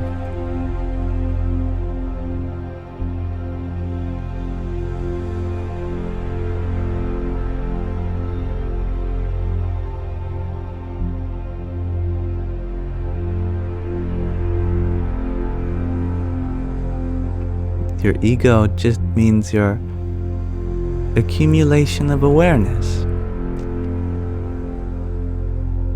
Where your awareness is, that is what you identify with. Your awareness is always somewhere. You cannot withdraw it completely. To be aware implies something to be aware of.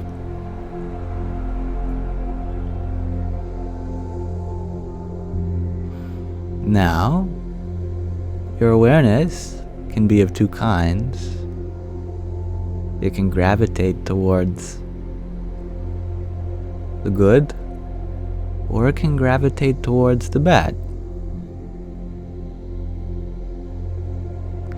When it gravitates towards the bad, we call that kusang. You're just associated with the negative. Seems like nothing you do makes any difference. Seems like the world is going to hell. Seems like my childhood could have been better. Seems like my friends don't understand me.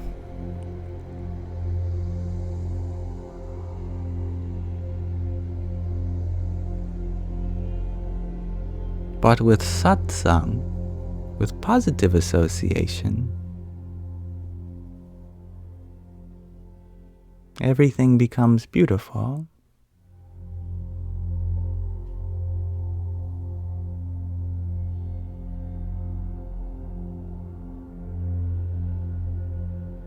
I have the potential to learn and grow from my childhood. I have so much service I can give to the world. I have so much room in my friendships for deepening my relationship with them.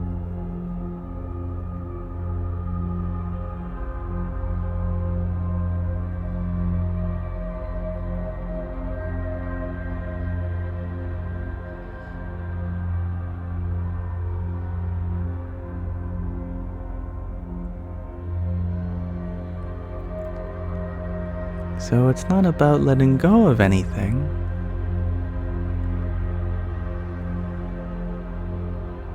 You have everything. The positivity is there. We just need to bring our awareness to it.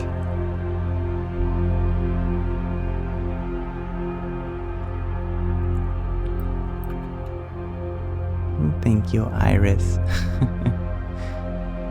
For your... How many paper cranes did you send? 1, 2, 3, 4, 5, 6. 6 paper cranes. My goodness. Radhe, Radhe. Thank you, Iris. And thank you, Christy, for your heart, me too. Jai Sitaram. And thank you, Alicia, for your rose.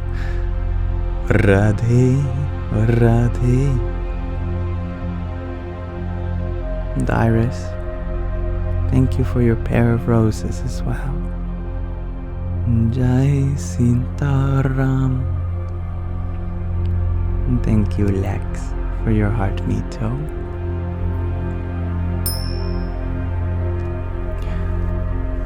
Olivera, you ask how to find home and the way home. Your home is where your heart is. So you have to find your heart. What even is the heart? Actually, it's the muscle that pumps blood around our body. No. Not that heart. I mean the real heart. The place of love. The center of your being. You are already home. But we've been lost in the daydream that we've had about the world.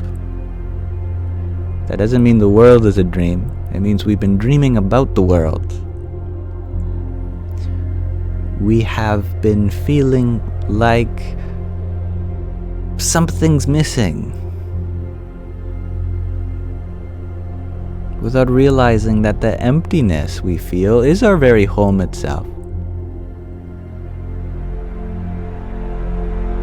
Home is where you can always return to.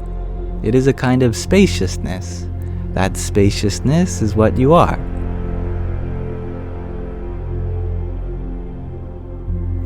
People who are awakening to spirituality, they say, I just feel so empty.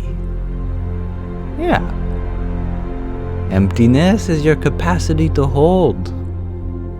And you hold so many beautiful things that come and they go. Emptiness? What would we do without emptiness? Well, there'd be no room for anything.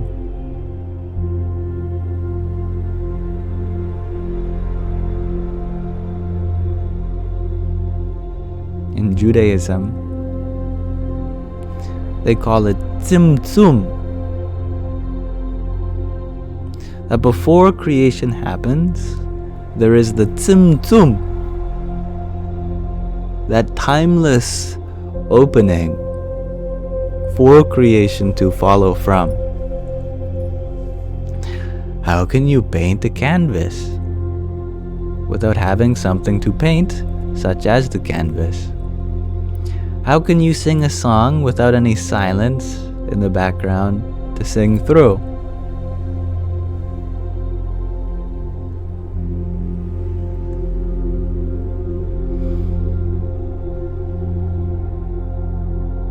Presence demands an absence to begin from.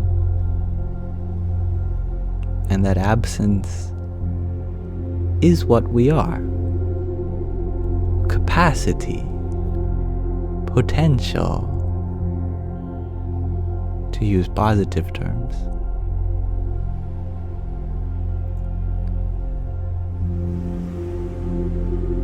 Now, if someone gave you a new hard drive or a USB stick and you looked at it and you opened it up on your file system and it said that it's completely empty, oh man, you'd begin to cry. Oh geez, the whole thing's empty, nothing but emptiness. No, you wouldn't. The purpose of it is to hold space. In fact, if you bought a new USB stick and it wasn't empty, then something would be wrong. But yet, when we see our own emptiness, we go, oh man, something's wrong. When we look at the world and we see all the emptiness, there's no love there, only suffering there. That's the point. So that there is room for more. The problems that exist in your life are there for you to give.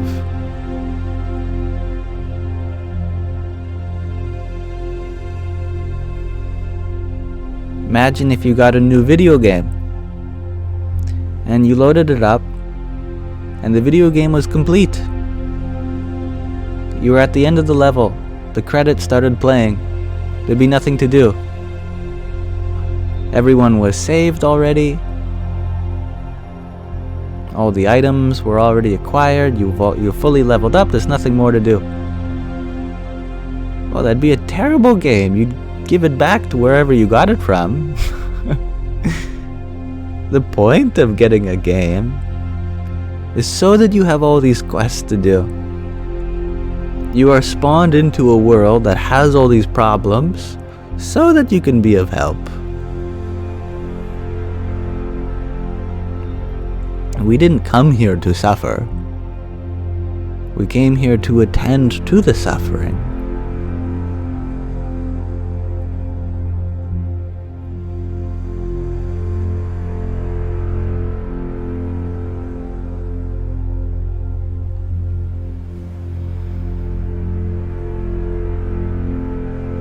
Thank you, this guy, for your 30 roses. Radhe, Radhe. And thank you, Lex, for your ice cream cone. Jai Sita Ram.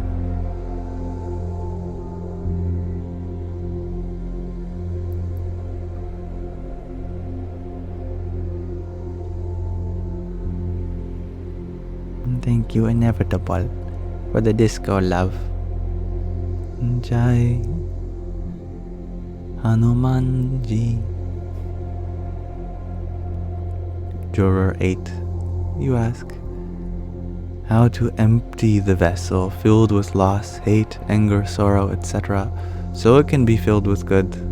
Now, I will tell you, and I hope it blows your mind. Loss, hate, anger, sorrow, all of those things that you have described, that is the emptiness. Loss means that there is room for gain. Hate means that there is room for love. Anger means that there is room for patience. Sorrow means that there is room for contentment. That is the absence itself.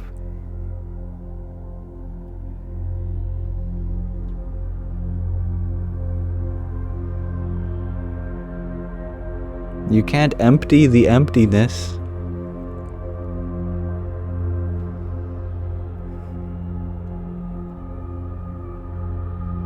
I give you a box. I say, make it empty. So you take out all of the objects in it. I said, no, make it empty. Alright, so you hook up a vacuum to it. You suck out all the air out. Now make it empty. What? What more is there to remove? Well, the emptiness itself. Remove the emptiness. You can't do that.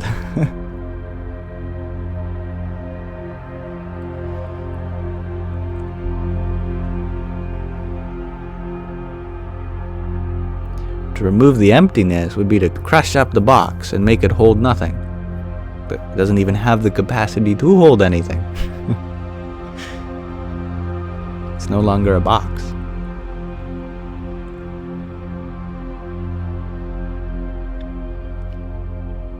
And thank you, Loopy Lane, for your 10 tiny tinies. Yippee!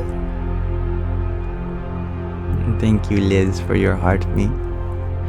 Radhe, Radhe. And Gina, thank you for your rose. Ariom Tat Sat. And Des, you were wondering how to remove anxiety. That's just like the empty box. How do I remove the emptiness? Well, if you're looking for the absence of absence, you're just looking for presence with extra steps. In anxiety, we feel hopeless, we feel purposeless, we are afraid. So give yourself something to hope for. Render some purposeful service. And be brave. How do you do this? By accepting where you're at. By allowing the anxiety to inspire you, rather than bewilder you. View the anxiety itself as something that's helping you become braver. During anxiety, we learn so much about our standards for life. Anxiety can be a very humbling experience.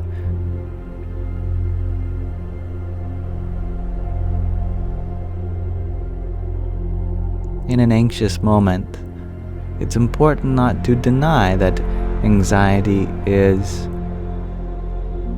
a reality. But sometimes we do that. We say, I'm fine, everything's okay, nothing's wrong. But by doing so, we're denying the existence of our anxiety. And that only makes us feel more anxious. Okay, if I'm fine, everything's okay, then why do I feel like this? So the real way to affirm yourself is not to tell yourself, lie to yourself that you're feeling okay. Affirm to yourself, I'm anxious. I'm really scared right now. And that's a very brave thing to do. I don't feel okay right now. And that's okay. Because you're allowed to. I would like to try to find a way to feel better right now. I want to feel better. I would like to know if things are okay. And how I can know that? Something I am learning.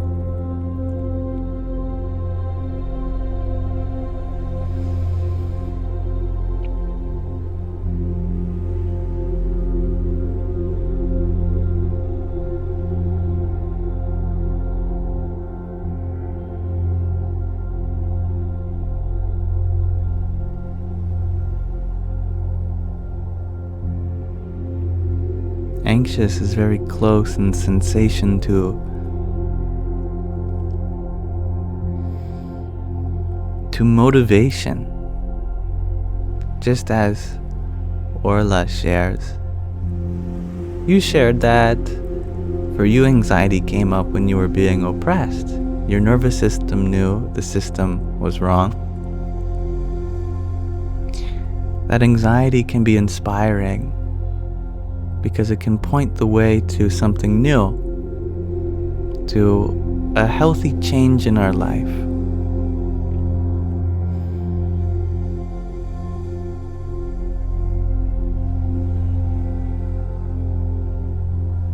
For me, my anxiety inspired a lot of changes in my personal life. I learned that I was a lot more sensitive to scrolling, watching short-form content than I realized. I didn't even know that it was affecting me until I started to get overwhelmed by all the information. So I took a break from scrolling. I took a break from the internet.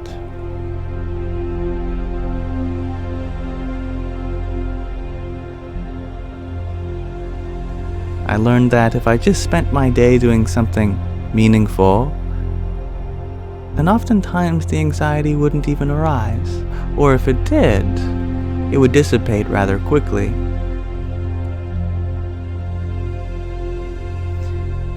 If I'm learning something new, if I'm reading a book, if I'm journaling, if I'm helping out my parents with something that they need help with, if I'm going for a walk with my sister, simple, meaningful activity, how can I be anxious when I'm helping? When I am actively pursuing growth, when I'm refining my personal relationships,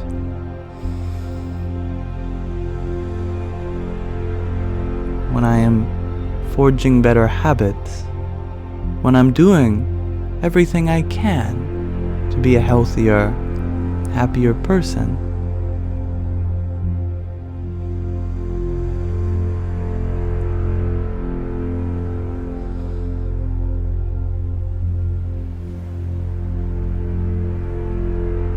Thank you, Liz, for your perfume a few minutes ago. And DK Green, also known as DK Leather, thank you for your 21 roses and a rosa. Radhe Radhe. And thank you, John F., for your quintet of cheer you ups. And Yelitsa, thank you for your 21 roses. Hari Om Tat Sat. And thank you, Meli, for your 10 roses. Jai Sita Ram. Thank you, Mihai, for your heart meter. Om Namo Bhagavate Vasudevaya. And thank you, Faith Daily, for your 7 roses.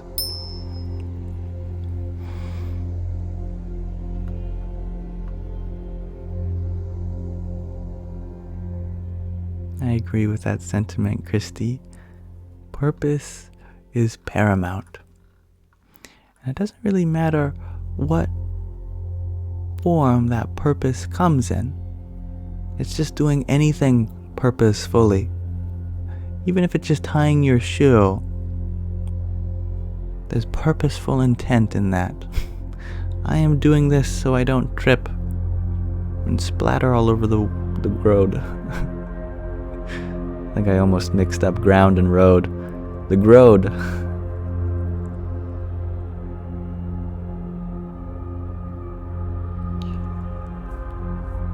Rachel, you ask, have I been live for 5 hours? I guess so. Maybe it's a good time to read from another section of the Pocket Pema Chodron.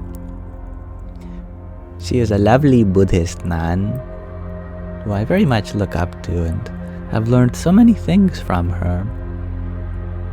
Here, I'll show you the cover in case you want to do a look at it or save it while we read. We've been reading it rather randomly, just flipping to a random verse. There's 108 in this book.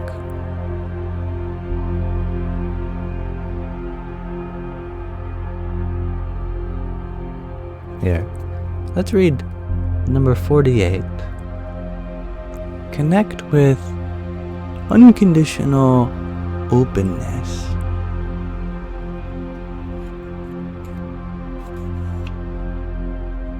When we sit down to meditate, we can connect with something unconditional,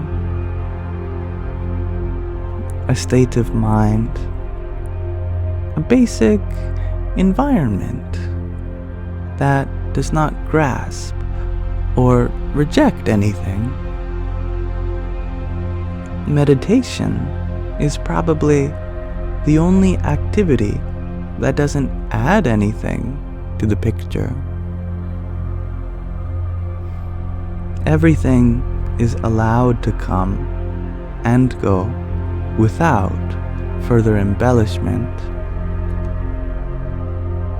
Meditation is totally non-violent, non-aggressive as an occupation, not filling the space, allowing for the possibility of connecting with the unconditional openness. This provides the basis for real change.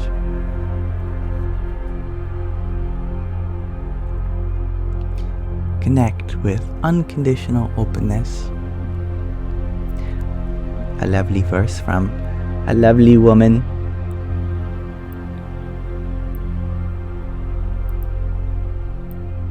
I like to find inspirational words from many places, including her, but no place in particular.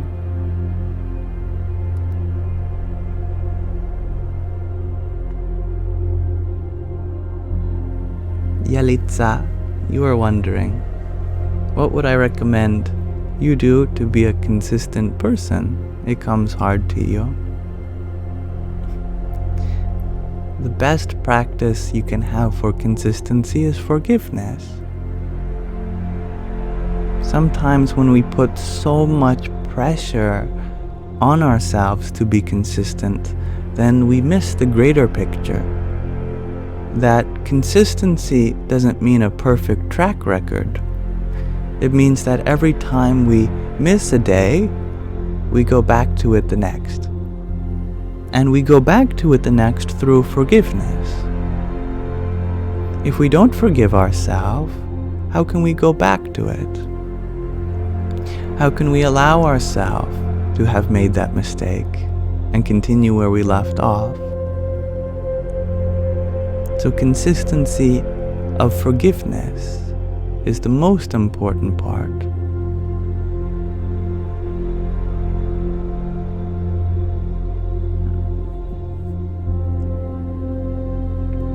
And thank you to Ply for your heart me. Arion Tatsat. And thank you Kami for your heart me and team bracelet. Jai Sitaram. And thank you Scott for your rose. Radhe Radhe. And thank you, Southern Sun, for your finger heart. Om Namo Bhagavate Vasudevaya.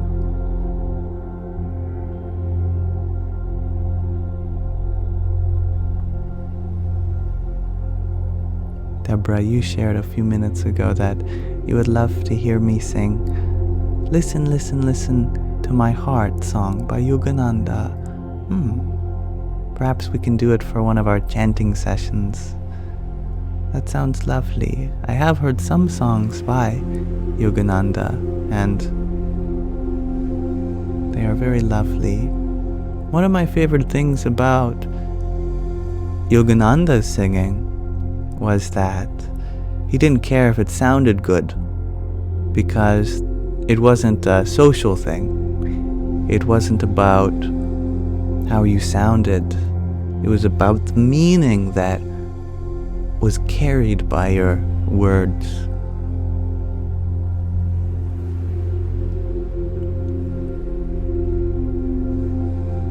Chris Morton, you ask, how do I protect my family and friends from a bad witch that want all of them killed because she wants something? The comment is often restricted by character size, which is a challenge I know you all have to go through, since I know you have a lot more to express than what is contained within the confines of a TikTok comment. It's the worst, says Small. Nonetheless, I understand your question. Know that positivity can outsmite negativity. It doesn't matter if the most powerful witch or wizard in the world casts a spell on you. Blessings can outbalance any kind of curse. If you keep your awareness on how protected you are, there is nothing that can take away from your inner joy and the well-being of your loved ones. The real curse is in believing that the curse had any power to begin with. The only power other people's words have are the power we give them. Ultimately, it's our choice whether we see them as something that can take our happiness away or not. And the more faith you have in your own ability for happiness, then the less other people's words will affect you.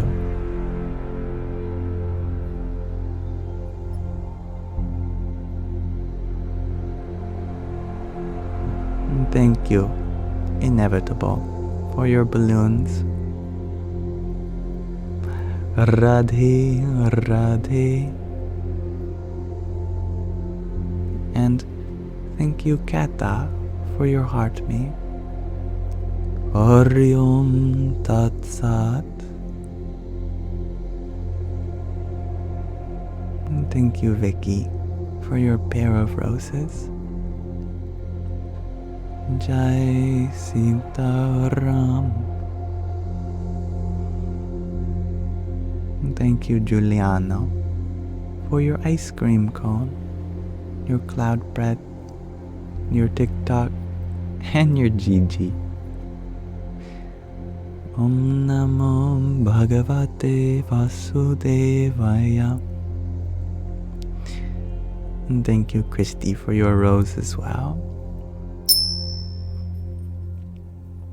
Jake, you ask, am I a star child? Well, before our solar system existed, there was this beautiful planetary nebula, a dispersion of atoms of many different kinds and varieties.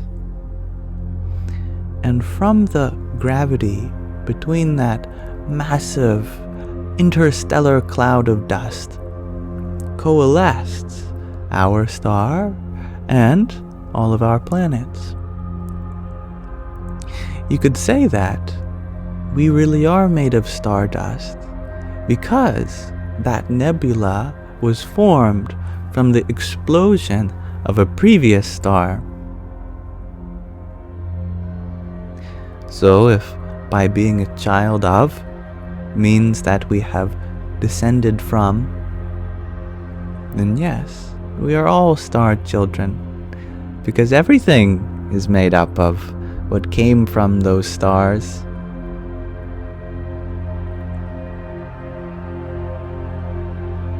And thank you, Kay, for your heart me. Radhe Radhe. And thank you, Tatvamasi, for your quintet of roses. Jai Sitaram. Arthur, you ask a good question. What if a star dies and becomes a black hole? Isn't that wonderful? There's such a variety in the evolution of stars, even though that they are often so similar in composition. Just a bunch of hydrogen and helium, really. Yet, depending on its size, that can lead to various different outcomes.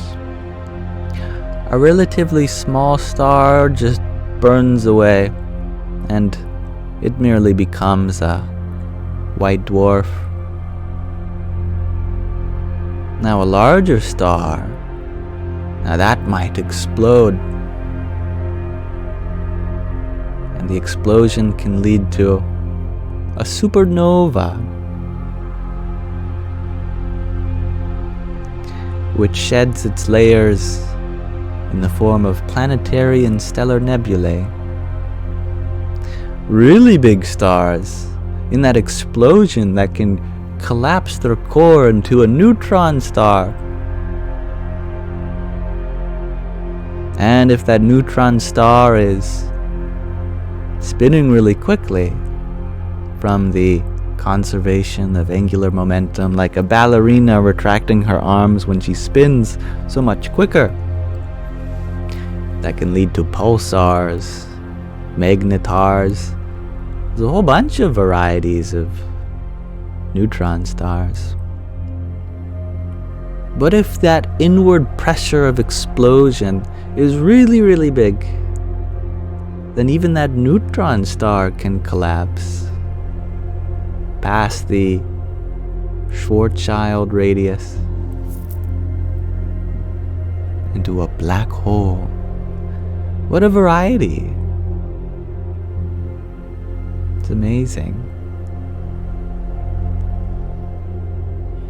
Learning about space really expanded my awareness. There's almost a beauty to the universe, even though it's not trying to be beautiful. It's effortlessly beautiful.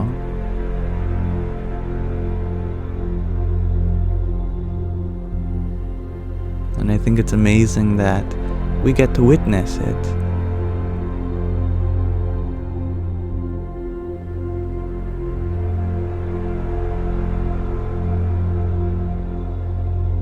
Surrounded by shadows, you are wondering, what do I think about CERN opening up a portal?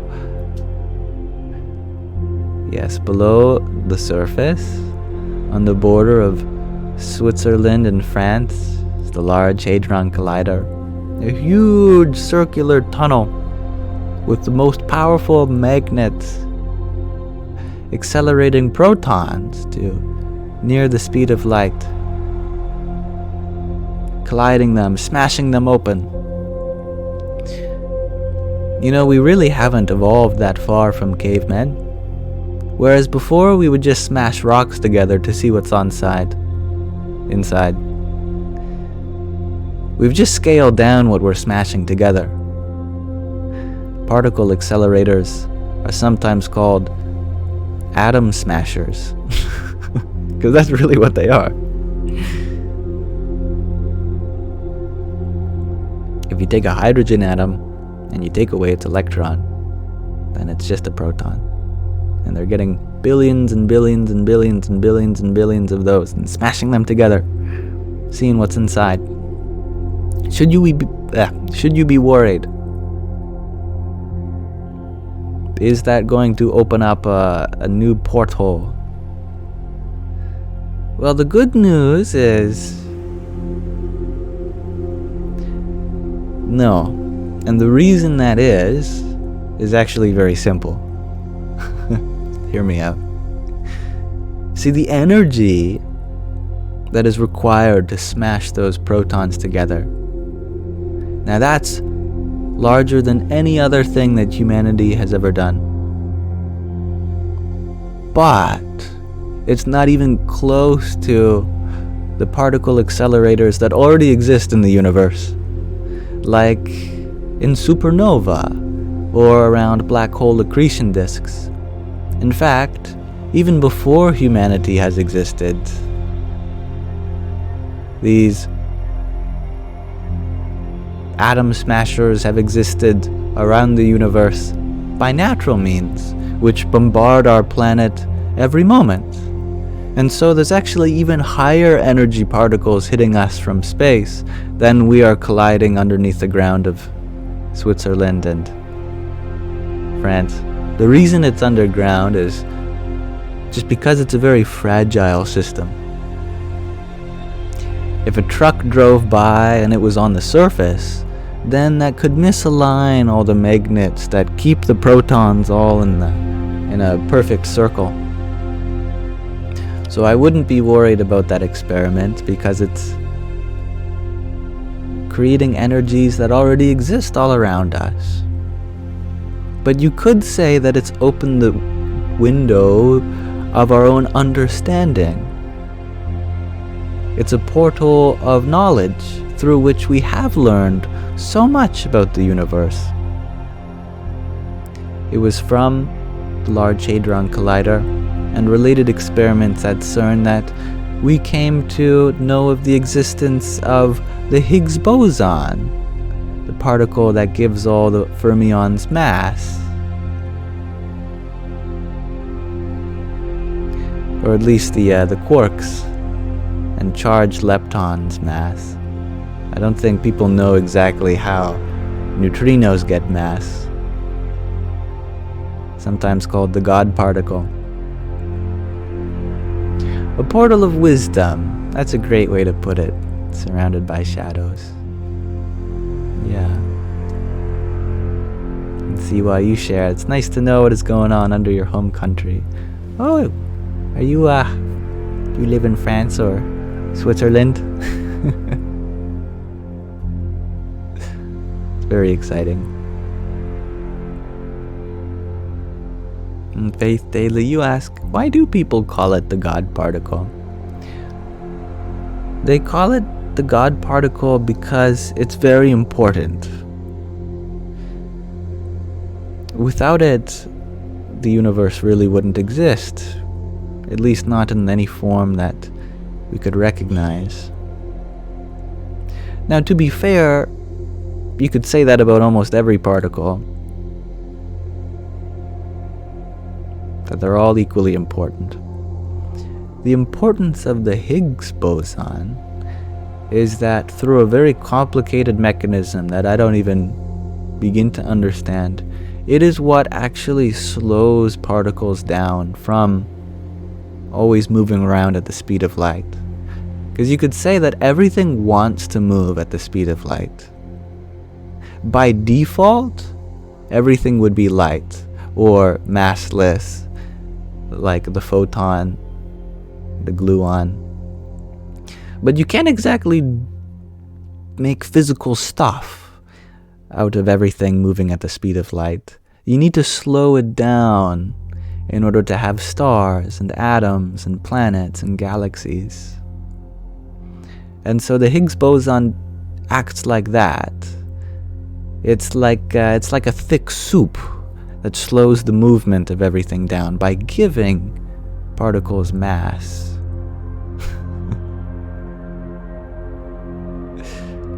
I heard an analogy that was really lovely.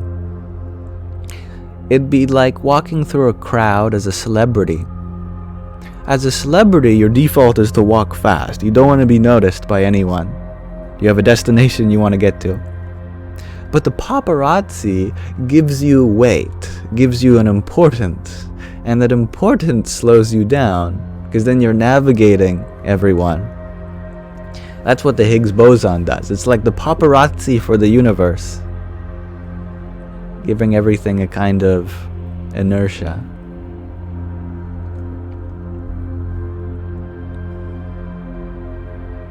Hello, Sarah. You're sleepy? So much farming, so much sun, sending love and hugs. Well, thank you, Sarah. I hope you are having fun in spite of all the hard work you're doing. Nice to see you, though.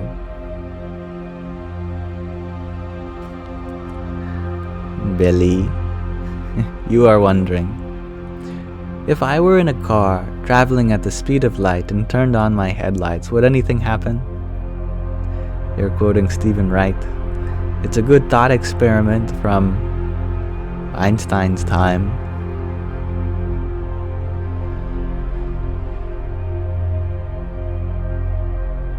Of course, we can't exactly accelerate a car to the speed of light, because doing so would require an infinite amount of energy. And more than that, an infinite rate of consumption of energy.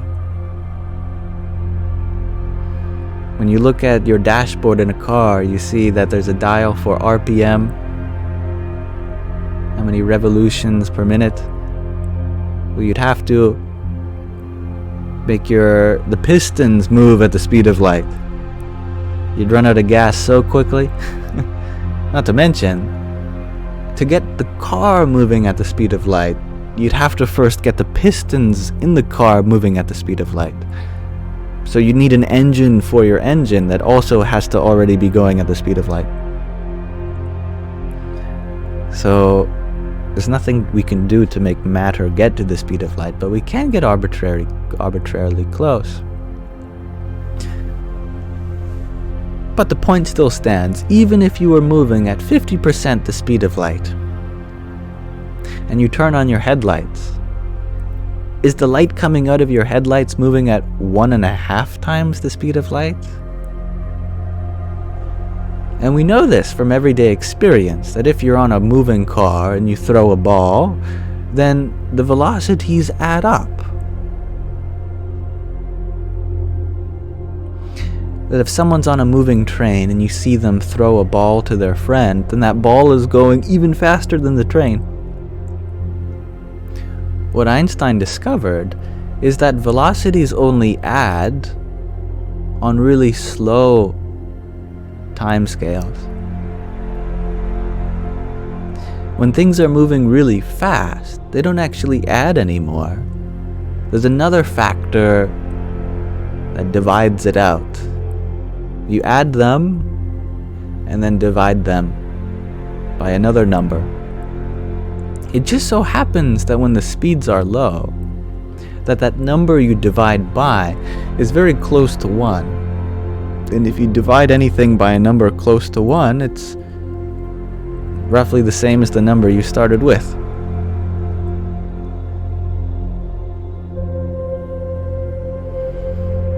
It's something like 1 minus the product of velocities. If those velocities are very small, then that's a very small number. And so 1 minus a very small number is still a very small number. Or maybe it's 1 plus. I don't know. I forget the exact equation to add velocities. Point being, when you are driving at near the speed of light, or a significant portion of, and you turn on your headlights, the light still comes out at the same speed. Why? It's an assumption that we make. You have to assume that light moves at the same speed. Why do you do this? Well, you have to assume that at least something moves at the same speed in order for any measurement to have any kind of relativity.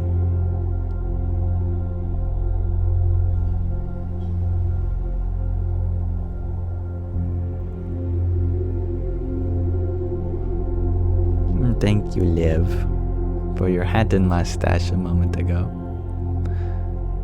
Radhe, Radhe. And Jake, you're wondering.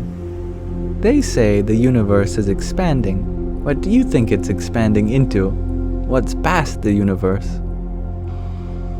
Imagine the number line. The number line starts at 0, and then it counts upward to infinity. You could also go in the other direction. You could count backwards to negative infinity. But you can imagine blowing up the number line, stretching it out. 0 stays where it is, but 1 moves to 2, 2 moves to 4, 4 moves to 8, 8 moves to 16, etc. We can imagine moving every number some multiple out. And you might think, well, wouldn't it crash into the other numbers if we do that? No, because those other numbers are also expanding outwards. And so everything is expanding. And because everything is expanding into the infinity that already was, then the size actually never changes. It's just that the distances between things, they are getting bigger. So it sounds like a paradox, but it actually makes sense. It's not that the universe is getting bigger or expanding into anything. It's expanding into itself, and so the distances between everything appear to get larger. Like the difference between where we are and every other galaxy, that distance is increasing. But the same is true for practically every pair of points in the universe. Except for a select minority of galaxies that are close enough together that the gravity overcomes the expansion, like our galaxy and Andromeda. Now that galaxy is actually coming towards us, or we're going towards it, depending on how you look at it. Yes, do have scientific dreams, small. May you dream about the universe.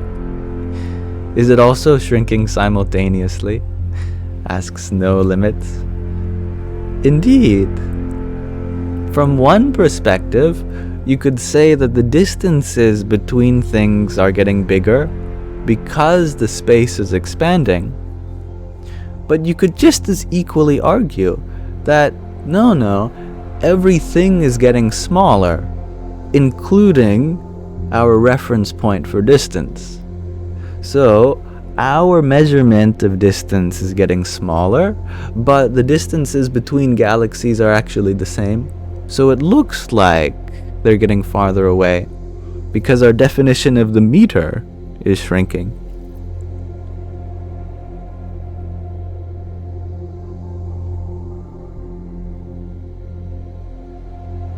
It's just more convenient to see it the other way, however. That things remain the same size, but the space expands. But the equations work the same either way. Thank you, yesterday's child, for your 6-finger hearts. Radhe, Radhe. Arthur Caravan, you are wondering, do I believe in a soul? I believe that what we call as the soul is just an old term for consciousness. In modern times, we might use the word in reference to some essence that you are that's not exactly well defined. It's the energy that makes up someone, that comes into the body at a certain time and then leaves at another. But I think this word has almost been lost to history a little bit. In history, I think this concept arises again and again, where we invoke some word to represent the essence of what we are, and then it gets abstractified into some kind of ghost, and then we lose it. I'd say in modern times, the word that we use that hasn't completely been lost to abstraction yet is consciousness. Now, if you ask anyone, do you believe you have a consciousness? They say, yeah, of course, that's what's happening. That is the stuff of this life experience.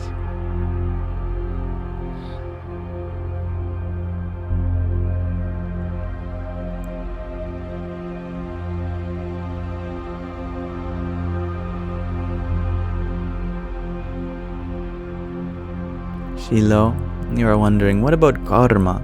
Does she always come?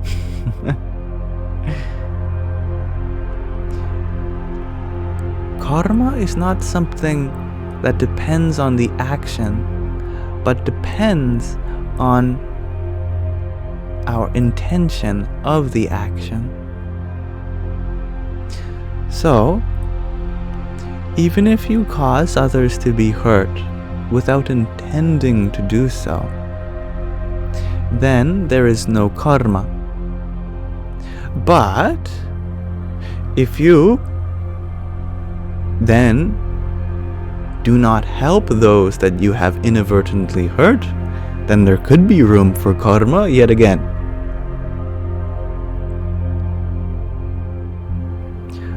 Karma strictly means attachment to the outcome of your action.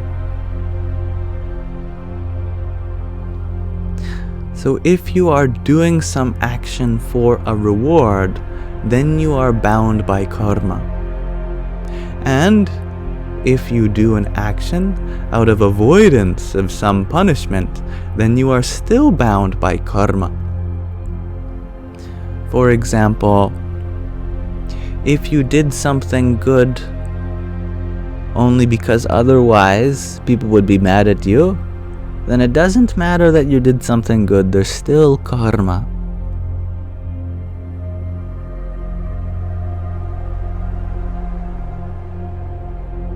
Let me give you a very practical example.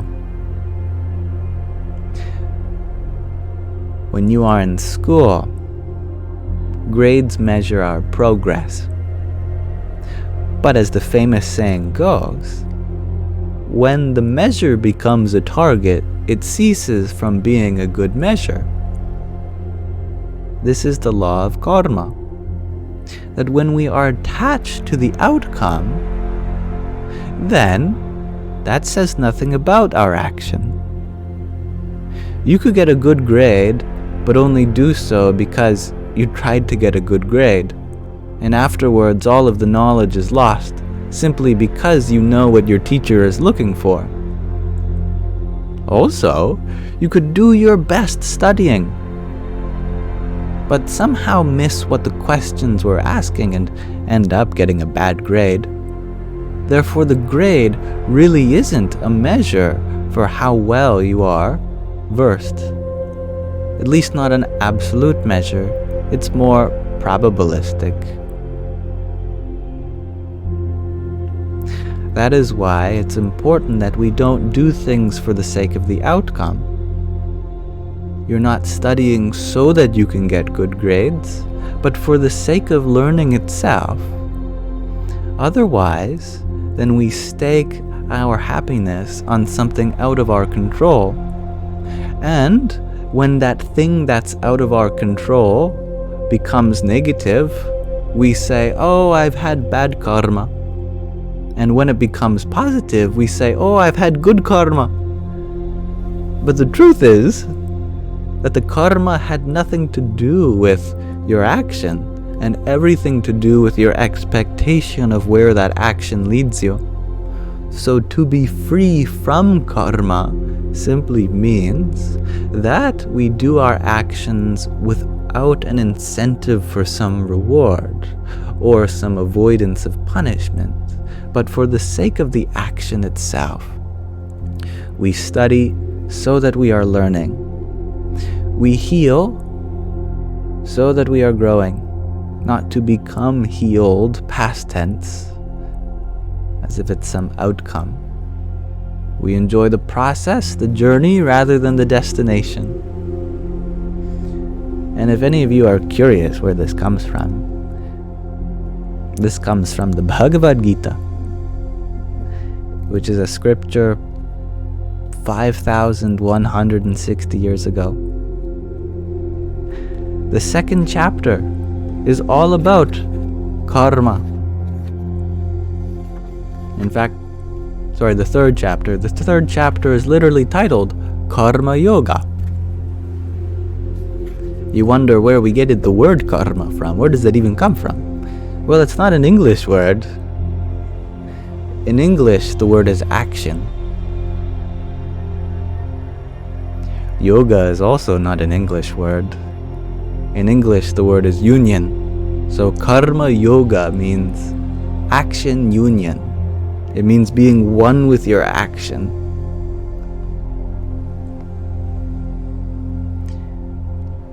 And thank you, Ree, for your 10 roses a minute ago. Hari Om Tat Sat. And Mahina, thank you for your rose. Jai Sitaram. Jake, you're wondering, have I read the Upanishads? The Upanishads are very dense and they require a qualified teacher. I have not met such a teacher yet who is qualified to teach the Upanishads. Now, when I was younger and naiver, so a few months ago, I did try to read the Upanishads myself, and I ended up just getting more confused. Higher knowledge is not actually that helpful when you're not ready to listen to it. I remember reading this one verse from an Upanishad about how a true enlightened person will pretend to be crazy. And I was really afraid of that idea. I thought, what? And it actually gave me anxiety.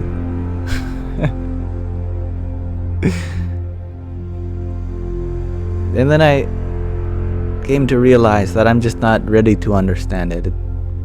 It's probably not something so literal.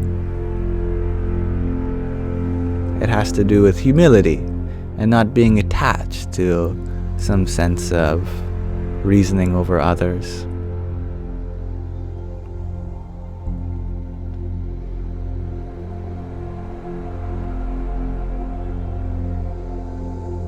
Auntie, you share that you had a dream about me the other night, but you can barely remember it. You know that you and I were in there, and I was trying to tell you the meaning of each one, but you couldn't hear me. Oh, we were outside and there were 3 gold coins. I missed that. Very interesting. 3 gold coins. Well, why don't we figure it out together? Coin is a unit of currency.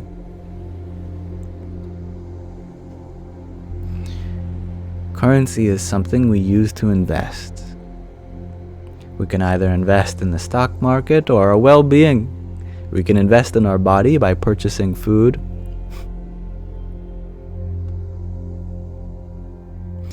We can invest in others by being charitable. And there are 3 kinds of ways that we can invest in others, according to the trinity of everything in material existence.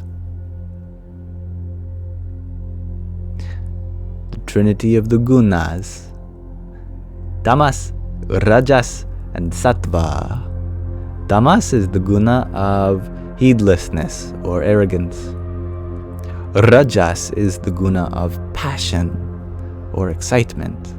And sattva is the guna of purity. When we invest in rajas, we are doing things for our own personal gain, like purchasing junk food,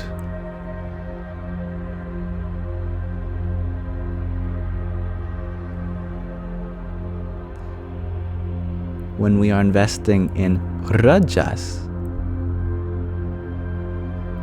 we could be investing in something a little higher, like working out. There's still something positive to gain. Exercise is healthy, but still the intention is not quite pure, because we are ultimately doing so that we get perceived as attractive. A sattvic investment is one that is truly selfless, that you have nothing to gain from it, that the money goes entirely to someone else, like you are investing in a charity, or you're just giving something to someone else. But even this guna has its tricks. Even purity has its limitations, because we can get attached to the giving, the healing, the helping, and we might feel like we are the ones responsible for all this goodness, without realizing that the potential was always there, and it was merely our opportunity to get to witness that potential unfolding through the giving.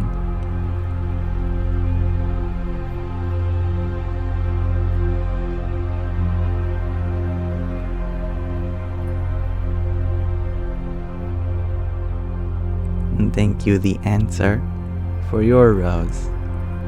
Radhe, Radhe. And like an investment, tamasic things bestow more tamasic things. Rajasic things bestow more rajasic things. And sattvic things inspire more sattvic things. So those are the gold coins. Or maybe a copper coin, that is tamas. A silver coin, that is rajas. And a gold coin, that is sattva.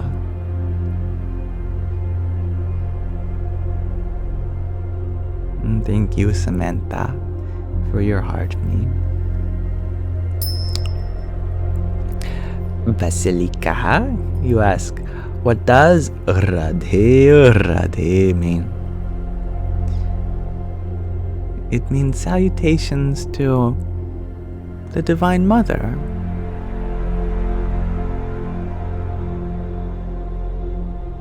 Simply put, oh Mother, oh Mother.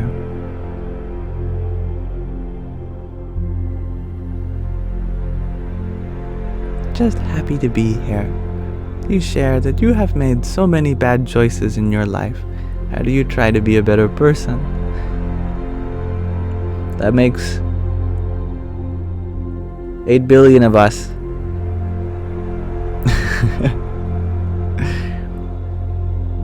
I think our life is very much littered with bad choices. And when they are our own, we only become that much more aware of our defects. But the bad choices are not things that should have been another way. They're only things that could have been. The difference between should have and could have is that in should have, you beat yourself up. But in could have, there's merely room for more. And if there's one thing I've learned about opportunity, is that when God closes one door, He opens another. Now, have you ever noticed the air pressure in your house? Your door could be adjacent to another door, and you go to open up one door, it closes the other. Or when you go to close one, it opens the other. It just works out that way.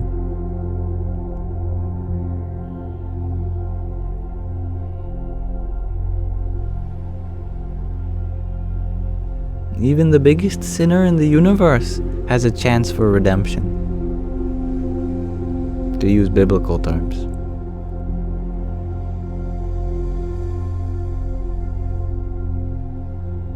We can either feel guilty for our past actions, or forgive ourselves and use that forgiveness as a platform for learning and growth.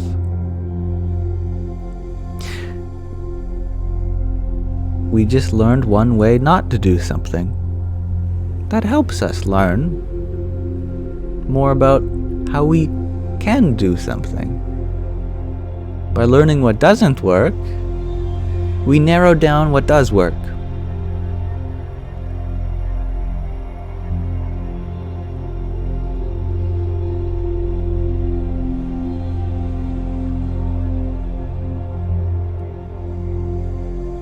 And thank you, MJ, for your quintet of roses.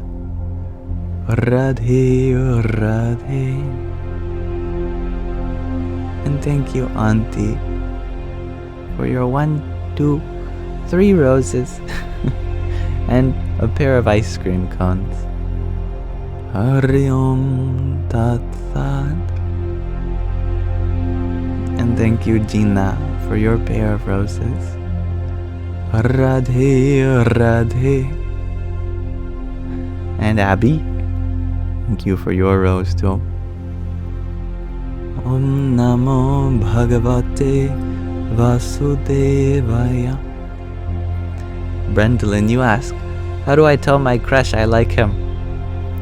Now, if there's one thing I know about guys, is that guys are stupid. Speaking from experience, the only time I ever figured out that my crush liked me is when she told me directly. I remember she was trying to for like 30 minutes and I didn't get it. Walking around my room. So what you're saying is that, do you want to hang out with me? Yeah, I know. Well, we've already been doing that. No, it's that I really care about you. I like you. Well, yeah, you're a good friend. No, it's just not that. It's, I want to develop a better connection with you. Oh, that's nice. Yeah, I'm always open for hearing you out. No, it's not just that. It's I have a crush on you. I like you. Oh, really? Even then, there's still room for doubt.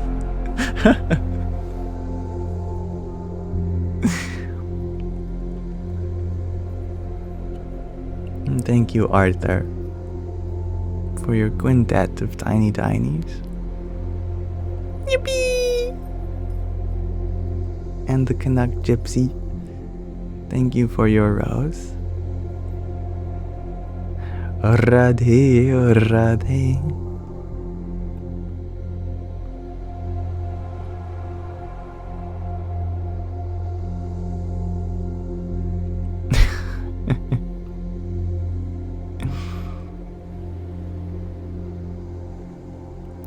And Melba Ayala,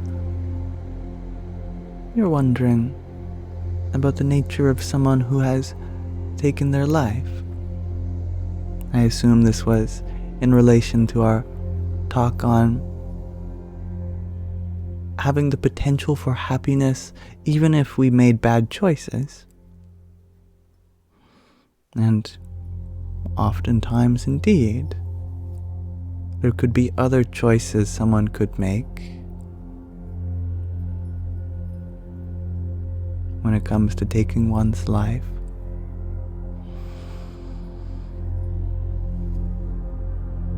Now, the nature of one's life, it's very difficult to come to terms with a finite existence. Here we seem to have an eternal universe and yet a temporary life. That's a hard weight to carry, because if we don't make the most out of it, then it seems like there is room for failure. And not just a kind of failure that can be remedied, a kind of permanent failure where there's no room. I think this kind of understanding of the consciousness is very limiting, because it puts so much pressure on our life to be perfect. But I don't think life has to be perfect for it to be beautiful. And I also believe that what gave rise to the variety of personalities in this universe has the capacity to maintain them in other ways after they're gone. When we see someone who has left their body, and I'm using those terms very carefully, we say that they're no longer there.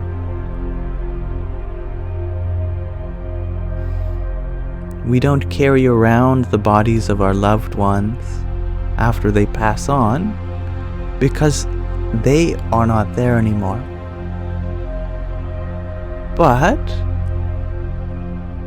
you can't just disappear from existence. That has to go somewhere.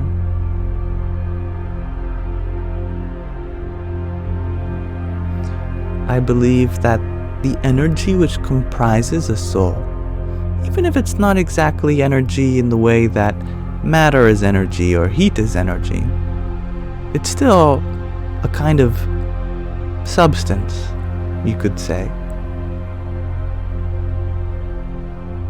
And that substance always has the capacity to learn, to grow. Even in our relationships with people who have passed on, our relationships with them keep on growing, even when they're not in a body anymore. For example, my father's father died when my father was relatively young, when he was 17, if I remember correctly, or around there, plus or minus. Now, the last conversation that my dad had with his father was not exactly one that was full of love. And so they didn't end on good terms. But that doesn't mean my father's relationship with him isn't still growing. There's something about his father that have given rise to a kind of forgiveness and understanding, even beyond the grave. It's not exactly easy to put into words exactly how it happens, but there is still some transference of understanding, of meaning, that continues on.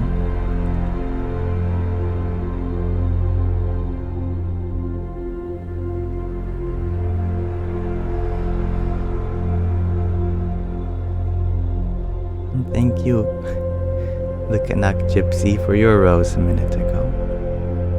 Radhe, Radhe. And Pamela, thank you for your 6 roses too. Jai Sitaram. And thank you, neighbor lady, for your heart me.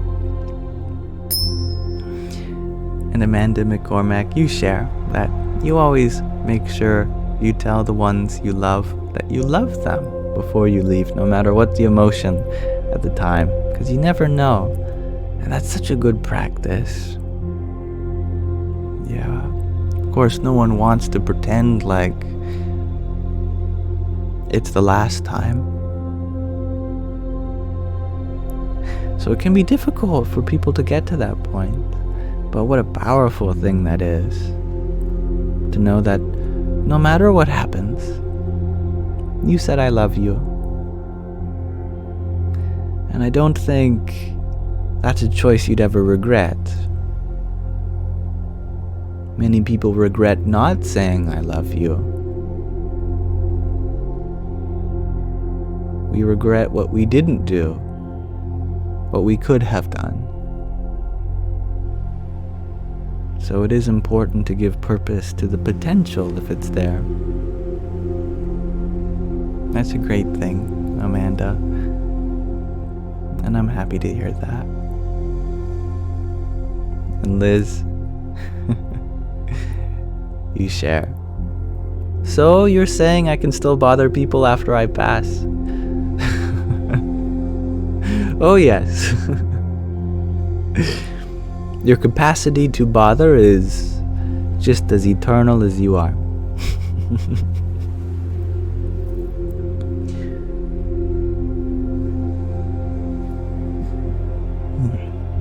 Water's a good idea.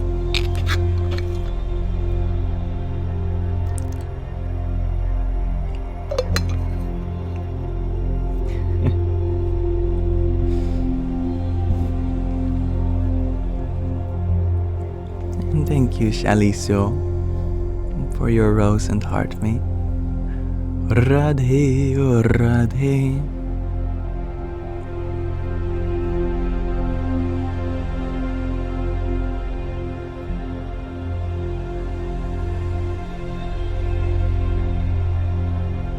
Billy, you share that you want everyone to know that a desire to die is temporary and will pass. We don't need to give in to it. Yeah, I like that. And maybe that gives a lot of meaning to when people do have assisted suicide. That it's not a matter of desiring to die, it's that their attachment to life has gone away. Whereas people who are suicidal, they have the desire to escape the suffering, which is a very different thing. That desire, like any other desire, will come to pass, given enough patience.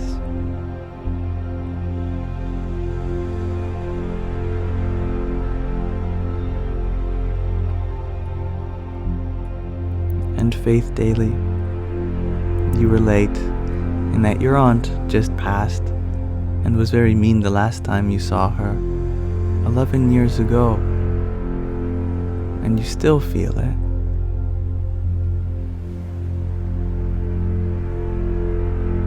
Yeah. It's almost funny then when someone's angry at you. There's the assumption that they'll see you again to sort things out eventually.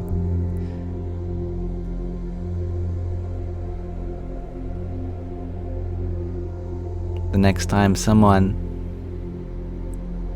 says something mean to you and walks away, oh good. They believe I'll have the chance to see them again.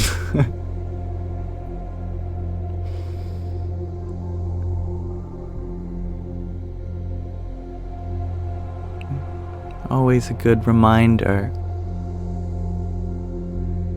of the potential we have to do good, to love. And one way of coming to that awareness is through reflection on our past.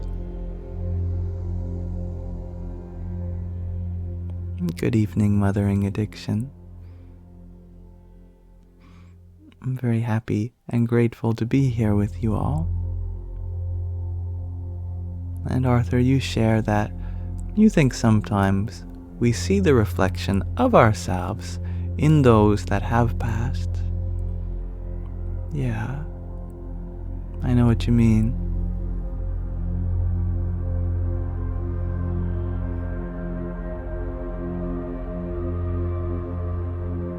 And thank you, Iris, for your pair of donuts. Radhe, Radhe.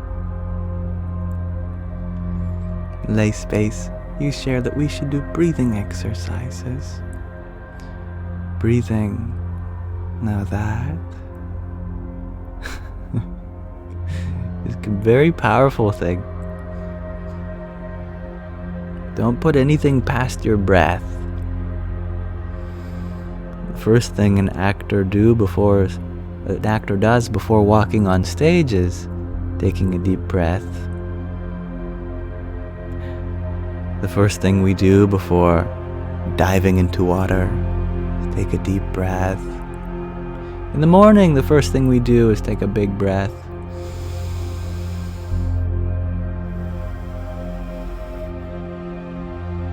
Anything that involves patience, commitment, understanding, starts with a deep breath.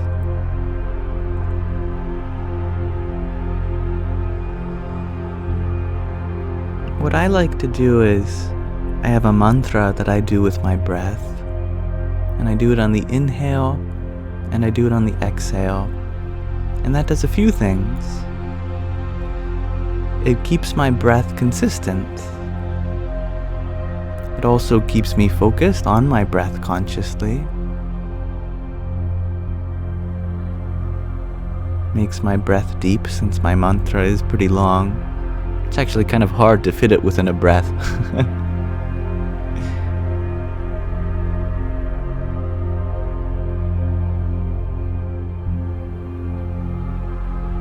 Timing your breath to meditations like mantras can be a great way to lengthen, deepen, and make consistent your breath, and associate your breath with positive things.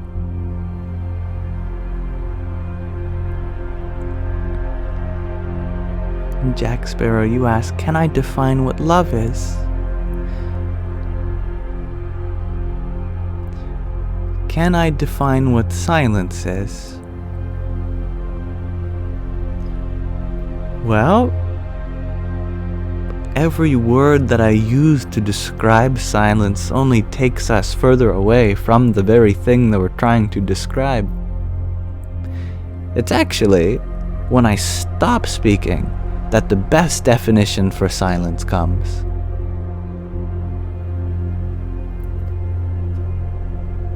So too, I believe that love is best defined by the fact that it is definitionless.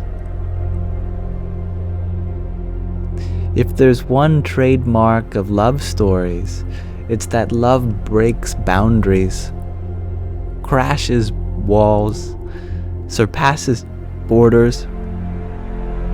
Romeo and Juliet, forbidden love.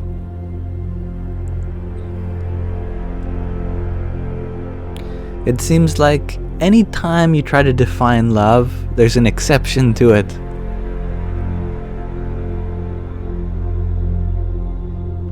It is a quality of love to be exceptional.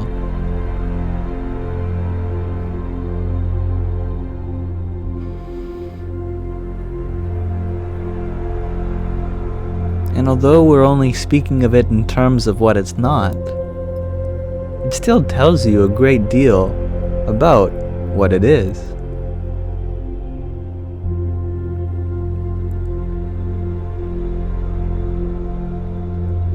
And thank you. The answer. 2, 1.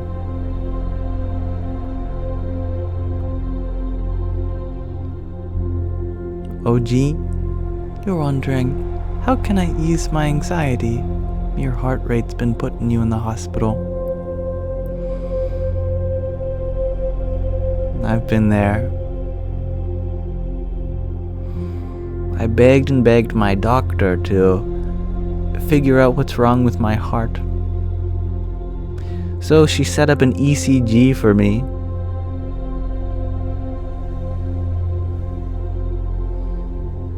It was healthy. I just scare myself sometimes. I wasn't satisfied with that answer, so we did an ultrasound, did some imaging of the heart itself. It was healthy. I just scare myself sometimes. I wasn't satisfied with that answer, so they checked my blood pressure. They listened to it with a stethoscope. It was healthy. I just scare myself sometimes. I wasn't satisfied with that, so they put a monitor on me. I had to mark the times in which I felt like it was arrhythmic. They said it was healthy. I just scare myself sometimes. I wasn't satisfied this, so I went to the hospital. Not once, but twice. They did blood work. Every kind of test under the sun. I was healthy. I just scare myself sometimes. Desperate, I even went to a spiritual master named Swami Sarva Devananda. I told him, not even meditation helps, because I just feel like my heart is going to burst. There's so much fear and I don't know how to get through it, but I do know that if I were to get through it, there's something beautiful on the other side. He said, meditate on your heart. That's the last thing I want to do. Meditate on your heart. But you see, Swami, putting my attention there is what's making me afraid.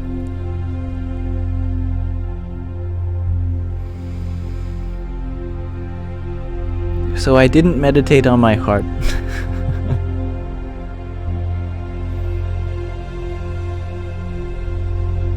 And my anxiety kept on increasing.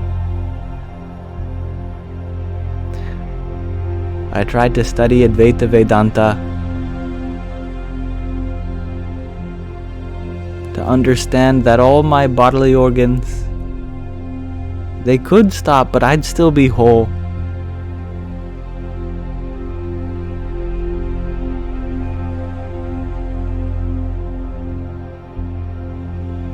But the one thing that worked, above all knowledge, above all scientific tests, above the guidance of others,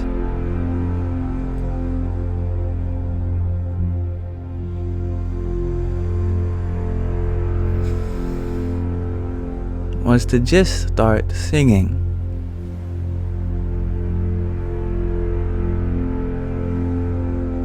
I didn't care who or what was listening.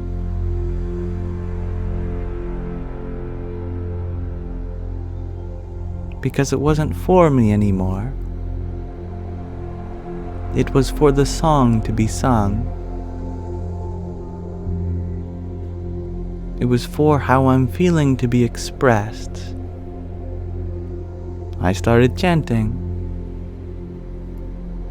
Hare Rama, Hare Rama, Rama Rama, Hare Hare, Hare Krishna, Hare Krishna, Krishna Krishna, Hare Hare.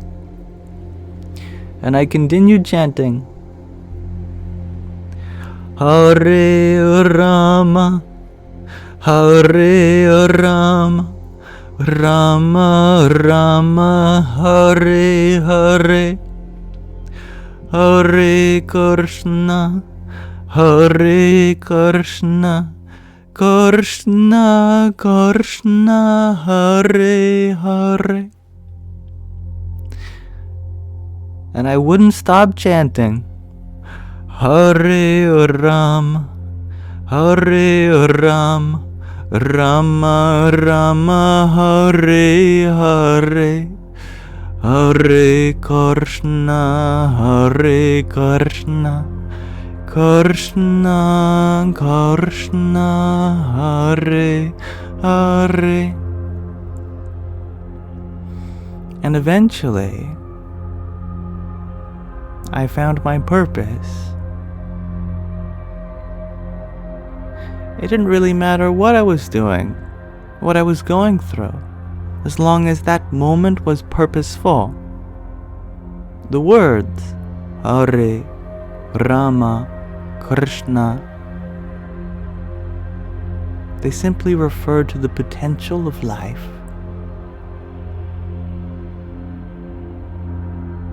To be in service to that potential means to uplift one's soul. And it's the silliest thing in retrospect. Because it wasn't some comprehensive therapeutic technique. It wasn't some specific piece of knowledge that I was in need. It was just chanting. Just focusing my energy on anything, one-pointed. Singing to the universe. When I shifted from feeling like I was in need to being of service to something,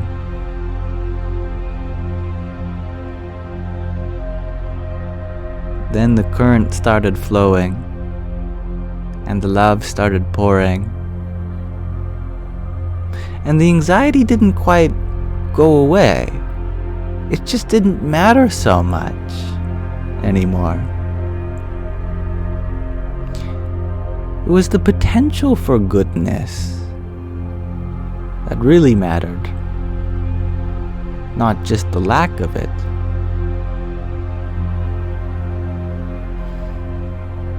So I'd take that energy that's in you all anxious and throw it outwards.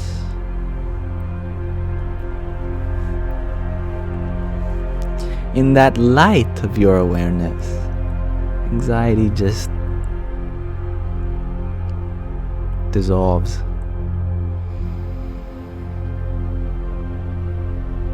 Now, yes, I saw you all were very working hard on trying to get to 100,000 likes, which is a very big number, I must admit. If I had 100,000 high fives, my hand would be very hurting. If I ate 100,000 cookies, my stomach would be very hurting. And yet, together you have set for yourself the goal of 100,000 taps on your screen.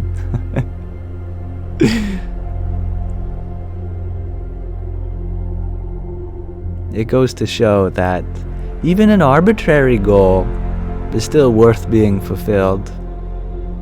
There is still meaning to be found. Like when we're going for that run that we said we'd always do. Alright, if I can just make it to that tree. Maybe if I can make it to that tree before the car comes. Now, is there some law of the universe that states, when you go for a run on this day, at this place, you have to run to that tree before the car comes, otherwise the universe explodes? No, we just kind of made it up. But it doesn't matter that we made it up, because it's still a meaningful goal.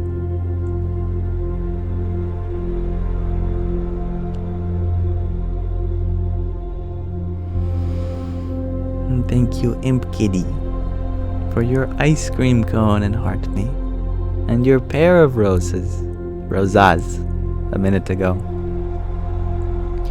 Hari Om Tat Sat. And thank you, Iris Life, for your flowers. Jai Sitaram. And a hanging lights. Om Namo Bhagavate Vasudevaya. Thank you, Tatvamasi, for your quintet of roses. And Derek Smiley, thank you for your donut. Jai Sitaram. And how do I pronounce your lovely name? El Diorio. Thank you for your rose. Radhe Radhe. Thank you, Imp Kitty, for a quintet of finger hearts as well. Radhe Radhe. And Liz, thank you for your tiny. Yippee! And Danny, thank you for your rose.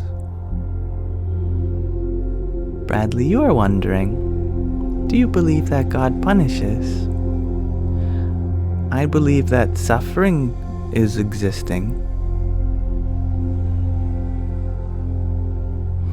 I believe that happiness is also just as real. And whether you choose to see it as a punishment or reward is entirely the individual's decision.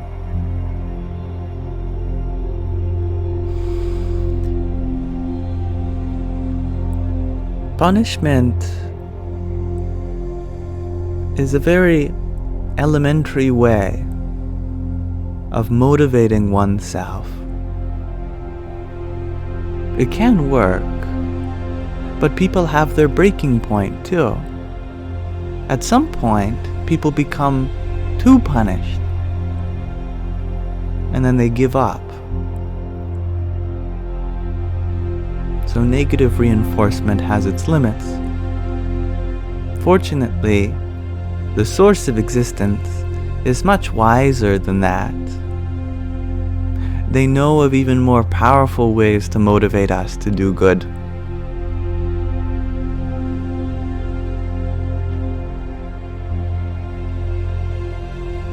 For example, when we do good, even in spite of that suffering, now that is truly selfless. Like in the movie where someone throws themselves in front of a bullet to save the one they love.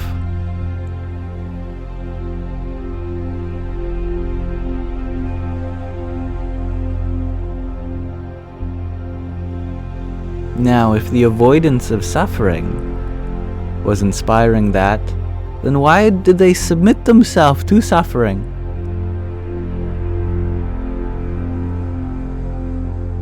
Because love is an even more powerful motive.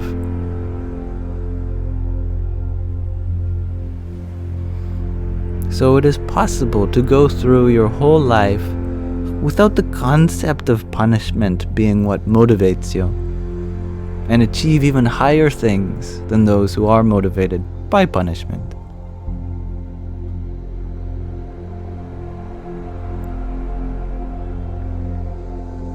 And that's a great way to put it, Gandhi. To take the situation in hand to be a punishment or a reward, or both, is all oneself perspective.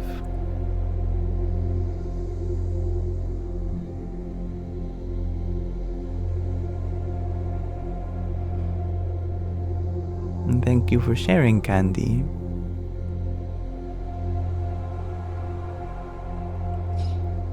And thank you, Danny, for your rose a minute ago. And Sal, for your trio of roses. Radhe, Radhe. And El Diorio, thank you for your fruit friends. Maybe that's a capital I. Igiorio.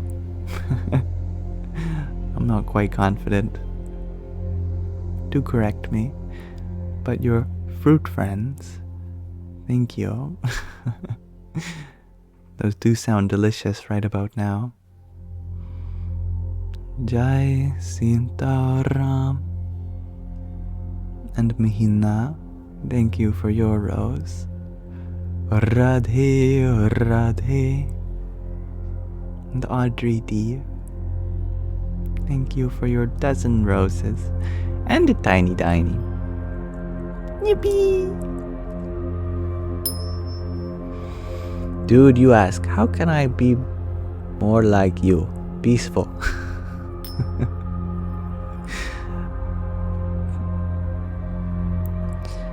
How you can be more like me? Well, I wouldn't want that. Could you imagine if there were millions of you around the world? Even one of you is so much to handle. Our uniqueness is beautiful. Our diversity. Fortunately, peacefulness is not something of me in particular. Peacefulness is not a personality trait that some people have and other people don't. It is our inherent nature. Peacefulness is accessible regardless of who you are. So, to be more like yourself is how you become peaceful. There is no need to be anyone separate from yourself in order to be peaceful. See, what we do when we have a nice hot bath, or when we drink a glass of wine, or dim the lights, make the room nice smelling, we're really just making everything nice and still for us to go within. And it is by going within that we become peaceful, not by making the world a certain way. We become peaceful when we are in self, when we are absorbed in our very own essence. The ancient rishis called the nature of the self Sat Chit Anandam. Existence, Sat Chit, consciousness, and Anandam, bliss. It's very interesting. If you ask a modern philosopher what the nature of the self is, they might say, well, it's a complex phenomenon arising from neurochemical transmission across synapses, and there's a mental component through the production of thoughts and the identification with culture, society. You might get this very long-winded technical answer. But bliss is not something we normally imagine to be what we are. Existence, maybe we can understand. We are a part of it, therefore we are existence in some sense. Consciousness, yes, I think we all can agree consciousness is very much what we are. But bliss, how do we understand that? What does it mean to be bliss? Yet we all have an experience of that. When we have a desire for something, like maybe a macaron. Oh, we're not satisfied until we have that macaron. Oh, I'd feel so blissful if I ate it. Alright, so on your break at work, you walk over to the bakery, the sweet shop, you purchase a macaron. I am blissful. Why? It's not because the macaron has given you bliss. It's because the desire itself has been quenched. And so you remain with yourself for a moment. With the desire gone, in that absence, there is just a oneness with yourself. And it's that experiencing of what you are that feels blissful. Therefore, bliss is your inherent nature. It is our desires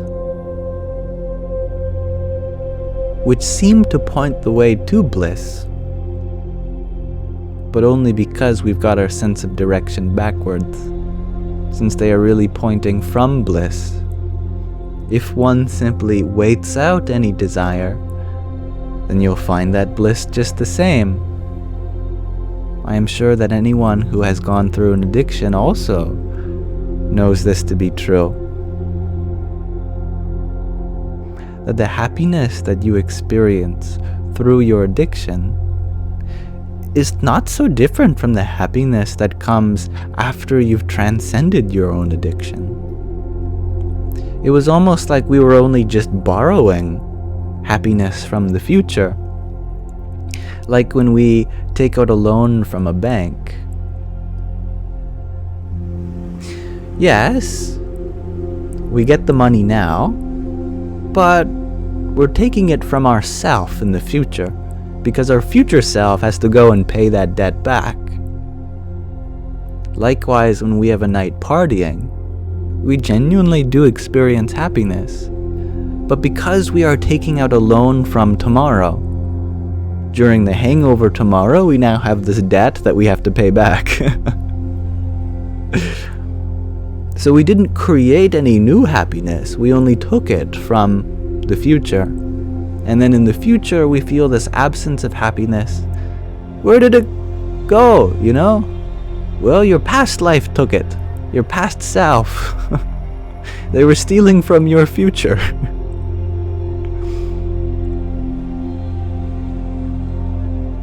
So if you want to be permanently happy, as it were, do not take out these happiness loans that you have to pay back. In other words, wait out the desires so you don't become indebted to them.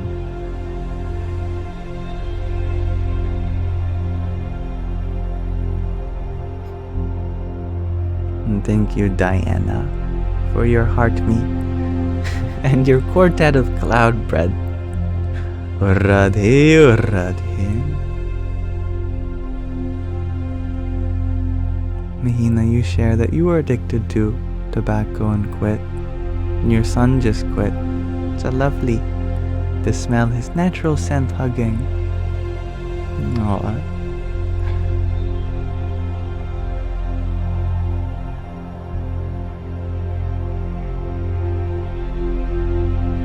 Small things like that can absolutely make the difficulty worth it. I'm sure you're very proud of your son, and I'm happy to hear that too.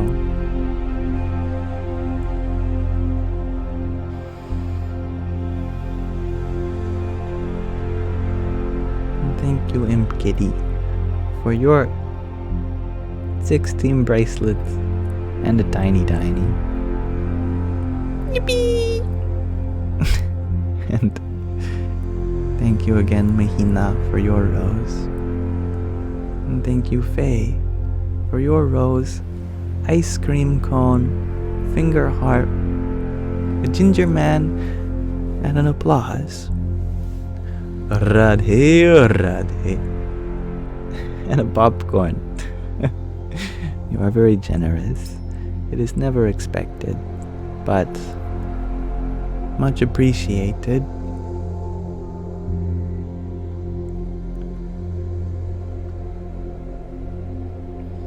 I am still on today. It's been 6 hours, 29 minutes, 36 seconds. I could go all day.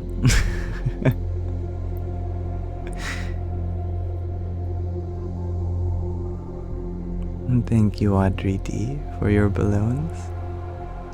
Radhe, Radhe. And I love your sentiment, Loopy Lane, that you spent your lifetime embroiled in addictions, soul still pure. That's something easy to forget, that the soul is not touched by impurity. That doesn't mean we're not held accountable for our impure decisions. For example, when a teacher of a class has to take care of her students, even though her students making bad decisions don't affect her directly, she still bears the weight of them because they're her responsibility, so too we have a responsibility over our mind and body, even though the mind and body do not constitute the soul, even though the soul may experience the impurities of the body and the mind. It is still untouched by them, though held responsible for it.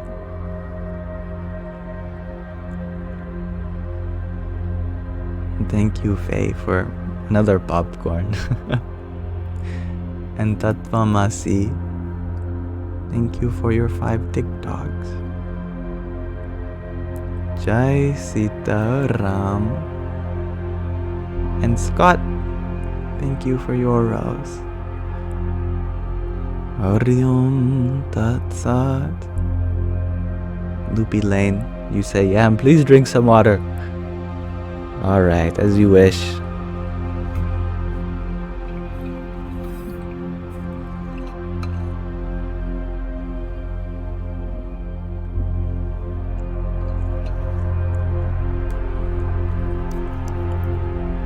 Delicious. Yes, where are my cats? They must be outside in the catio, that I put them out there in the morning. Oh goodness gracious. I hope someone has attended to them.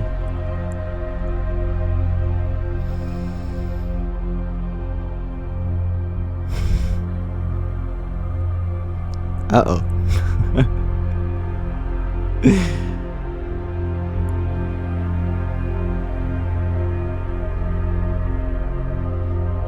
Well, in light of my kitties, maybe it is a good time to end the live, just in case that they are in need of any assistance. Of course, I could just look, couldn't I? Why don't I just do that? That'd be a lot easier. I'll be right back, everyone. Gonna check if my kitties are still outside.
My cats are indeed inside.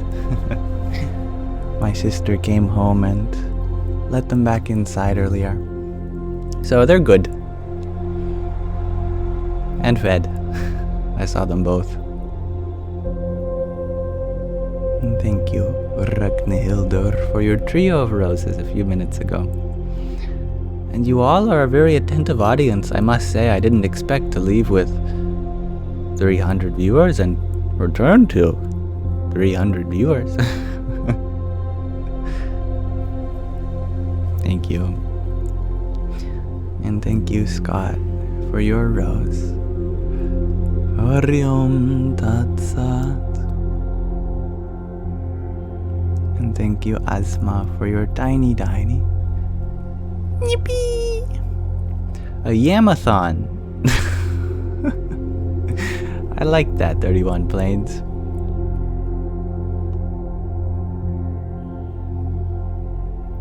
Amanda, you had shared that losing someone you love to addiction is hard as you watch them slowly fade away from a disease from which there is no known cure will shatter your heart and make you understand profound powerlessness. Yeah. Let's hold space for that. What a feeling that is. It's so difficult when there's so much potential, but without room for consent. That's something that I ended my writings on 2 days ago. I was thinking about this very exact thing.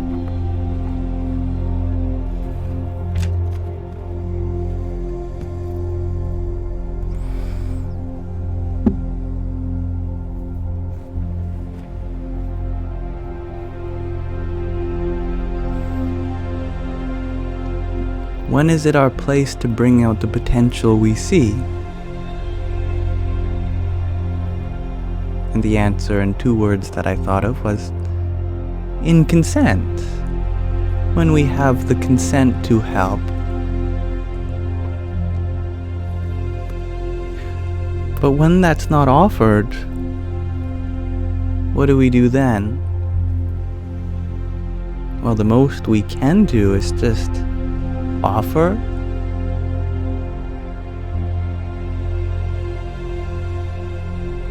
Like a child who moves out of their parents' home. Very often, the parents make room for the child coming back for help. That is to say, they don't throw out all their belongings and turn their room into somebody else's. They may keep their room there as a symbol of love, to hold space, if they ever need to return, even if it's just for a day, a night, a week, whatever. Likewise, with the ones that we love, we can have that room still there for them, if they ever choose to accept it.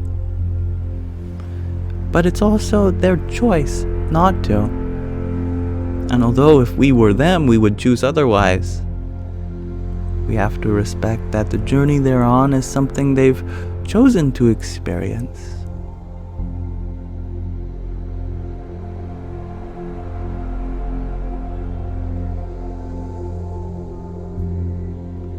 And Billy, you share that you're experiencing something similar.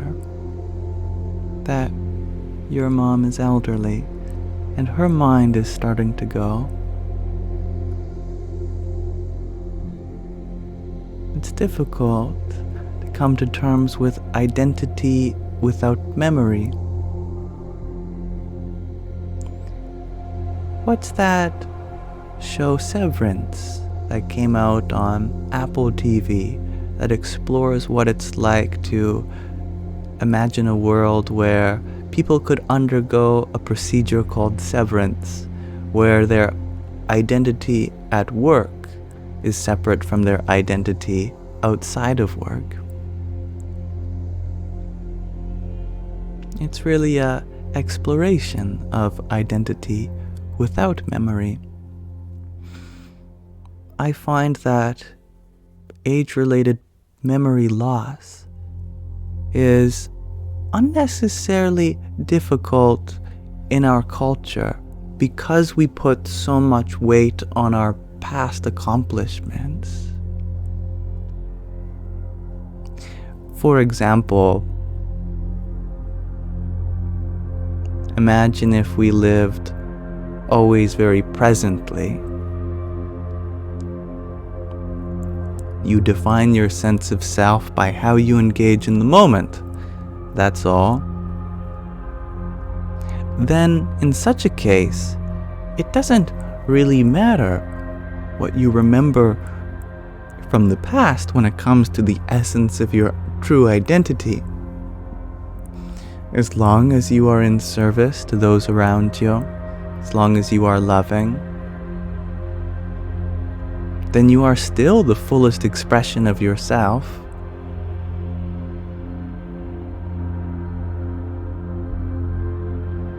So the culture surrounding our attachment to memory makes it even that much more difficult. So it helps to understand other perspectives concerning identity. That the true nature of someone is not dependent on their past or future. They are one and whole always, sometimes expressed vividly, other times expressed more secretly.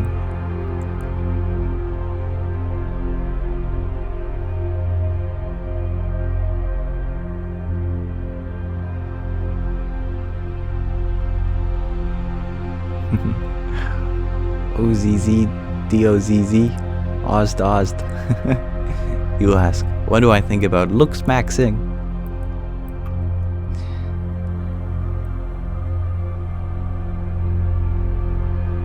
I love the maxing concept that has arisen in our culture rather recently. There's something so primordial about taking something and maximizing it. Pushing boundaries.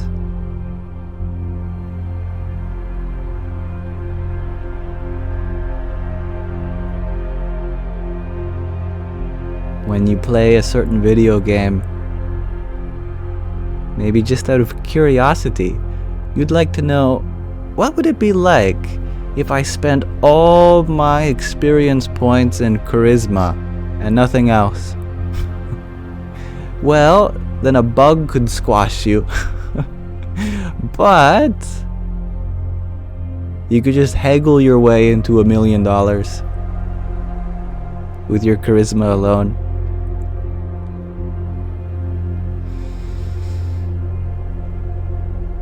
There is certainly an art to taking your energy and focusing it like a laser one-pointedly somewhere. People can do amazing things by channeling their efforts that way. Now, when it comes to looks, appearances can be very beautiful. Appearances can be one method of how we express ourselves.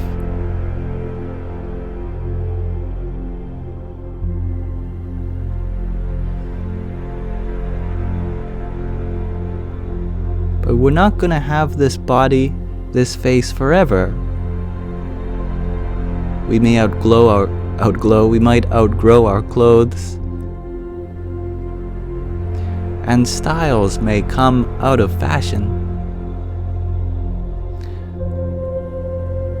So if our effort is towards something permanent, then that permanence is not going to be found by addressing appearance alone. We have to go deeper. We have to go soul maxing. Instead of maximizing what's on the surface, maximize what's within.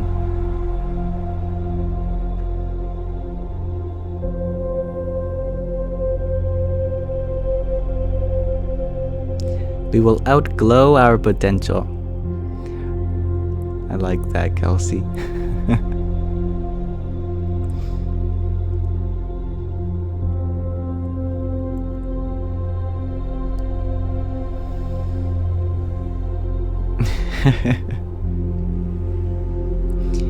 Jessica, you ask, what do you do when you cannot find inner peace and happiness? Fear is always taking over. But then that means you're on the right path.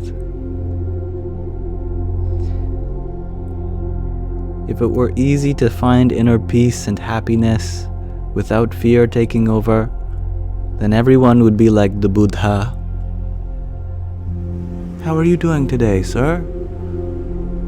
Feeling enlightened, thank you. Blissful, everything is well. And I look forward to the infinitude of the future. How are you doing, Kevin? Just the same, my friend. Bliss is my inherent nature, and I am so grateful to be sharing this moment with you. How is your mother doing? Oh, my mother? Well, she is just a miracle of life herself, always splendid and a bundle of joy. Can you imagine? Part of what makes the pathway to enlightenment so appealing is the difficulty.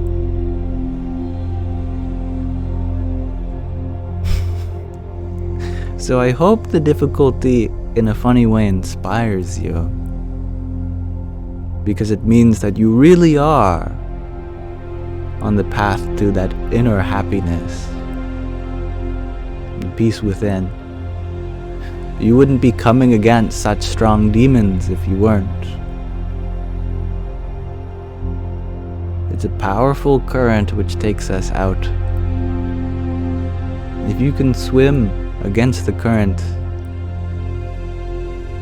now that takes true strength.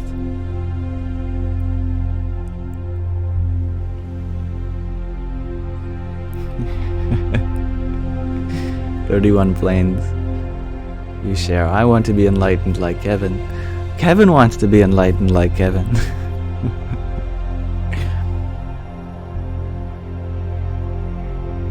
What's that quote from Diogenes? When Alexander the Great was standing before him, blocking the sun or something. So he asked him to step aside.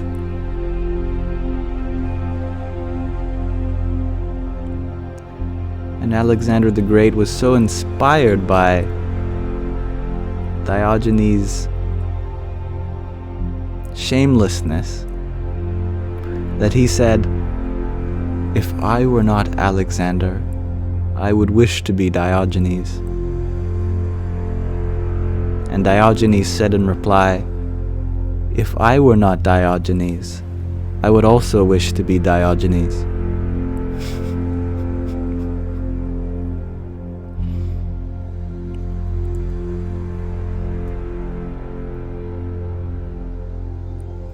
Real? You ask, how do you remember so many random things? What else is there to remember but random things? But you also put me in the position to remember them. Oftentimes what we assume in something is the very source of creating that to begin with. One of the biggest things that I struggle with in my personal life is when people assume that I'm out to get them. Because then I almost get defensive and suddenly I am out to get them. You put me in a position of not being your friend, well, I'll very quickly become your enemy then. Likewise, if we put someone in a position of trust, they very quickly become trustable. If we put someone in the position of being our friend, then they very quickly become our friend.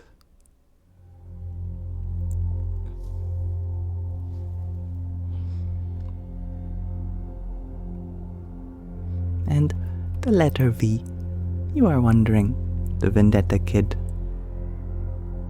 What happened to your videos? It's a good question, and one that I have failed to address, at least in terms of making a video, at least explaining it. Very simply put, I deleted my videos out of a sign of respect. Because what I really want for my followers is something better than what I was putting out. And what I was putting out was only leading to more stress and anxiety in my life. And if it's leading to my own stress and anxiety, then my goodness, what could it do for all of you? Now you might say, now what's the deal with that? What's wrong with making videos on math and philosophy and spirituality? Well, by itself, nothing. But if you paid close attention to my methodology, there's certainly room for accountability. You see, many of my most viral videos started by clipping someone and then essentially criticizing them to make room for my own form of understanding.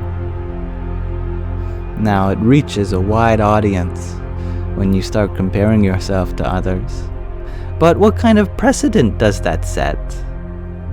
That if my intention was to be of service to my followers, then I'm doing so at the sacrifice of other people's beliefs. And that's not a precedent I'd like to set. I would like to, instead of trying to minimize the defects of others, maximize the virtues already inherent. It's a much more effective technique. If someone at work is not doing a particularly good job, instead of telling all of the areas to them where they are falling behind, just wait until they do something right, and then explain to them how great it was that you were able to accomplish that. And then that inspires them to remedy their mistakes. This perspective is more about patience. We look not for areas that people are falling behind, but we seek to maximize the positive traits that is already inherent. Virtue maxing.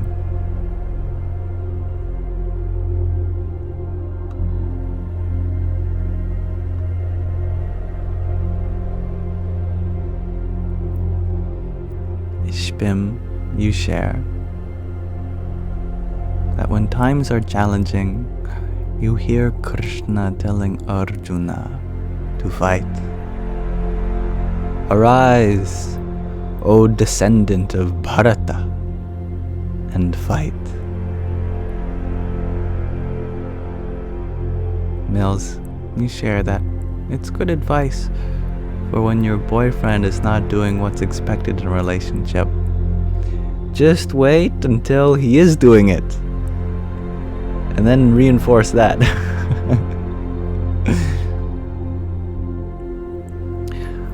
I really like what I heard once. Someone asked a wise man,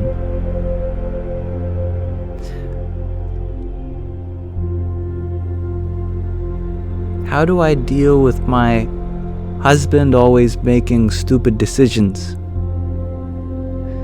And he said,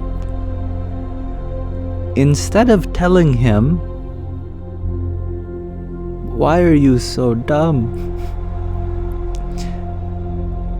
Say this,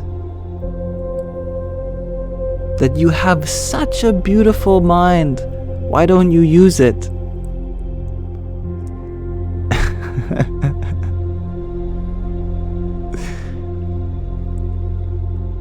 That you are such a good friend to me. Why don't you show it more often? You are such an amazing boyfriend. I wish you'd exemplify that role more.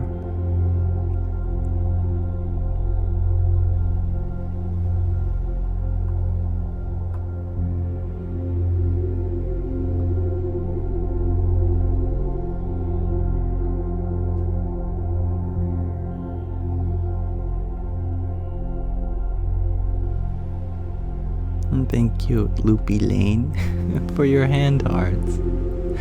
Radhe, Radhe. Now, someone with a name that I am not sure how to pronounce. Beck? Yes, Beck Rico. You ask, what if they take it the wrong way? People are always taking things the wrong way. We have to trust our ability to remedy it afterwards. If they're not ready to listen to you after misinterpreting you, then they're not good for you anyway. If they are truly trusting of you, then even if they take it the wrong way, they'll still be open for you to explain it a different way. And if you trust yourself to continue explaining, then it's only a matter of time until the point is received, or you both agree to disagree.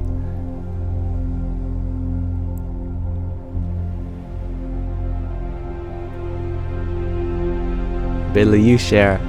They call it catching them doing something good instead of noticing or punishing the bad.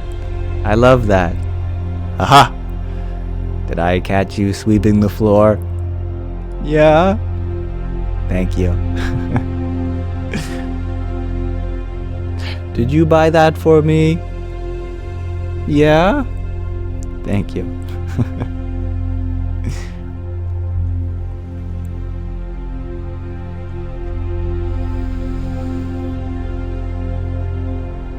Auntie, you are wondering, do I believe there are other life forms out there in the universe? And you share that you do. I think it is very likely, given how simple of molecules really gave rise to this complexity. It's not like we live in a special part of the universe where we have those types of molecules.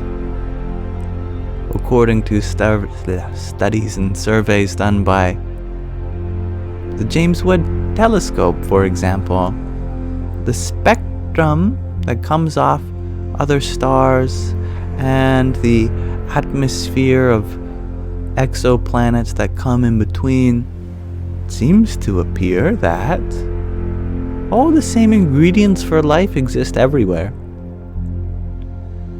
I wouldn't be surprised in the endless abyss above that the combination to give rise to an experience not unlike our own is also possible somewhere. At the same time, I think that the more we spend our attention on life outside of our Earth, we could be spending that energy on the life that is on this planet.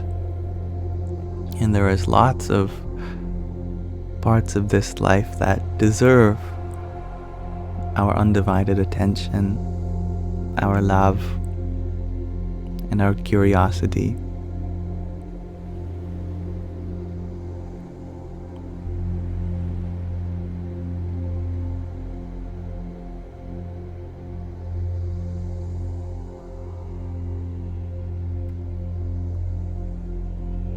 Amanda, you share that Bill Nye the Science Guy said that life has been trying to contact us for years. We're just not listening. I like that idea. Now we could be trying to contact ants. We could set up a speaker system outside the ant hole, blaring information. Hello, do you copy? It is us, humans. We would like to contact you about your car's extended warranty. Just kidding. But if they don't understand the medium through which the communication is being done, then what use is it?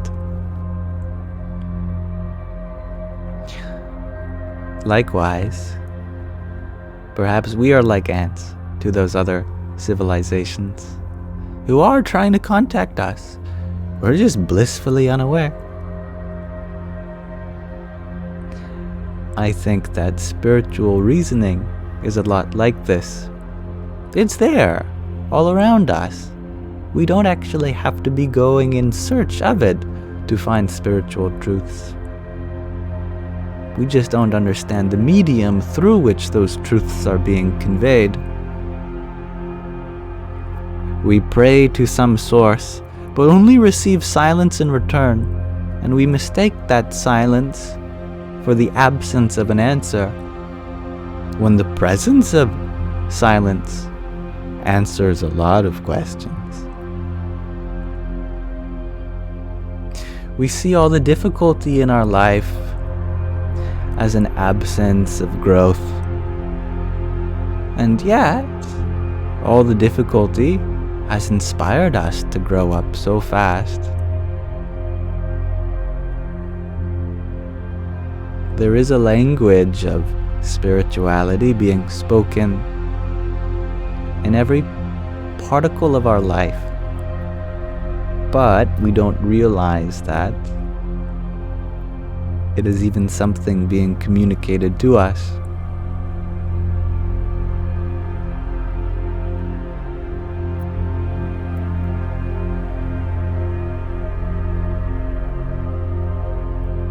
Mars Attack, you are wondering if I can explain God like in my old video, do I believe in silence?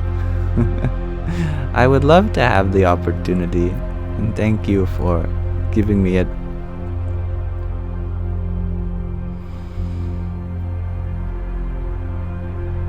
God and silence are very similar. Some people believe that it's a real phenomenon. Other people don't. They say there's no such thing as true silence. No matter where you go, there's always some sound.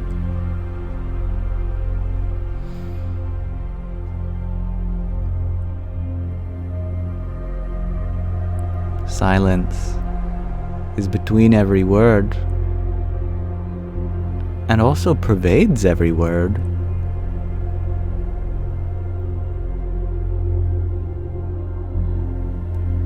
If you take a sound and remove it, then what you must be left with is silence. So the silence was there in the word. The word was almost hiding it.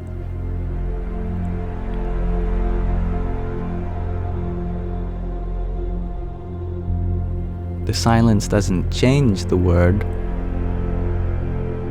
but it carries it. So silence is omnipresent, one of the qualities we use to describe God. Silence comes before everything and after everything, the Alpha and the Omega. Silence inspires creation. When a conversation becomes silent, there is that urge to say something. Likewise, God. Existence alone inspires creation to follow.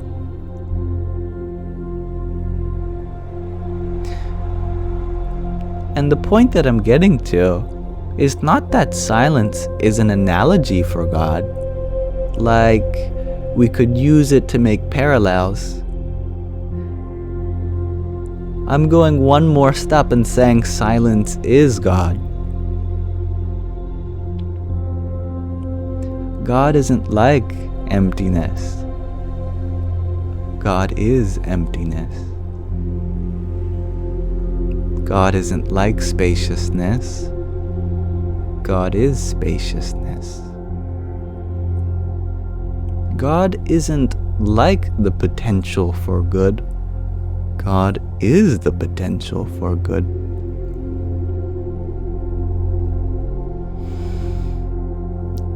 I know when I grew up,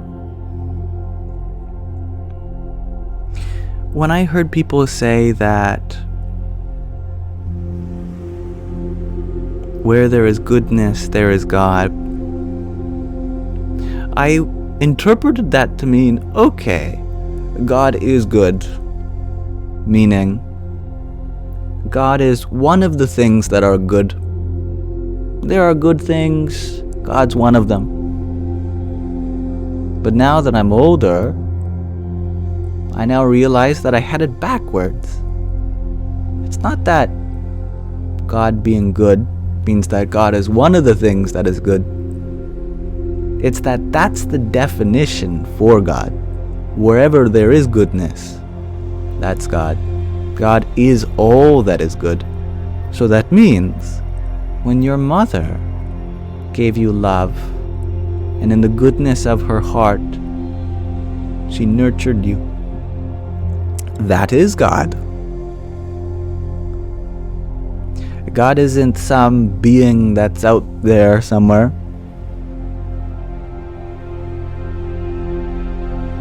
God is the goodness in everyone and everything.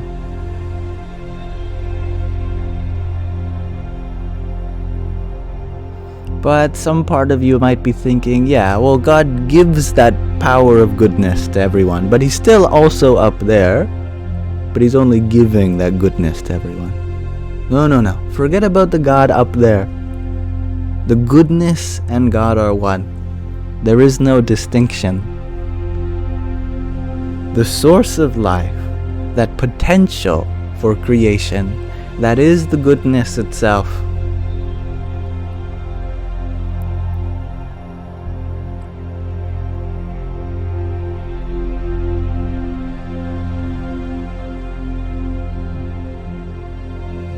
Thank you, Gina, for your trio of roses.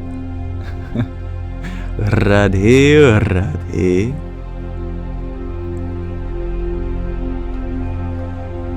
And thank you, Liz, for your tiny. Yippee! 31 Planes, you ask, do you think God is in the suffering too? Is there no place God isn't? It's a good question.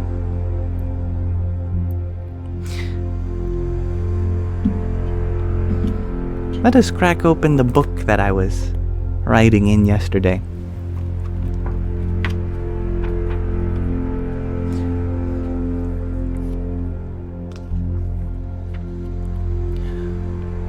The very first question was, what is an atheist?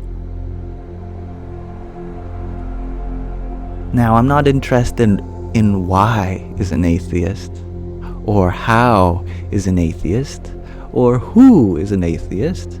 I just mean, what is an atheist? And in this book, I gave myself 2 rules.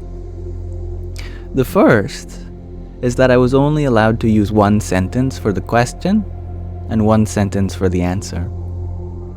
And the second rule is I wouldn't use any negatives, like the word not. So I could only answer in terms of positives.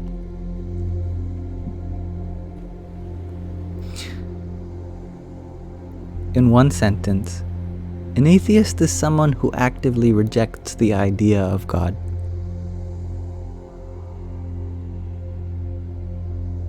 Why? Because what they have been given as a narrative does not align with their lived experience. For example, if God is capable of preventing suffering, which is the moral thing to do, why doesn't He? If God listens to all prayers, why hasn't He answered mine? And if God is everywhere, why doesn't He reveal Himself? What is the common theme? the perceived absence of God where one is taught to find presence. So this is just your inquiry. We are taught that God is everywhere, yet how could God be in the suffering too? So what is the remedy? To understand God in terms of absence rather than presence. What is God's absence? The potential for good, isn't it? When we say God has left this place, what we really mean is that there's a potential here for good. The potential just has yet to be fulfilled. And so why is there a potential for good? To give us the opportunity to help. Why? For our own benefit. Why does it benefit us to be of help? To give us purpose. And why is it purposeful to be helpful? Because we are serving a higher good. Now, if you've been paying close enough attention, we found God. There is an absence of God. There's suffering here. What is suffering if not the opportunity for potential growth? That potential for growth is for our benefit so that we may render service. Why should we serve that potential? So that we believe in some higher good that we are giving ourselves to. Oh, that sounds a lot like God, that we were quick to assume wasn't there. There's a higher good there. We just said, according to our chain of deduction.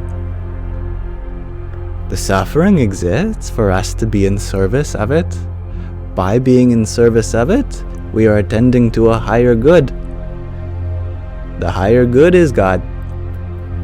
We're just calling it a different name. It's there even in the suffering.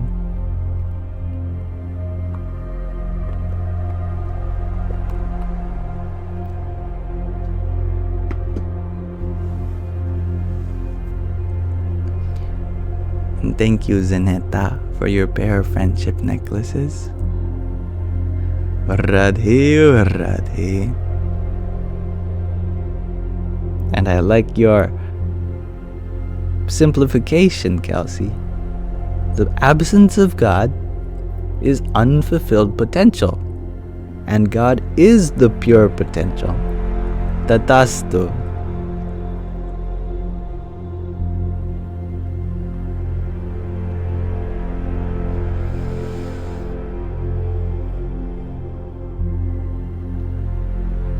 And Billy, you share that. You think all atheists and all believers are agnostic because it's all human conjecture. I like that. I used to say I was an atheist. Now I say I'm also a theist. Now how can you be both? Well, because in an atheist, I just couldn't believe in a God that was in the sky, that was commanding the morals of the people for his own selfish pleasure. And, according to that definition of God, I am an atheist. 100%. I reject that idea of God. I've only just expanded my idea of God to include other things. And those other things I do believe in. So from one perspective, I am an atheist. And from another perspective, I am a theist. And from another perspective, I'm agnostic. In another, I'm transtheist.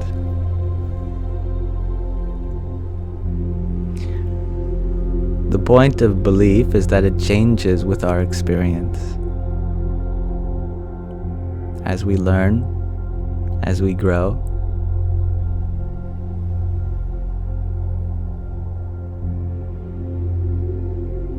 And we never lose our beliefs. We only expand upon them. Because according to the experiences we had in the past, we came to that level of understanding. And as we continue, our experience only grows. Our understanding only increases proportionally.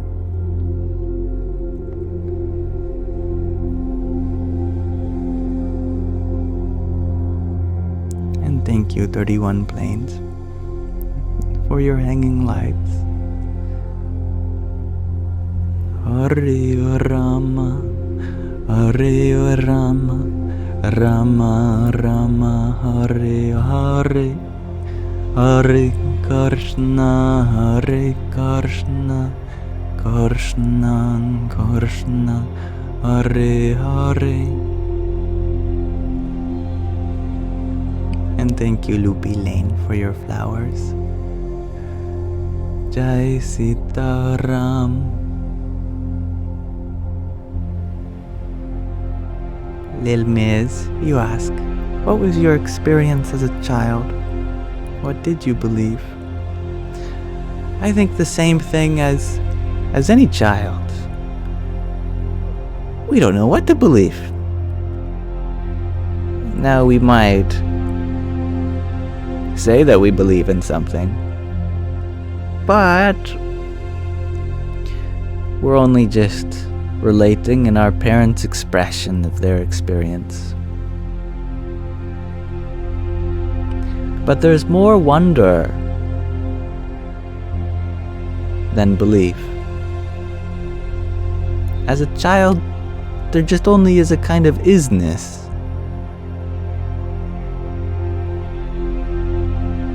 We're curious about that isness, but we don't make any assumptions about it.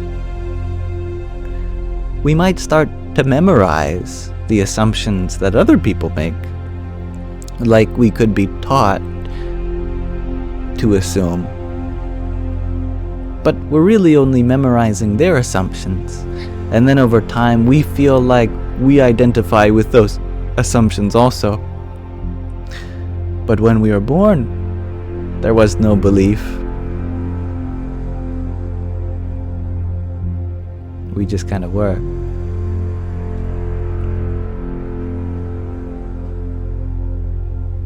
And thank you, Aiten Yup, for your dozen roses. Radhe, Radhe.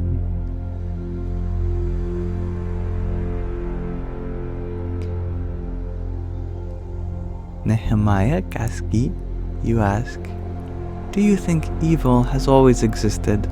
And if so, why?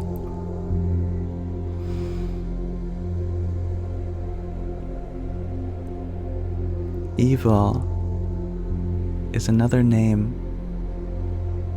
for potential. Where we see harm is done, there is an opportunity to help. We can see the cause to be under our attempts at categorization. We can categorize the cause for the pain as evil. But that's our own system of labeling. When someone is hurt before you, you could label it as proof of evil having come here. But by doing so, we forget that it's not your duty to judge why this present moment has become the way it is for you. It's our duty to merely be of service to it. When someone is hurt before you, what you should be thinking is, how can I be helping?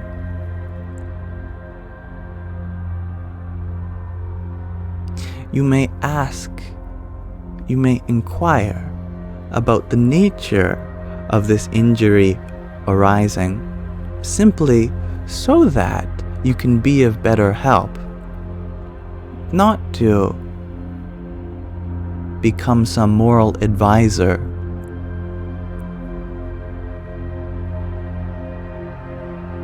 For the events that have transpired. It is not in our duty to judge the difference between good and bad. By doing so, we make the same mistake as Eve in the Garden of Eden. God said, there's one tree that you must not reap the fruits of. And what tree is that? The tree of knowledge of good and evil. Meaning that if we feel like I possess knowledge that that's good and that's evil, then we are kicked out of the garden. Because it's not our duty to judge what's good and what's evil. It is merely our duty to attend to the suffering, to love, to nurture, to heal.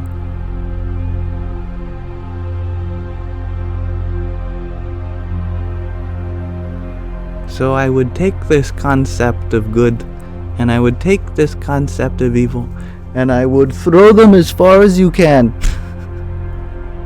And I would simply look at what help you can do without judging the state of affairs.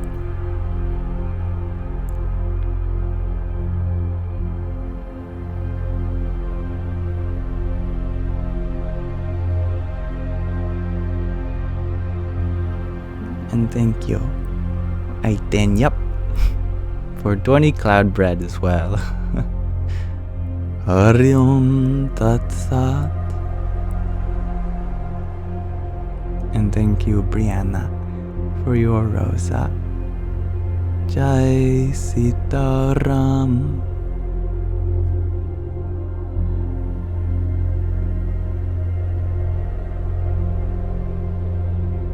And I love that, Kelsey.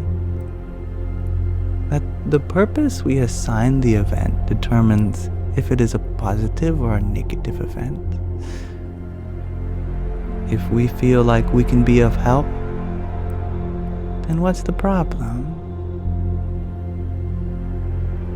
As long as we are doing what is within our capacity to help,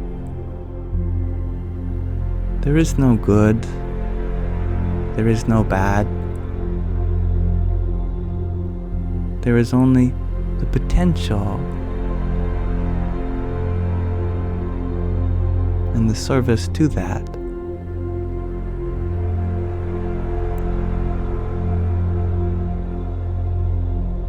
And hello, it's me, Jessica. And Kevin, you're wondering what my view is on marriage. I believe that marriage is a metaphor.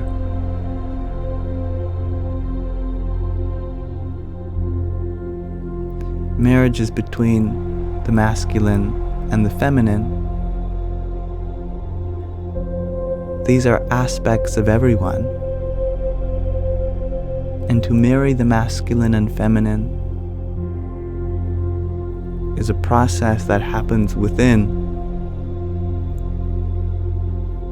Sometimes another person can help us balance our own qualities, just as we help balance theirs. And so, through marriage of them, we end up marrying our own inner qualities. But the true marriage was entirely an internal process.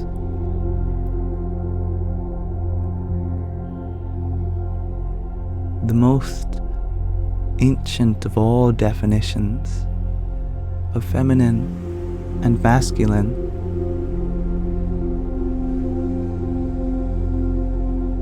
What pronoun does God use? He, him. What pronoun does nature use? She, her. So we have Mother Nature and the Holy Father.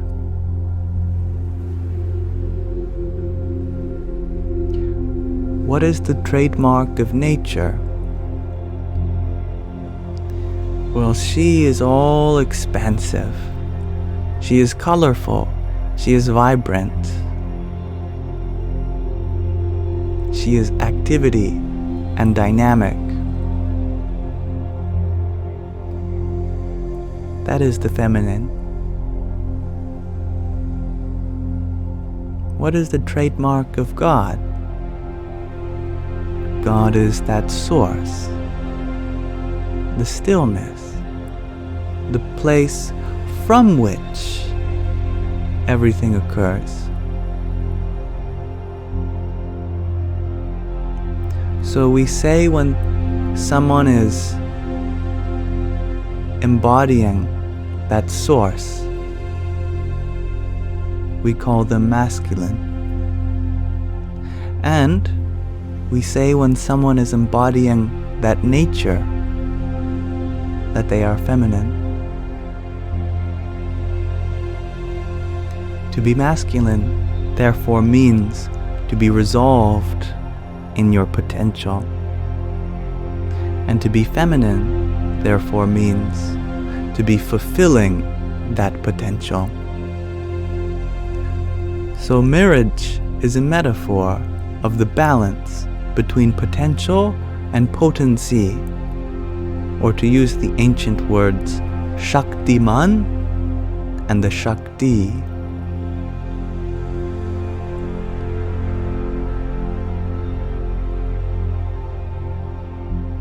And thank you, Faith Daily, for your quintet of roses. Radhe, Radhe.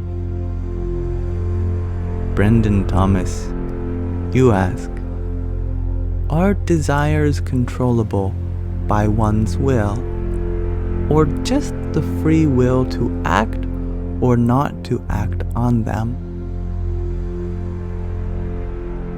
Ultimately, our desires come from ignorance of our true nature. We long for objects because we feel our happiness in them. When one understands their happiness to be in themselves and not dependent on external factors, then what desires arise? But when desire does arise, although we cannot choose for it to be there or not, without the knowledge of our true self as the source of happiness, then exactly what you said, we do have the free will to act on it or not.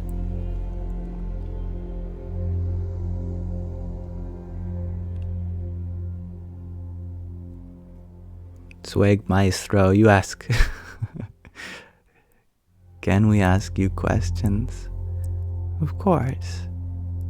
I cannot promise that I will have the answers you seek, but I will do my best from what limited experience I have.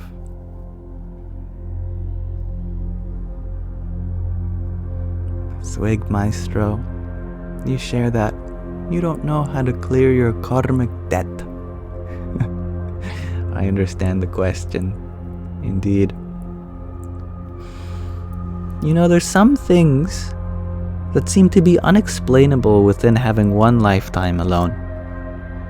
You could get all the therapy in the world, but still there are fears and desires that just don't seem related to what you've experienced in one lifetime alone. So you go to a past life regressor, and she is able to tell you the contents of your past life. And there it explains much of what you are experiencing that was left over from the therapy.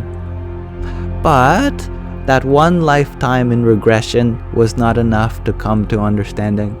So you do 10 lifetimes, and that gets rid of a lot of it. And then you do 100 lifetimes. Well, now you're racking up the money. You don't know if you have enough money to keep doing sessions. My goodness, how long is it going to take? 1,000 lifetimes? 1,000,000? The thing with karma is that it doesn't extend from just one lifetime, but all of them. So the question is, how many lifetimes have we had?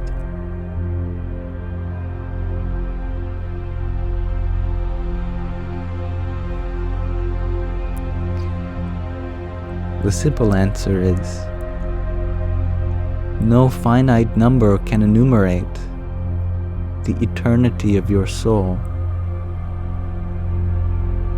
When we come to terms with this lifetime's karma, the sum from the one before that, but what we experienced in that lifetime was due to the karma before that,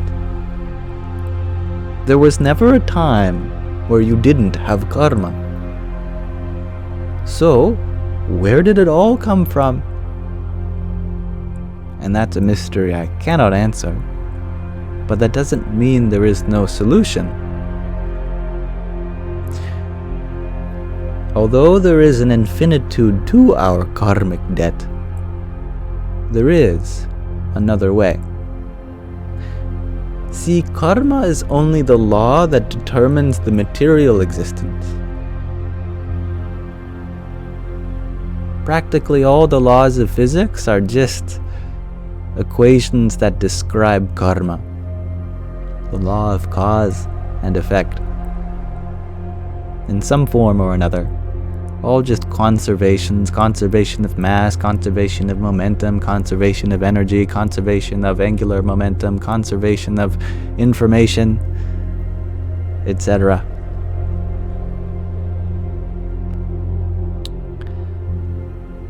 The good news is that your soul runs off a different rule set. Whereas karma is the rule set that determines how the material world works, Sharanagati is the rule set that determines how the spiritual world works. So the more spiritual you become, the less your happiness is dependent on karma, and the more your happiness is dependent on Sharanagati.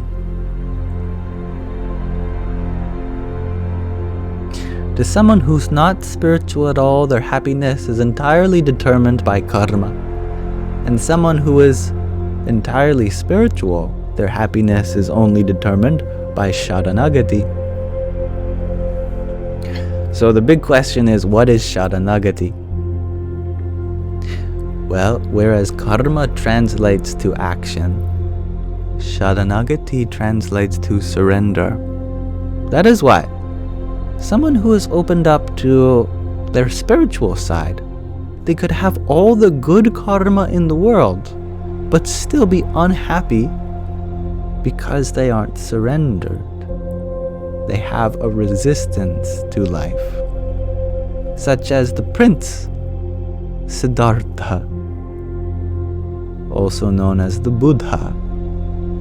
He was born in a lavish kingdom, had everything he could ever ask for, the best of karma. And without Sharanagati, he was still unhappy. However, It works both ways too.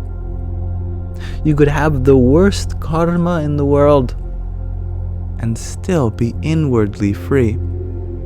Take it from another dissension of truth, such as Jesus of Nazareth. Now, you can't tell me that getting crucified was anything but bad karma. No one will say it's good karma.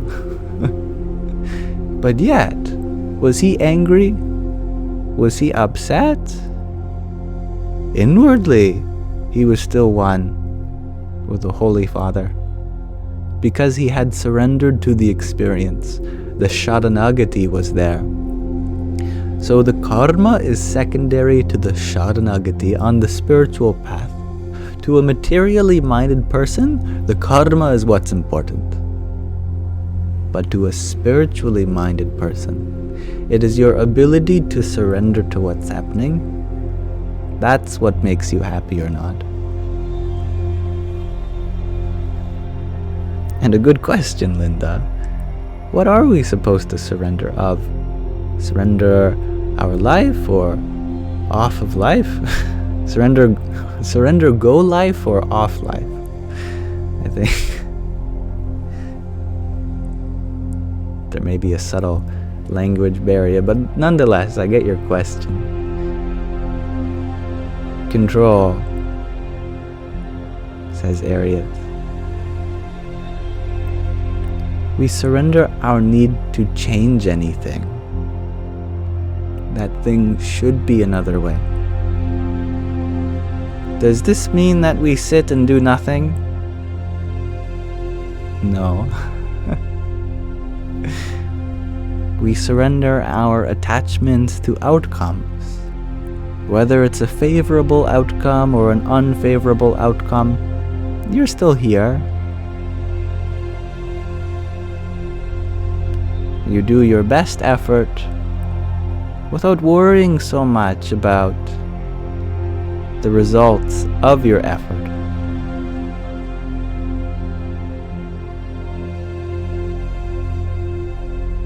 We surrender the power we give others to control our own happiness.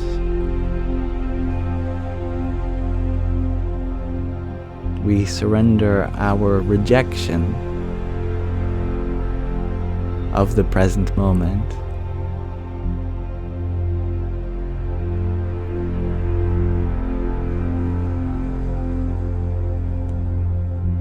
Thank you.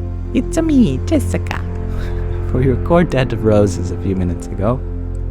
Radhe, Radhe.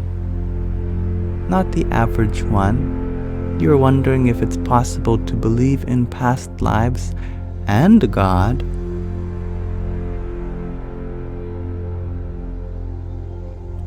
Indeed. One may think that it's not possible because the idea of God is correlated with an afterlife, that God is waiting for us in heaven. And without that idea, then how does God fit into the picture, right?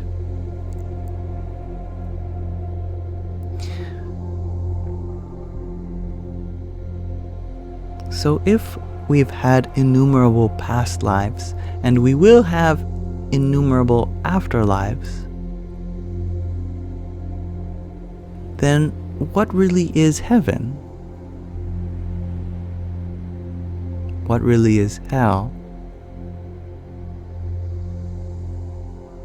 Simply put, whether you make your next life to be heaven or hell, now that depends greatly on what you do with this life, doesn't it? As Jesus said, the kingdom of heaven is within you. Within means it's a part of you already. You're already there. It isn't out there, in space, or in time. Could it be that we're already in heaven? We've just made a mess out of it? just suppose for a moment that we all go to heaven, but then we throw a big party and now it needs to be cleaned up. Do you think God is going to clean up the mess for us? It's our privilege to be in heaven, so it's also our responsibility to clean it up. It's quite possible we've made a hell out of what we actually live in as heaven. We refer to heaven and hell as eternal possibilities. And that's just it. This world is already eternal, that we come to lifetime after lifetime. And the possibility for heaven or hell is always there, whether we make a mess out of it or not.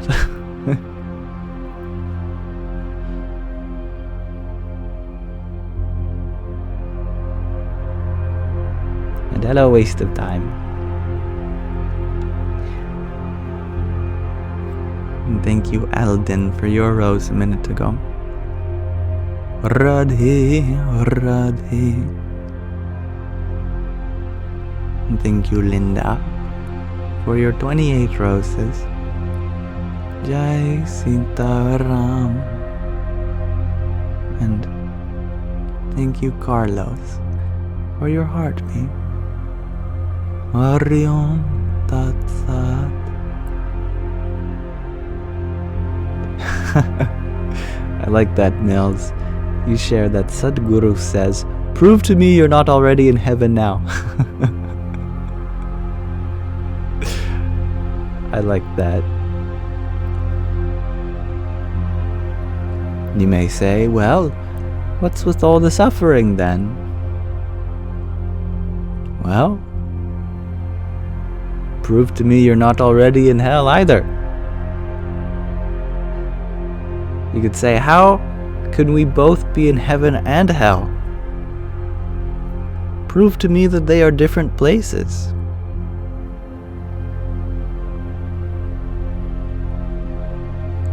It's the possibility that matters.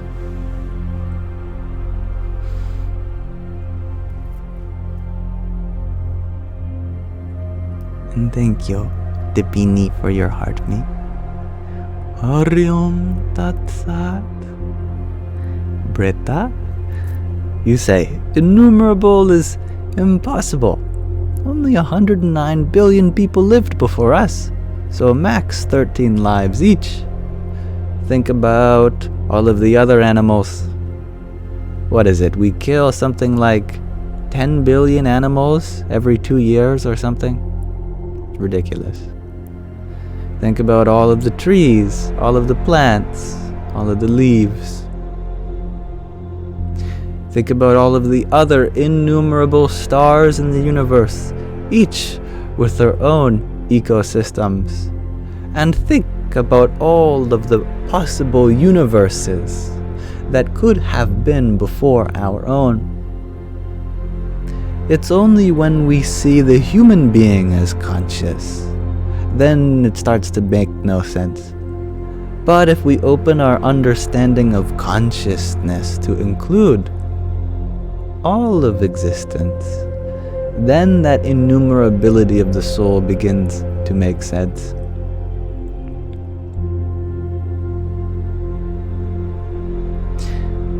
That's not to say an atom doesn't have consciousness. It just has no way to express it. If you asked an atom, "Hello, are you conscious?" how could it tell you? There's only a language barrier there.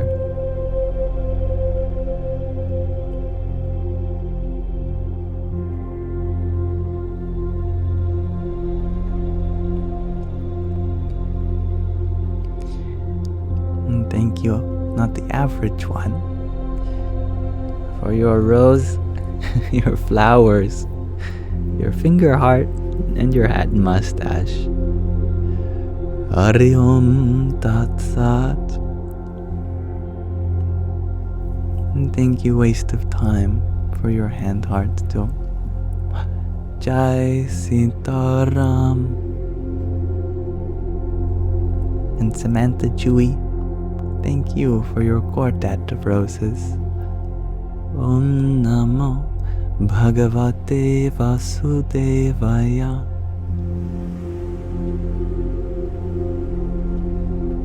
And thank you, Sammy, for your cloud bread. And Madeline's, thank you for your 19 roses. Hariom Tat Sat. And thank you, Liz, for your disco love. Jai Sitaram.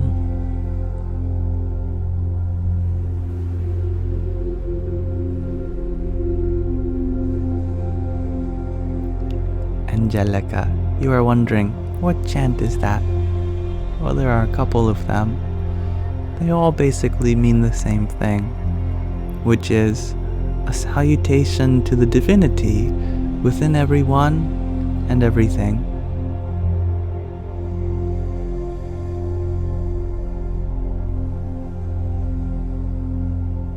Vicky Lynn, you are wondering how I'm going to live when I get to India.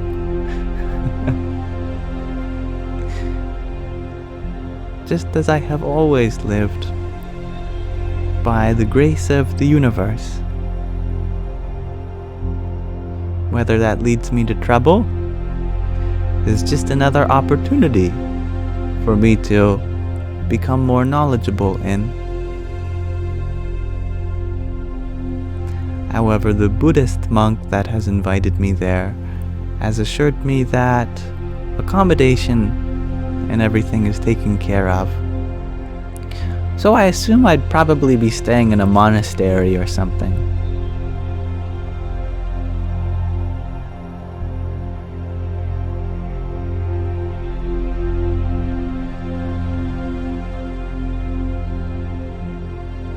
And thank you, user 333, for your tiny.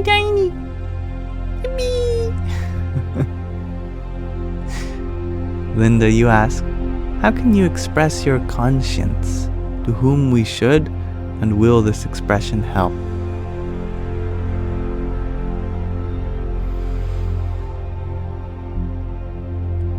That's a good question.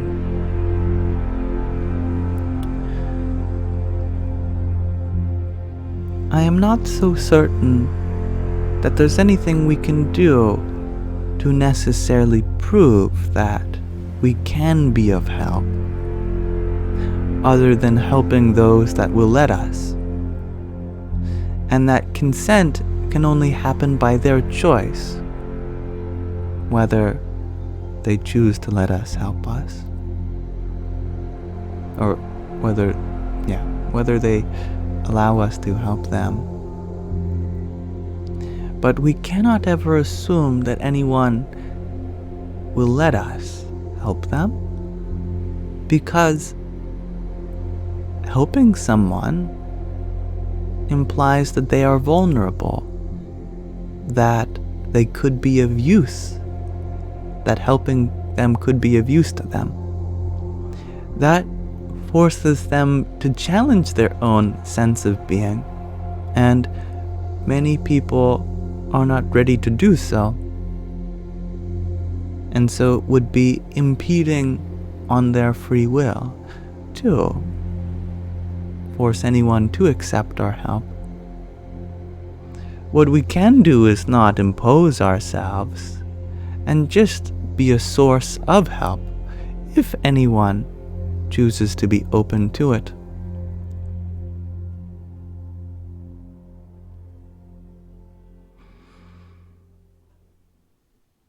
And user 333, you are wondering, if I go, will I still be able to spread wisdom on TikTok? Well, that assumes what I am spreading now is already wisdom, which I think is a big assumption. At the most, we have many wise people here, and I could just be reflecting that back onto you.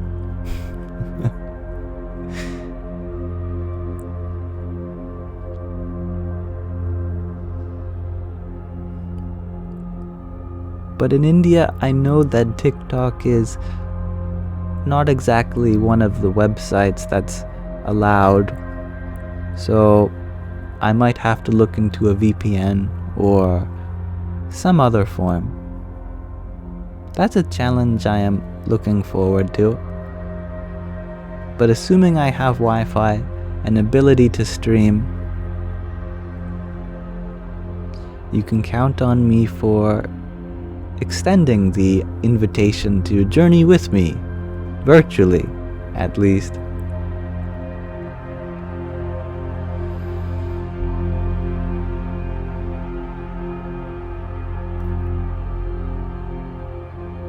Beat, you are wondering if I game. I played a lot of video games in my life, that's for sure. But in the last few years, other things have taken my interest. I've got nothing against video games. I love them very much, and I've learned so much from them.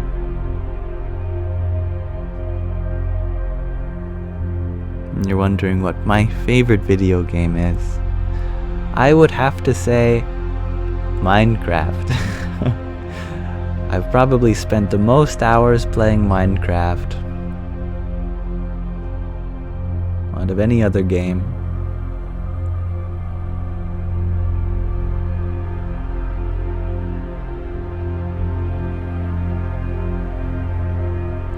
Linda, you share that it'll be safer if I take a friend with me.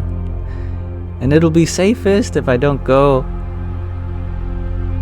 But the point of life is not to be safe. If that were the case, we'd never leave the womb. That was the story of Shukadeva. His father was Vedas, which literally means the compiler of spiritual scriptures. About 5,000 years ago, Vedas took incarnation, so it is said, and he had a son named Shukadeva. And he didn't want to leave the womb, so by his own yogic powers, he refused to be born. And for 12 years this went on, and his mother was just begging him, "Oh, Shukadeva, please, why won't you come out?" He said, "Nuh-uh. If I leave, it'll be nothing but suffering. It's unsafe out there. It's nice and safe in your womb. I'm happy here."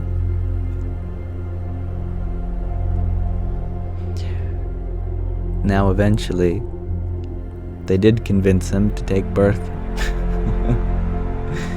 But he instantly went into a cave, found the womb of Mother Nature, and started meditating. They begged him and begged him. "Why don't you come out of meditation?" He wouldn't budge. He was not interested in the world. He was full of suffering. If he just kept his mind on nothing but the formless Brahman, the ultimate reality, he would be happy.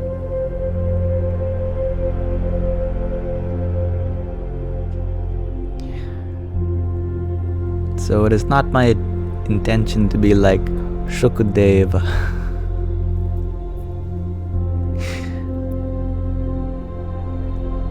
And abstain from danger.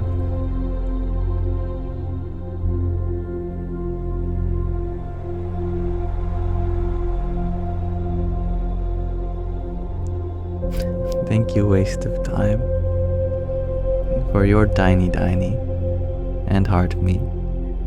Yahoo! And thank you, Aunt Vicky, for your hand hearts. Radhe Radhe. Jamly Bray, you ask, what do you think really keeps us going? Infinite possibility. It is our very nature to express ourselves, as it is the nature of all things.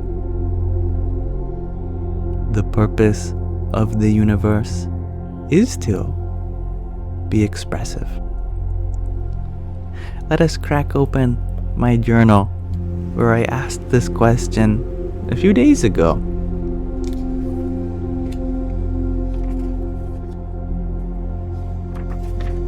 I asked, why are we always moving towards something? To be dynamic, I thought. And what is appealing about being dynamic? It is productive. And so what is the necessity of productivity? There is so much to be done. Why does it need to be done?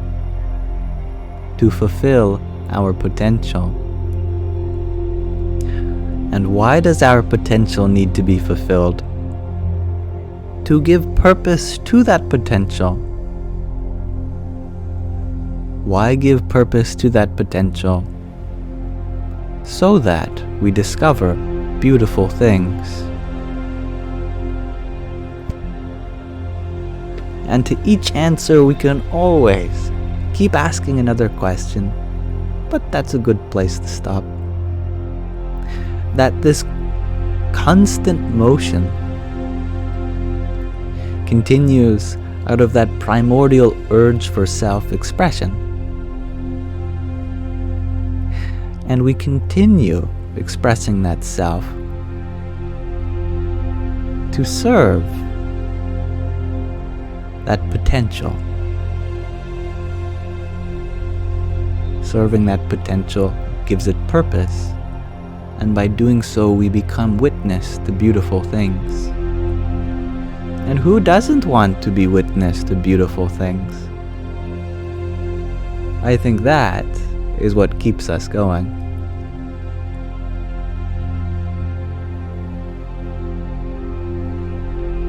Thank you, Isabella, for your tiny diny a few minutes ago.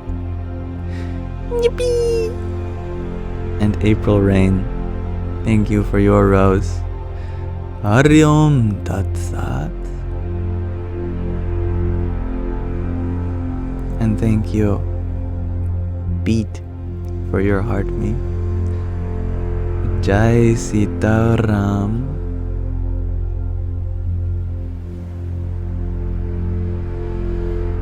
Nehemia Kaski, you share that you love how I followed those thoughts up, searching ever deeper for clarity. It was the rule I set for myself that every answer bestows another question. And if we continue asking a question based on each answer, then we creep our way ever closer, asymptotically convening to that truth.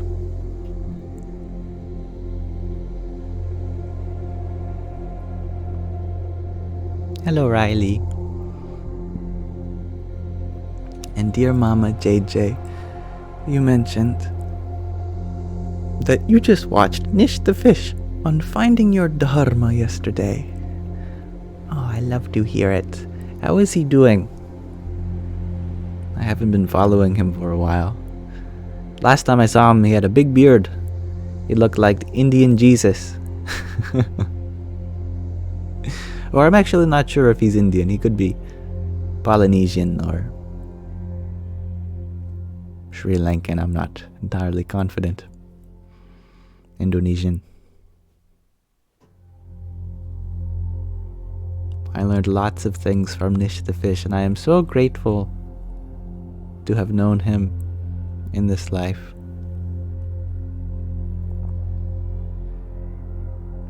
And I love that sentiment. Push-up Guru. Judge, and you will be judged. But judge not, and your heavenly Father will not judge you.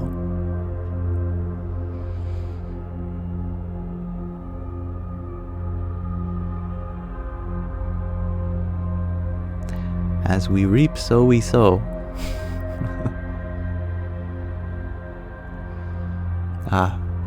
Good, but it was a video from 3 years ago. Gotcha. He is very cool. Aisha, you ask, do I ever sleep? Why, yes. It's actually not that late where I am in the world. Merely 8 p.m. So there's several hours of my day. And then I sleep for a nice long time. I'm a big sleeper. I love sleep.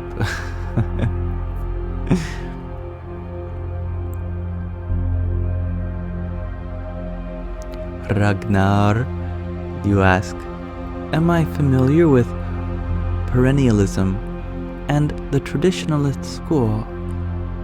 I am unfamiliar, but perhaps, of course, if it fits within a TikTok comment, I would love to learn. Faithful being, you're wondering, what does Hinduism say about sleep? That's a good question. I know that the great saints slept very little. There's a Sanskrit word which I forget, but translates to one who has conquered sleep. It might actually be explained in the beginning of the Bhagavad Gita, where there is a list of Sanskrit titles that Arjuna and Krishna give each other. See if I can find it. Here it is. Names of Lord Krishna, names of Arjuna. Yeah, Gudakesha. Gudakesha. The conqueror of sleep. Some people can conquer eating. Some people can conquer craving. Some people can conquer even drinking. But my goodness, few can conquer sleep. And I'll pause that to read Ragnar. You share that perennialism/traditionalism is the belief that all major religions contain universal primordial truth, to summarize. Well, that's a wonderful summary, and that makes a lot of sense. I certainly see the truth in that. I liken truth to be a great big field, and a religion is like someone coming out into that field, putting down some fences, painting it, making it all nice, and say, look, I've contained truth. Well, in some sense, yes. What is inside the fenced-off region is the field. You have successfully contained the field, but you have not contained all of the field. This is a hypothetical infinite field. Or, it doesn't even have to be infinite. We could imagine the surface of the earth just covered in that field. Where would you go on the earth to make a fence, to fence in all of that truth, all of that field? Well, because the earth closes on itself due to its spherical geometry, then we cannot encapsulate any part of the earth as a whole. Likewise, another person comes off and fences off another region. They say, look here, I've contained truth. Well, yes, what is inside is technically truth. But you still haven't contained all the truth. And that first person then disagrees with the second person. They say, I've contained truth, which means you haven't. But the truth is, both of them have contained truth, just different parts of it.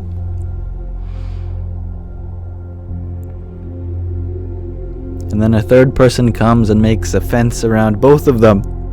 Said, well, now look, I really contain truth. And then that upsets the two of them. And they come together to form a pact. And now they start fighting the third guy. And you get the Crusades. No one can lay claim to truth in its entirety.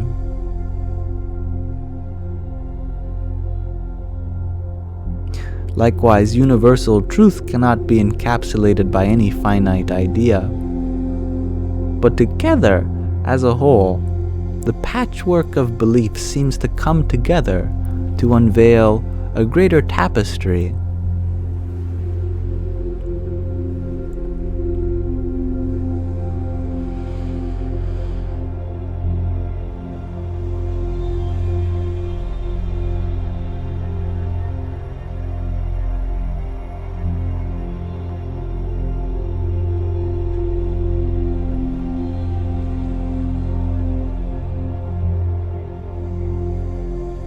And I agree, blah dude. Having knowledge is great, but how will we use that in 20 years? That is why it is important that we remain grounded in our philosophy, so that we can become practical spiritual seekers that put into practice what we learn. All right. If the truth is within everything, then that means we should listen to everyone. If God is within everyone, then that means we should render service to everyone. If the potential for good is what really is the highest, then we must look at the adversity in our life with a kind of reverence for our own opportunities.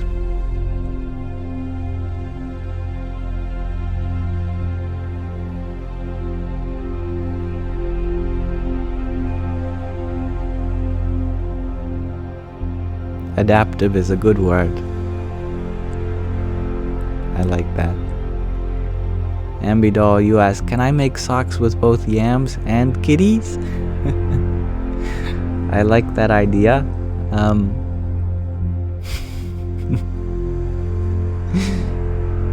I think I can.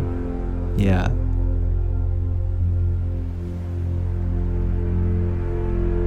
Hello, Lindsay. Saturnus, you ask, Yam, how long will you stay alive? Will this become regular? Or just feeling the flow today? It's just a fun challenge. We've done 8 hours so far.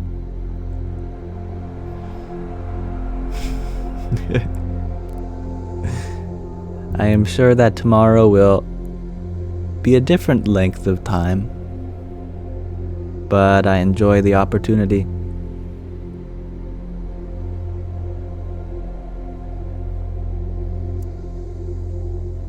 Delilah, you're wondering, how do we serve others yet still hold self-respect for ourselves? A wonderful question. Sometimes people have boundaries around them that are so large they impinge on other people's boundaries.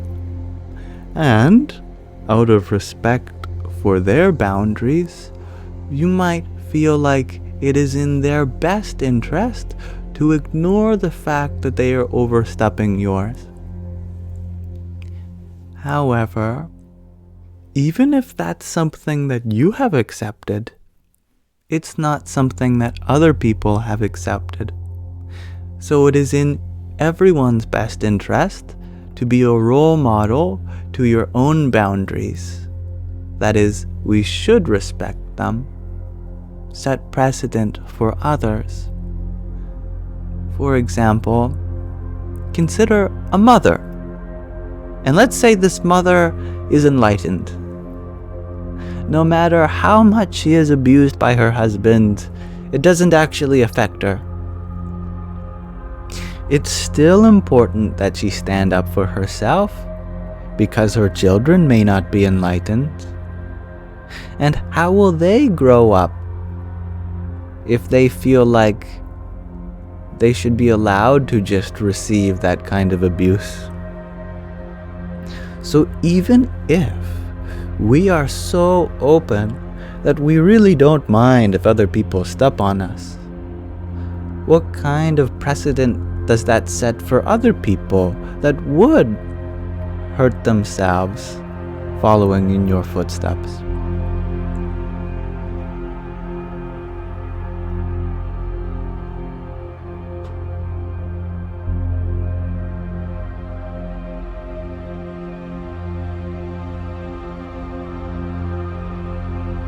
This guy, you shared that you were planning on doing other things, but you've been here for 8 hours. Really?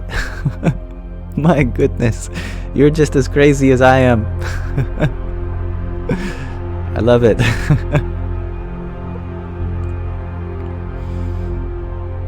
And user 333, you are wondering, in a change of pace, would I rather skydive or snorkel beneath the waves?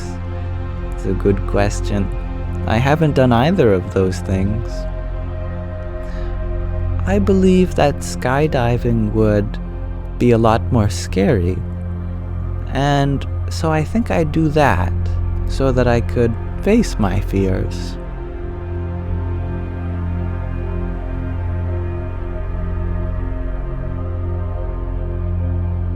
And OPNG, you are wondering how to know it is a truth or just your limiting belief.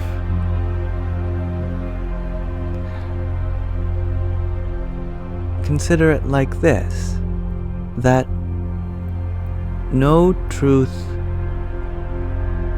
is complete by itself. There was always more room for learning.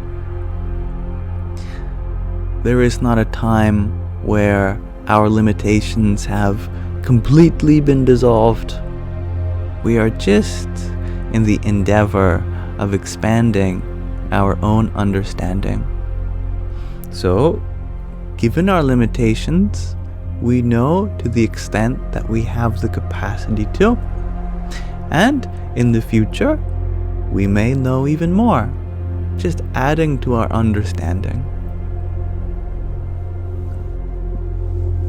That is to say, at no point should one feel like you know everything.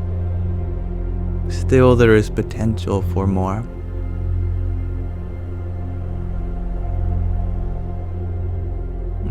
Thank you, this guy, for your quartet of roses. Radhe, Radhe. Did I see that right, Tiana? You share that you've been here for about 7 hours. My goodness. Well, I do hope I'm not taking anyone away from service they could be giving elsewhere.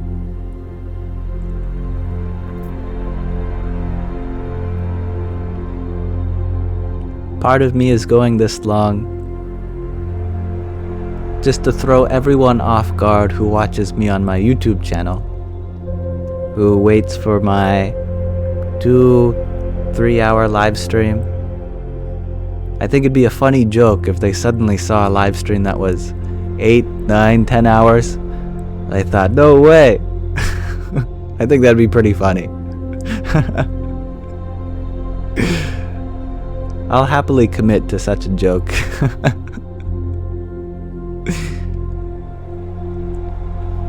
And thank you, Liz, for your little crown. Radhe, Radhe. Maztax, you share that you are roasting almonds with a lighter, then eating them. That's fun. I've never thought of doing that before. It reminds me of roasting marshmallows over my kitchen candlelight, and then eating it and finding out that it tasted like wax.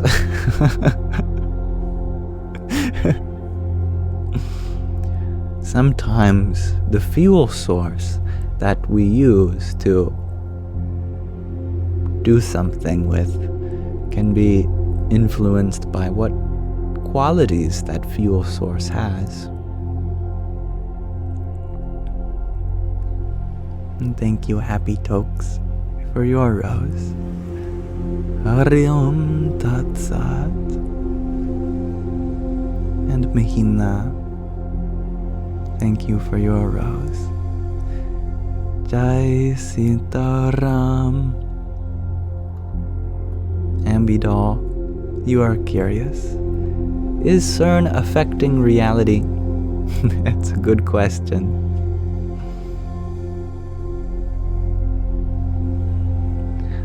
I believe that everything we do affects reality. And it's no doubt to me that where big scientific experiments happen, big revelation also happens.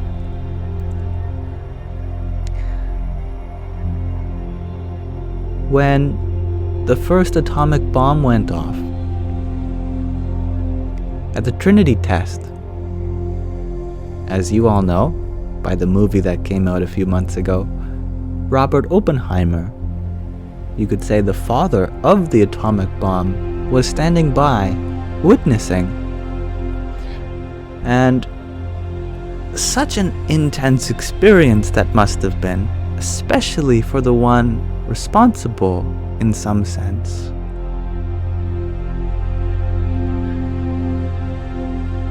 He said the famous line, "I am become death, destroyer of worlds." That's a line from the Bhagavad Gita, a spiritual scripture written 5,000 years ago. He was quoting God in the form of Sri Krishna, revealing his cosmic form to Arjuna. At the Large Hadron Collider, so too, a different God becomes available. Instead of Krishna, which is the form of the preserver in the trinity of creator, preserver, and destroyer, in front of the Large Hadron Collider, or I should say CERN, there is a Nataraj, which is the form of Shiva. And I think the circular fire around him is very reminiscent of the circular collider that's underneath the ground. Given that he is the personification of destruction, it seems fitting that he is outside CERN. And given how much of an influence Shiva has had on the Hindu culture and spirituality across the globe, I think it makes sense that what CERN is doing is just as influential in shaping our understanding of reality. I don't believe that it's something to be worried about, because particle physics was something I was very much interested in as a young boy, and I still am. So I learned a lot about what exactly happens, how they accelerate these protons using these huge magnetic fields near the speed of light and smash them together to see their constituent parts made up of quarks and gluons and eventually Higgs bosons and other W and Z bosons and such a variety of particles. It's a beautiful scientific experiment, albeit barbaric, smashing together protons.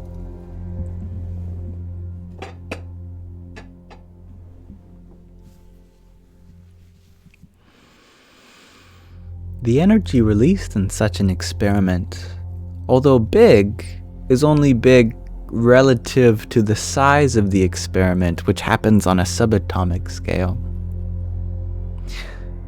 Now the energy is something like, a trillion electron volts, or something of similar order of magnitude, which sounds like a lot of energy, but for any particular particle, that's the same amount of energy as someone lobbing a tennis ball. It's not that big, but it is for a single particle.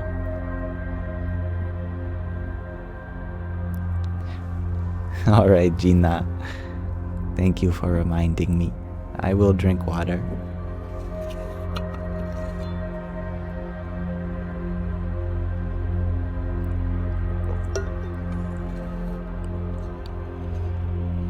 And thank you, May Stars, for your pair of cloud breads.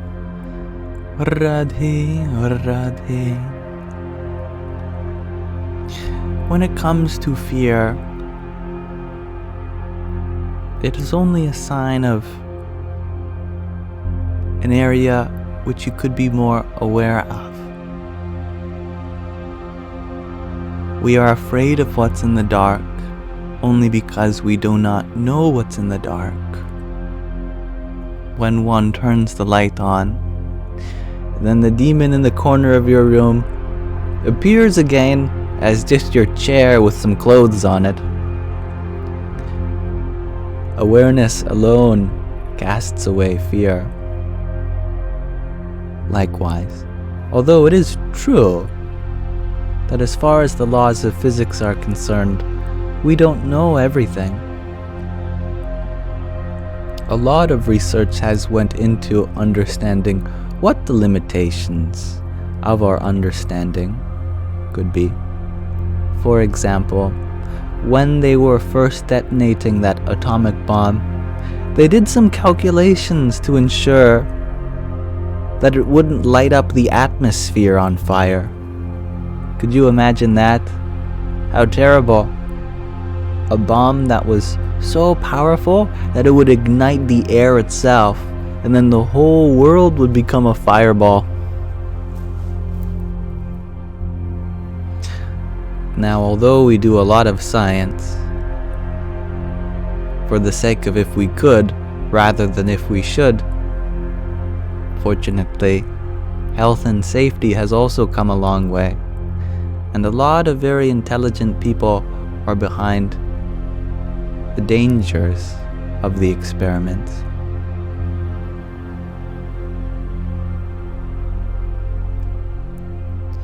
Honestly, the biggest danger that a science experiment has is just changing our way of understanding. That we have to let go of our old beliefs and have to accept new ones. That's pretty scary.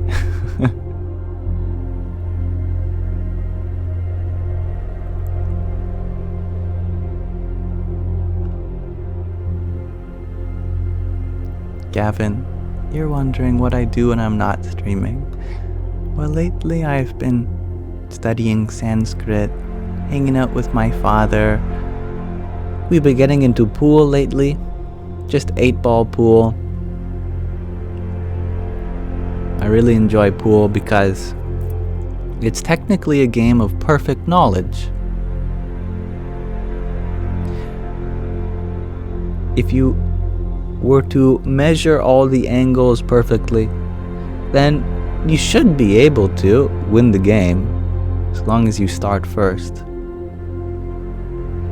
But because we have our own human limitations, then it effectively becomes a game of chance, because we are unable to take all the variables into account. So it's a very fascinating, rare example of a game that starts off completely as a game of chance, but the more you play it, the more it becomes a game of skill. And I think that's a fascinating concept.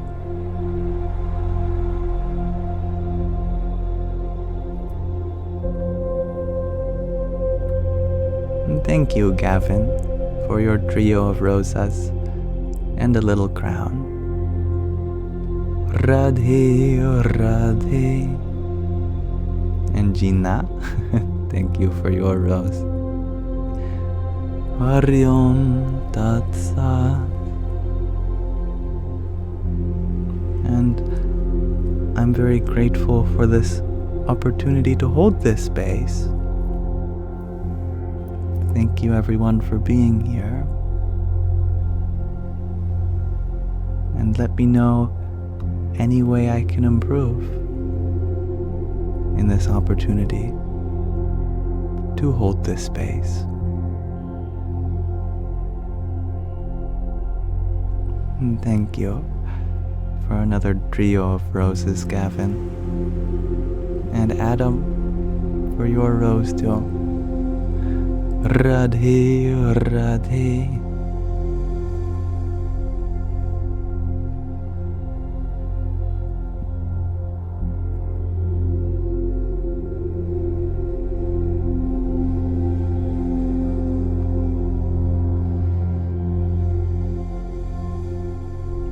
Abby, you share that all this particle talk is good timing, for you have an organic chem lab and exam tomorrow. Well, what are you doing on here? You should be studying, hey? Or you could be taking a break, which is a good thing to do.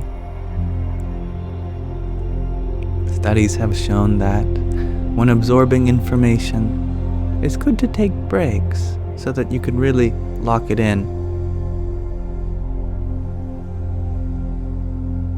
And thank you, Kim, for your rose and heart me. Radhe, Radhe. And Shakira, you ask, did we read from the Pocket Bema today? You know we did. But it was like 5 hours ago, so we could probably do another one. Haribol. Why don't we?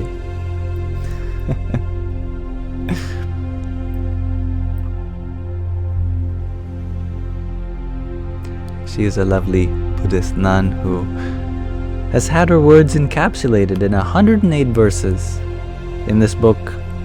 We've read a good portion of them by now.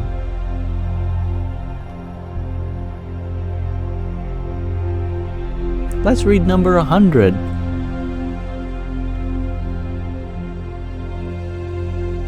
Condition yourself for wakefulness. Very close, Tattvamasi. How we live is important, particularly at the level of the mind. Every time you're willing to acknowledge your thoughts, let them go, and come back to the freshness of the present moment, you're sowing seeds of wakefulness in your unconscious. After a while, what comes up is a more wakeful, more open thought. You're conditioning yourself toward openness rather than sleepiness. You might find yourself caught, but you can extricate yourself by how you use your mind, how you actually are willing to come back just to nowness, the immediacy of the moment. Every time you're willing to do that, you're sowing seeds for your own future, cultivating this innate, fundamental wakefulness by aspiring to let go of the habitual way you proceed and do something fresh.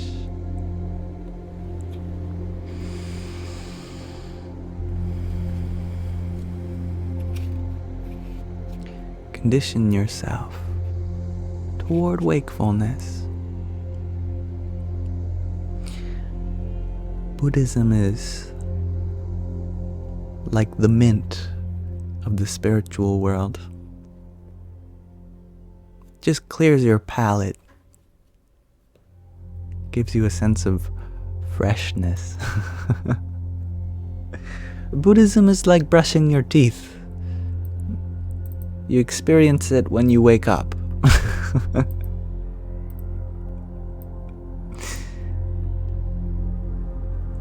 Dear Mama JJ, you share that I am currently finding your Dharma, my Dharma, by playing pool games. Well, you have successfully imbued the content of that video you have watched, it seems. And I'm happy to hear that. And yes, spirituality can take many forms. And the best kind of spirituality is the one that takes all forms. Whether you're playing pool, brushing your teeth, listening to your friend, giving them a massage. Even watching TikTok can be a spiritual experience. It all depends on how you associate with the information that is coming to you.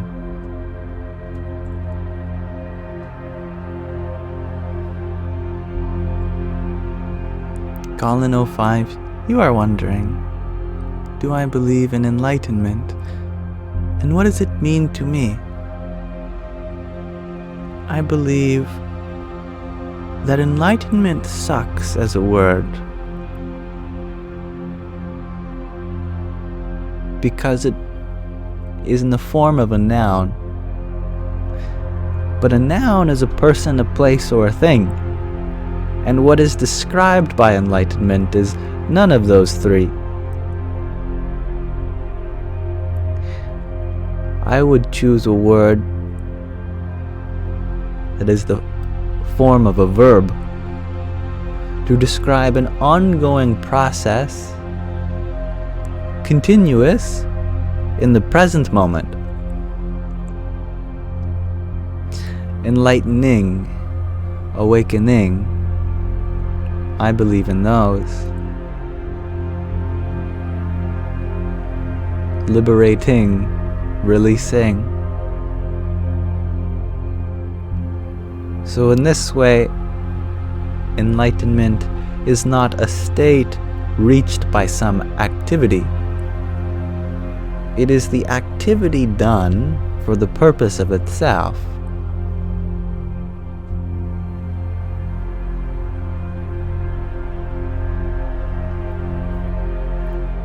Hello, Hilm Cheryl.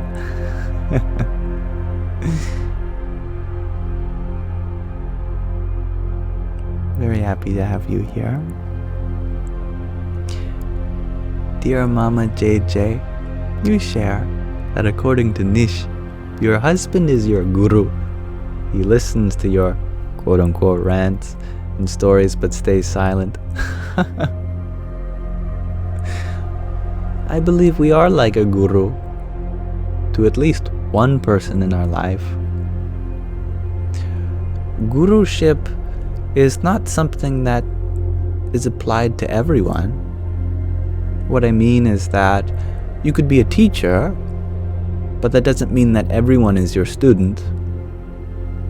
You could be a mother, but that doesn't mean that everything is your child or everyone. So too, you could be a guru, but that doesn't mean everyone is your devotee. It exists in the relationship. And we all have a kind of relationship with everyone, where at some times we are learning, other times we are teaching. When we are learning, we are their disciple.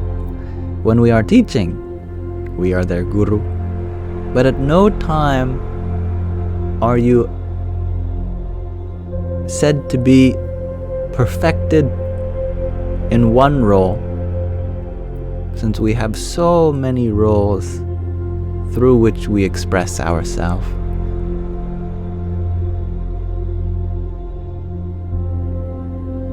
And thank you, Tattvamasi, for your quintet of roses.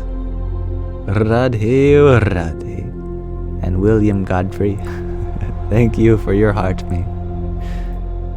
Hariom Tat Sat. And Christ Freya, you share that you feel everyone is your teacher and student as well. You feel like mother of all. I love that. One of the vows that a Buddha must take is to understand everyone as your mother. Because if we agree that we have had not one but infinite lives, then we must have had not one but infinite mothers. The ant walking by you on the street could have been your mother. They love you so much that they vowed to always be watching you. So, this universe has been arranged so that they can watch you from the sidewalk on this date. Okay, good. You're looking happy and healthy. All right. And then a different mother can take over, and the squirrel who's in the tree can look down. All right. My child has been doing well. And then the squirrel goes on his business. And then the bird flies overhead. There is my child. Good. Oh, okay, good. They got back up. Happy to hear it. There is a mother in all beings.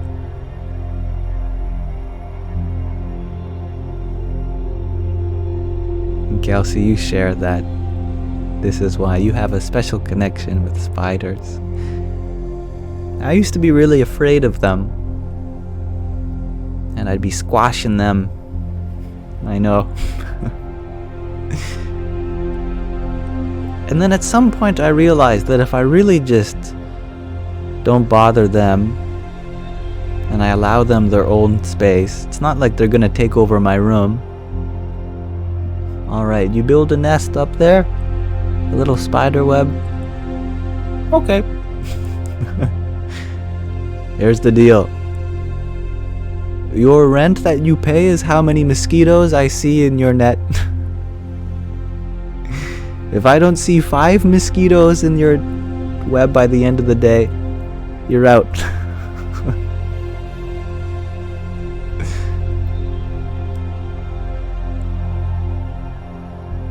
Luna, you ask, is it a spiritual reason if butterflies land on a person?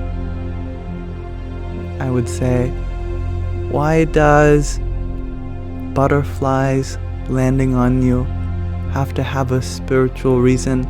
Isn't it spiritual in and of itself?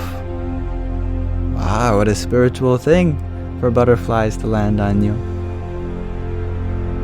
Butterflies are very sensitive to frequency, vibration. There's some frequencies that you play that'll get them all to start flying. Another frequency you can play to get them all to go to sleep.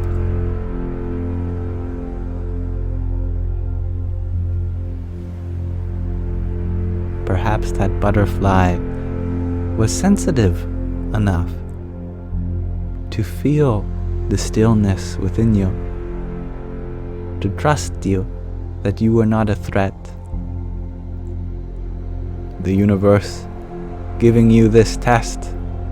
Here is a precious and vulnerable form of life here before you. How will you react? Will you cherish it? Or will you get afraid and tell it to go away? The purpose is ours.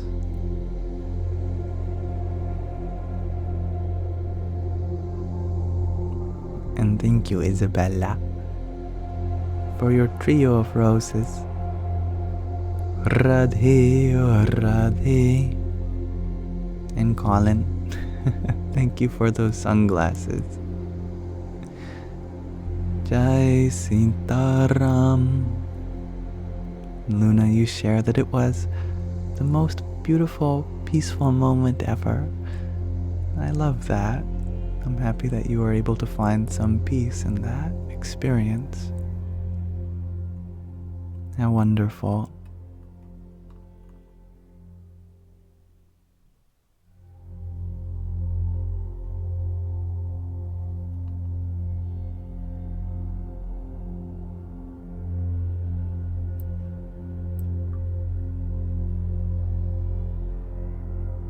Ashley, you ask an age-old question. How do I get out of my head? Well, let's see. What does it mean to be in one's head? We associate the head with our mind as the software of the brain Like a computer, it has hardware, which are its physical components, and software, which are the digital components, the virtual program that runs on the hardware. So to our head, our brain is the hardware, the mind is the software.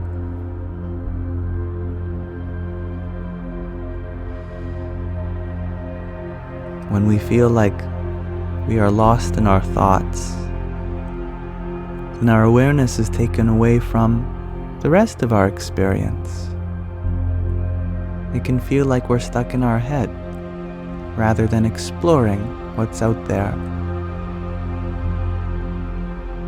Remember that you are more than just a thought. You are more than the process of thinking. To whom does the thought occur to? The answer should be me. You are not defined by the thought. You are the witness of the thought, which means that you are separate from it, so you are already saved from its effects. However, we do have a relationship with thought. Our thoughts are our responsibility, or to be more accurate, what thoughts we choose to act on, we take accountability for. Remember that we are not the creator of the thoughts. Now, if that were the case, it would be so easy to just shut our mind off, because we just wouldn't create the ones that disturb us. Instead, it seems far too easy to think as if it happens to us. But with that awareness, we can create some space between yourself and the mind. Let the mind think. That's its job, is to think. But your job is to choose which thoughts you associate with. If you're having a particularly scary thought, that's okay. That's just the opinion of that thought. But you have many thoughts that have different opinions. That doesn't mean that you are in conflict with yourself. It means that your mind is so varied that there's a way to express yourself in almost everything. Understanding this to be such, we can exercise our ability to discern between thoughts that improve the quality of our life and thoughts that take away the quality of our life. Thoughts like, we are stupid, we are worthless, we will never amount to anything. Do these thoughts add to the quality of our life or take away from that quality? Of course. They only hold us back from expressing ourselves fully. But the mind is always a container of both positive and negative thoughts. Sometimes the negative ones are just the loudest, so it's hard to hear the quiet ones. But search within yourself for the positive ones. Every now and then a thought may come, I am capable of change. I have so much potential. There is room for me to do great things in this world. And those thoughts may not be alone. They may be surrounded by a cacophony of other impeding negative thoughts. But keep your awareness on the positive ones, and good things are bound to happen. There will not be a time where your mind is filled only with peaceful thoughts. Even enlightened people have thoughts that are of the negative kind.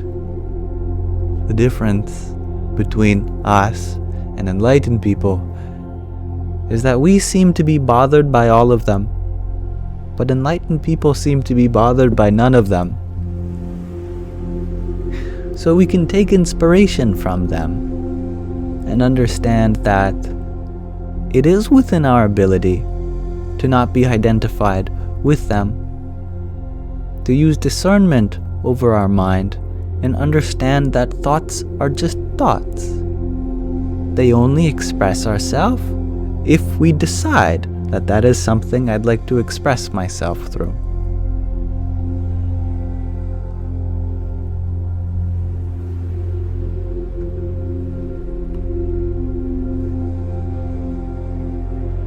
And thank you, Marifar, for your rose a few minutes ago.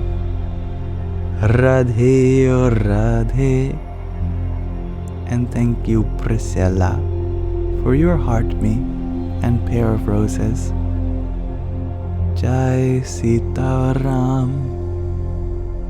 And mundane human things, thank you for your heart me too. Jai Sita Ram. And may you have a pleasant time at your shift today, Siwa. I'm surprised you're still here.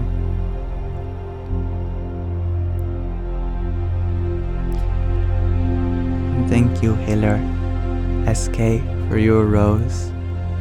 Om Namo Bhagavate Vasudevaya. User 134, you ask, what do you think about having imposter syndrome? I certainly know what that feels like.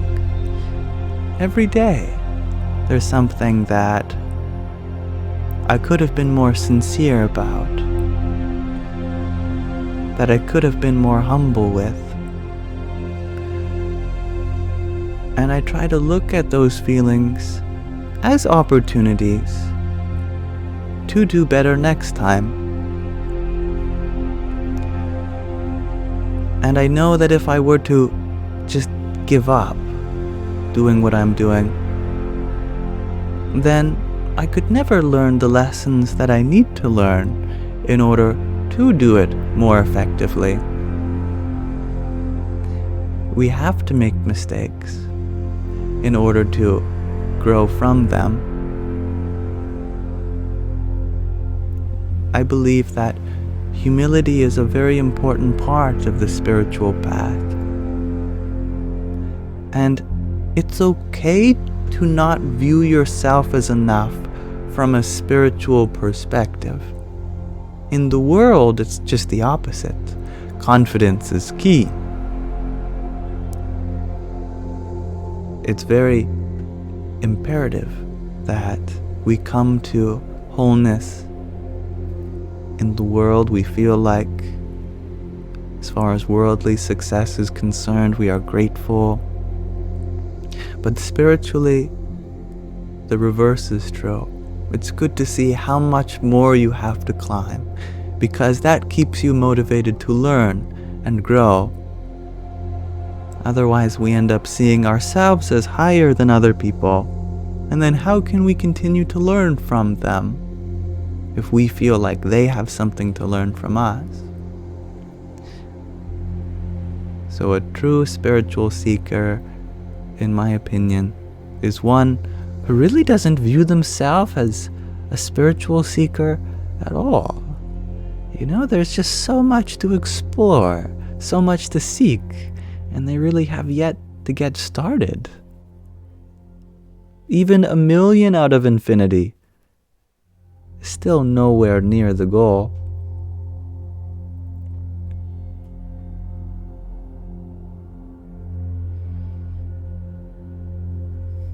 Thank you, Donna B,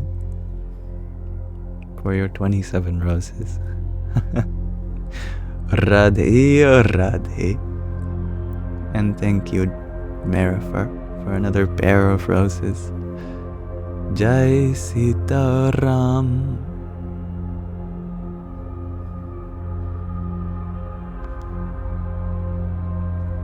Thank you, mundane human things, for the little crown. Om Namo Bhagavate Vasudevaya. Mundane human things, you share that yams are not a type of potato. Both are stem tubers that grow underground. They belong to different botanical family.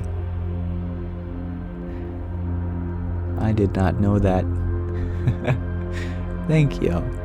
I think I might have to recall my Yamsox then, because I've got both yams and sweet potatoes.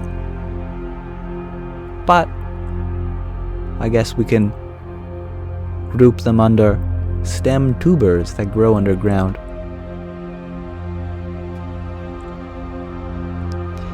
You share that yams belong to a plant family of flowering vines. You know, I did know that, which was funny because my mother had planted vines in the pots that are on either side of my driveway. And we didn't know that these vines actually had yams growing underneath. So when it was time to take out the vines, she discovered that the pots were just filled with yams. And we did some research and found out that they were indeed of an edible variety. And they were delicious. I ate all of them. So you can call me a cannibal. But watered with my mother's love,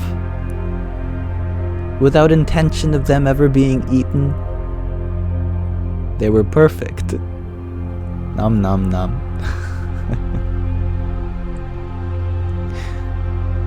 Thank you, Michael, for your trio of finger hearts. Radhe, Radhe. And Joe Yogi, thank you for your hand hearts. Ariom Tat Sat. And Allison Parks, you making it rain on me with a money gun. A minute ago. Thank you. Om Namo Bhagavate Vasudevaya. And thank you, Osplending, for your 10 roses. And Isabella, thank you for the trio of them. Jai Sitaram.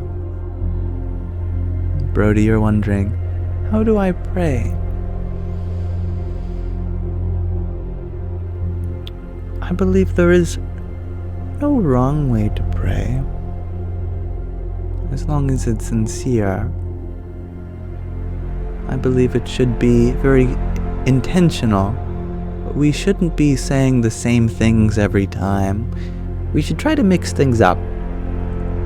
Just like if we were doing research for an essay, we wouldn't copy and paste the same thing. Otherwise, how would we learn? To rephrase something proves that you understand it beyond the mere combination of words.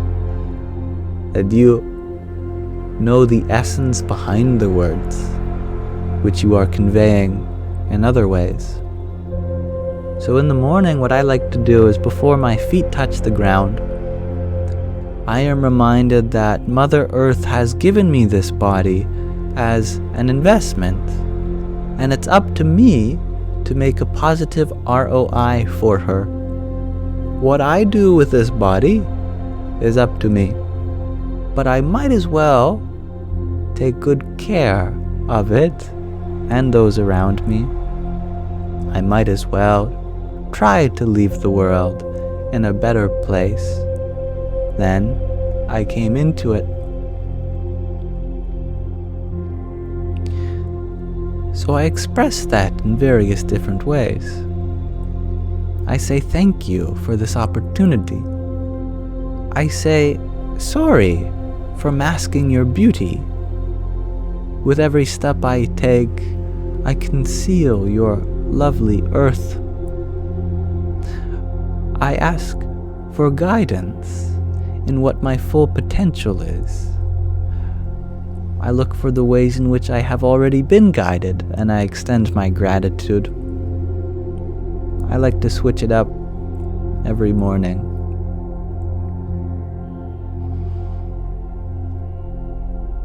And thank you, Isabella, for your trio of roses a few minutes ago.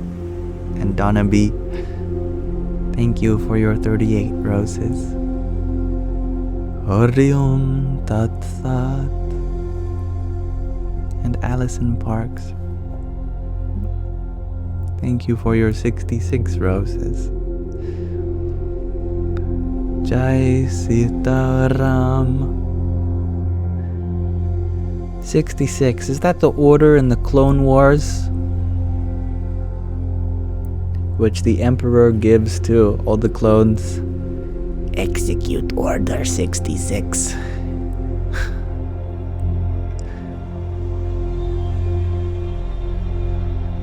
Unrelated. I grew up on Star Wars, so I'm often thinking about it.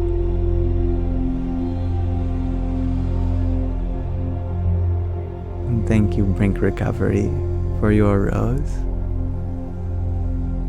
Radhe, oh Radhe. Dear Mama JJ, you share that you made a quote-unquote promise to God if He healed you. Then He did, but you can't remember what you promised to do. That's the mercy of God. God says, I love you so much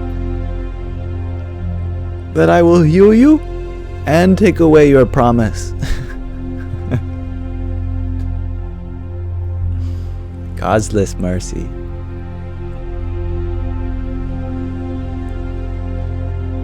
And thank you, Brink Recovery, for your rose. Arium Tat Sat. And thank you, Nunya, for your heart me and cheer you up.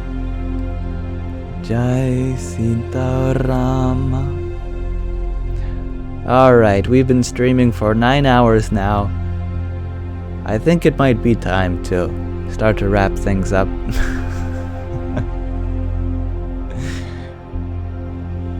So I thank you all for this Yamathon, this marathon of alive. But before we go, there are still other segments I'd love to do. Since you know I love to end my live with a question of the day, a reading from a book, as well as a chanting session. Tonight we're going to chant a very old mantra, a Vedic mantra, a Rigvedic mantra, a mantra that was so famous, even since ancient times, that the Buddha expressed his reverence for it. So it's a mantra that the Buddha would have chanted too. Very exciting. Thank you, Pine, for your trio of roses. And Nanya, thank you for your team bracelet. Arium Tat Sat. Now, my question of the day that I asked nearly 9 hours ago, and I will ask again. How do you remain open without getting overwhelmed?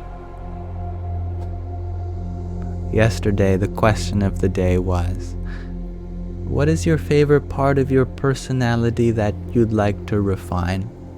And it seems like many people alluded to this idea of being open, that their favorite part is, but the part that they'd like to refine is how to be open without getting overwhelmed. So let us appease all those answers yesterday. Continue asking today. Rob Price, you share, in one word, so simple, grounding.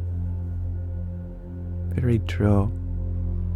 Be open, but don't be so open that you fly away.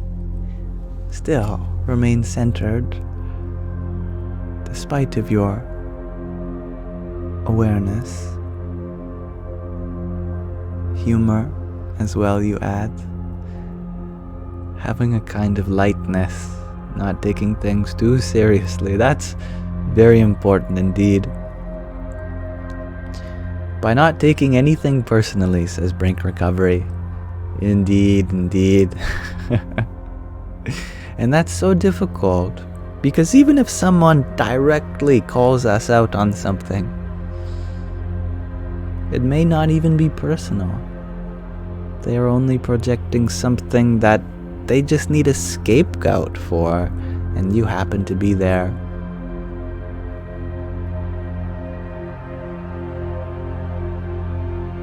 Setting standards and boundaries, shares Isabella and Fat Cat Weaves respectively. Make breath, says Uncle Shane. I like that a lot. Indeed. And Rob Price, you say love, in another satisfying one-word answer. Be like water, says Bradley Simpson. Indeed. Saturnus, you share. Simply believe everything is for you. I love that. Yes. Even the adversity that comes your way, it's for our own inner strength. Nunya, you share. Very practically. Deep breathing, meditation, reflection. I love that. Yeah.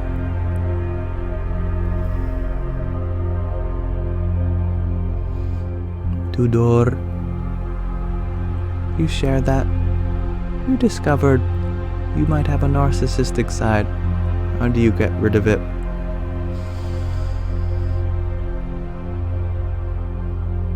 Well, in a funny way, this is related to the question of the day, although I'm not sure if you intended that so. Being open to it is a very big thing. The unnarcissistic thing to do would be to allow it. Allow it, not mean to act out of it, but to be open to understanding it, to not get rid of it, but attend to it, instead of conquering it as if it were your enemy. Befriend it. I believe that narcissistic traits are something we all experience in some regard. Being open to that insecurity is a wonderful thing. Instead of trying to hide it or get rid of your insecurity, it's great to be open to it and not get overwhelmed by what you discover through the process of self-inquiry. And yeah, that's a great way of putting it, Rob Price. It is personal to them, but not I. When in the face of challenging people. Hello, the sky. And dear Mama JJ, you share by renouncing or letting go. And I appreciate your humility of having question marks at the end of your answers, but I think those are very well answered. Hello, Rose Mello. And Luz Reyes, you share that it's a difficult thing for you. You get overwhelmed easily. However, you're not evaded by a good conversation. That's very interesting. And I think that does speak a lot about a potential solution to the problem. That even in spite of your sensitivity to being overwhelmed, there is something about keeping yourself open that makes it worthwhile during a good conversation. Investigating what that is, you might be able to find it in other kinds of conversations or facets of life. Mahina, you share that you breathe and use your 5 senses. I like that. Remember to see, to hear, to feel, to smell, to taste, being grounded in awareness without judgment of the objects of our senses.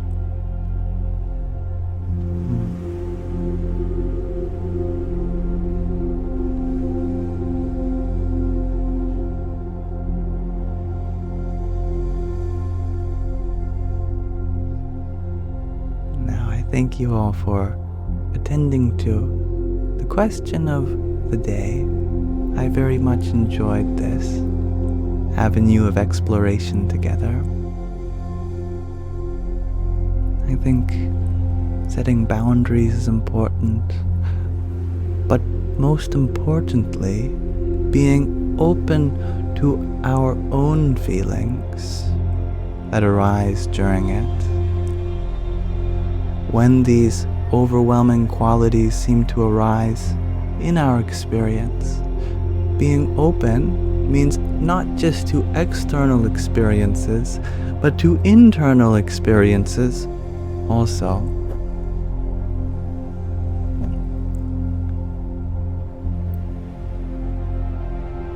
And thank you, Ninya, for your team bracelet and Tiny Diny a few moments ago. Yippee! And Ginseng, thank you for your paper crane. Jai Sitaram. Giselle, you shared that you put so much pressure on yourself to get perfect grades. Does it matter? Give a youngling some advice. Well, from one youngling to another, my favorite classes were the ones that I didn't get good grades in. And the ones that I did get good grades in were my least favorite classes. How does that work?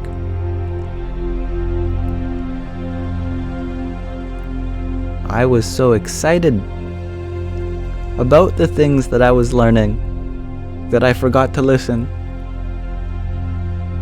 And I was so bored with my other classes that I had nothing better to do than listen. When it comes to good grades, know yourself to be beyond them. Grades are only a measure, an attempted measure for a part of you. Now that part of you, as long as it's you, can't be separated. Now my phone is vibrating, which means I've been alive for a very long time.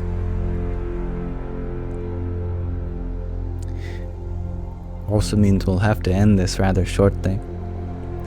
But the hallmark of a good student is not one who gets good grades, but applies their best effort even in spite of bad grades.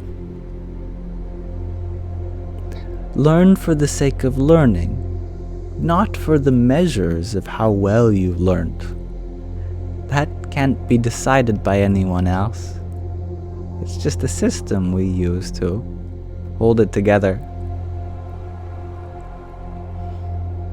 Thank you, Babi Sue, for your heart me, team bracelet, and cheer you up. Hari Om Tat Sat. Let us read from another short section of Roar of the Ganges. This is a book that has been gifted to me and through me to all of you by one of our members, Sky Guardian. His guru wrote this book, Swami Tadatmanandaji, and his guru expressed permission for me to read this with all of you. We've read a significant portion of the book thus far. It takes place in India, in a city called Rishikesh on the banks of the Ganges, a river also known as the Ganga in Sanskrit. It's a very spiritually revered river, as per the title of the book suggests. And before Swami Tadatmanandaji was a Swami, He was Mark. Mark, the divorced computer scientist who was beginning his spiritual quest. And so he was studying Vedanta, the study of scriptural knowledge in India.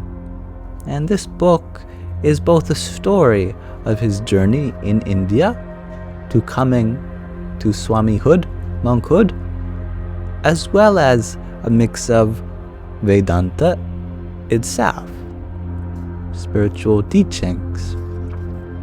So it's a very practical and enjoyable book for both the spiritual seeker and just an interested listener in someone's adventures. And thank you, Haley Queen, for your 7 tiny dinies. Yippee! And thank you, Nanya, for your ginger man. Hari Om Tat Sat. Recently, we had seen that he went to a very traditional ashram, which was led by another Swami known as Vidyananda.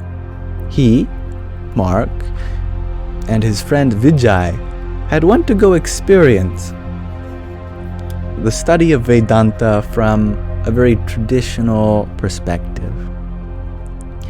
After the teacher, Swami Dayananda, mixing up my Swamis, there's a lot of Swamis in this book. After the teacher, Swami Vidyananda, led the recitation of closing prayers, he picked up his books and descended from the dais, frowning, as always, very serious Swami. His students bowed once again. After he left the hall, Vijay and I stepped outside into the courtyard. A group of students had gathered there, some standing, some sitting on the low brick wall surrounding the open square. The youngest among them appeared to be about 16 years old, the oldest about 20. All were slender, with delicate, almost girlish features, accentuated by their shaven heads.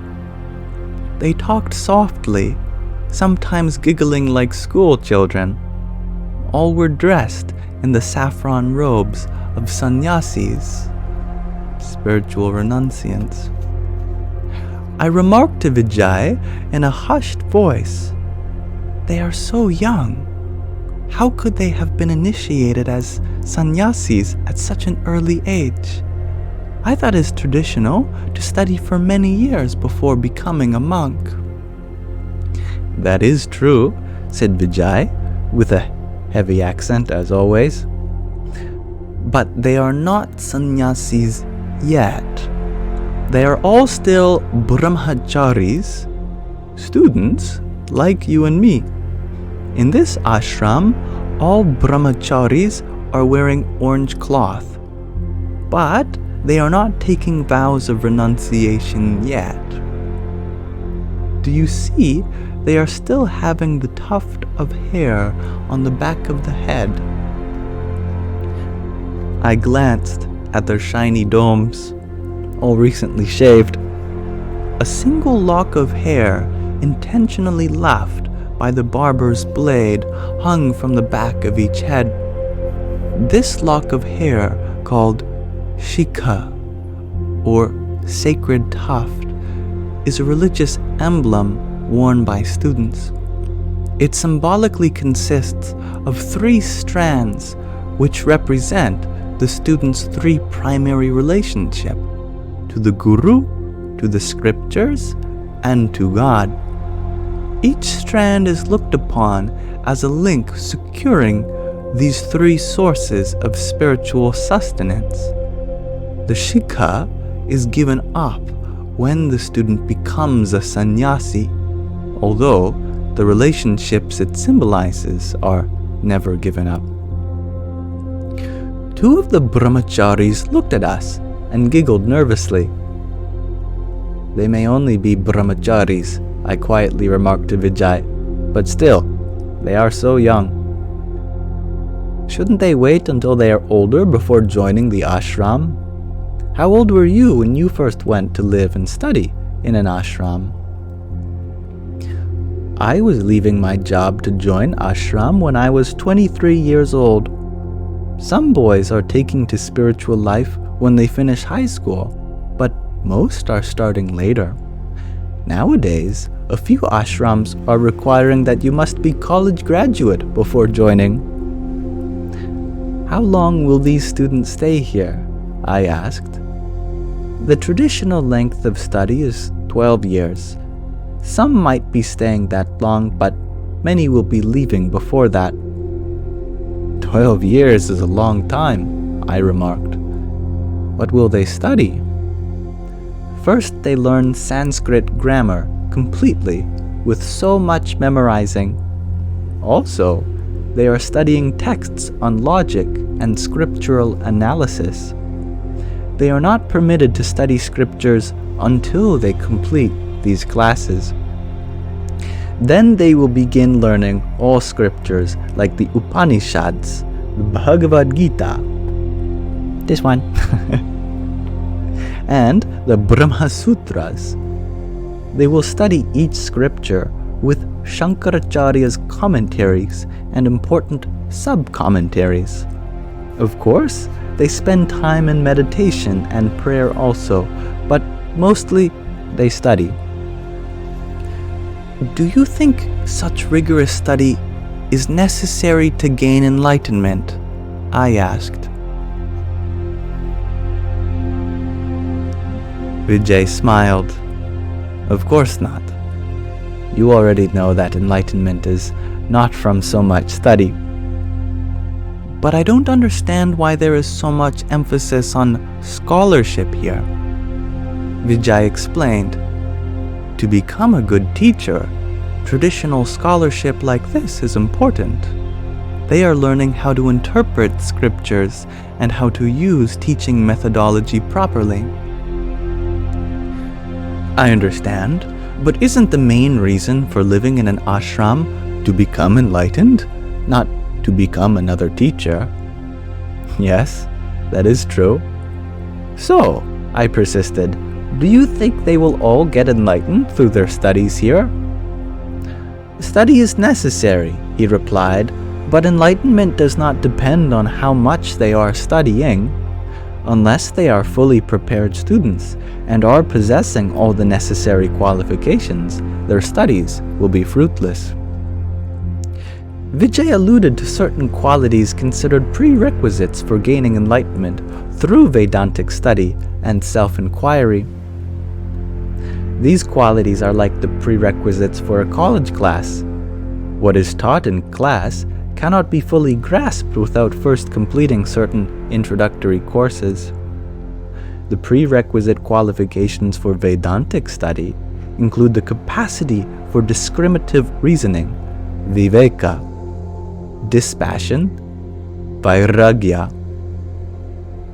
proper attitudes, and a compelling desire for spiritual growth, mumukshutva. I hear my phone vibrating.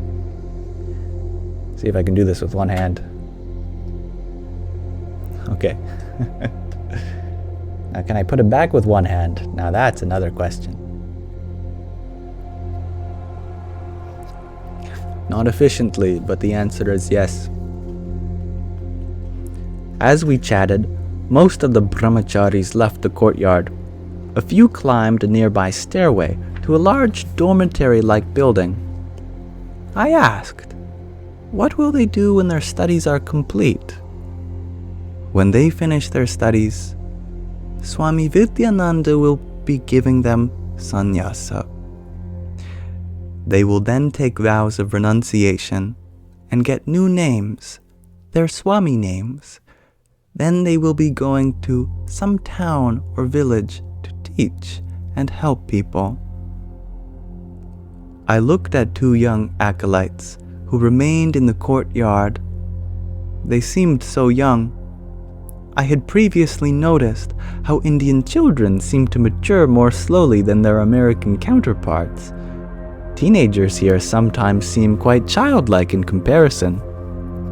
Yet these teens were apparently sufficiently infused with religiously ideals to commit themselves to a monastic life at an age when their schoolmates were still in the fields playing soccer. I questioned Vijay about the wisdom of committing oneself to monastic life before having the opportunity to explore other aspects of life. How could they be so sure that they would not eventually want to get married or have a career? How can you renounce something you've never had, something you never experienced? Vijay had no problem with the boy's hasty commitment to monasticism, nor, for that matter, did he have any problem with my own upcoming initiation. He accepted sannyasa as a normal step in life. Before long, he too would become a sannyasi. But to me, commitment to monastic life did not seem so easy. I wondered if some of these teenagers might one day regret the decision they made. Even my own decision did not come about easily. I had come to India to take the final, irrevocable step of renunciation by entering into the life of sannyasa. Is it possible I might later regret my decision? This I had long debated, yet my situation was very different than that of those young brahmacharis. I had the opportunity to fully and freely explore what life could offer. I had been married and had built a satisfying career. I had also the opportunity to recognize the limitations of worldly life. Unlike these brahmacharis, I knew what I would be giving up. I felt no regrets, yet I had no way of knowing what the future might bring. How could I be absolutely certain that I would always feel like this? The future holds no guarantees, but this was my choice, a long deliberated choice, and despite my concerns, I felt prepared to face that unknown future as a sannyasi. There we go. A lovely exploration of curiosity concerning how in India it can be quite normal for people at such a young age to renounce worldly life and become dedicated spiritual seekers. But for us here in the West, such a decision does not come about easily. That's for sure. Thank you for listening to this section with me. And thank you to those who sent a gift whilst I read. Alexis, thank you for your paper crane. Radhe Radhe.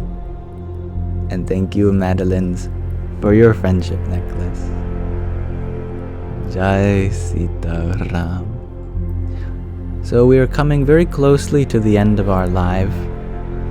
But before we go, let us end with a final section. One where we chant together, if you would like. This chanting is an ancient mantra, a Rig Vedic mantra. And for that, I will be minimizing the background music. And I will be maximizing a YouTube video where we can hear Brahmins chanting it. The mantra in question is that one. Here it is. Actually, wait.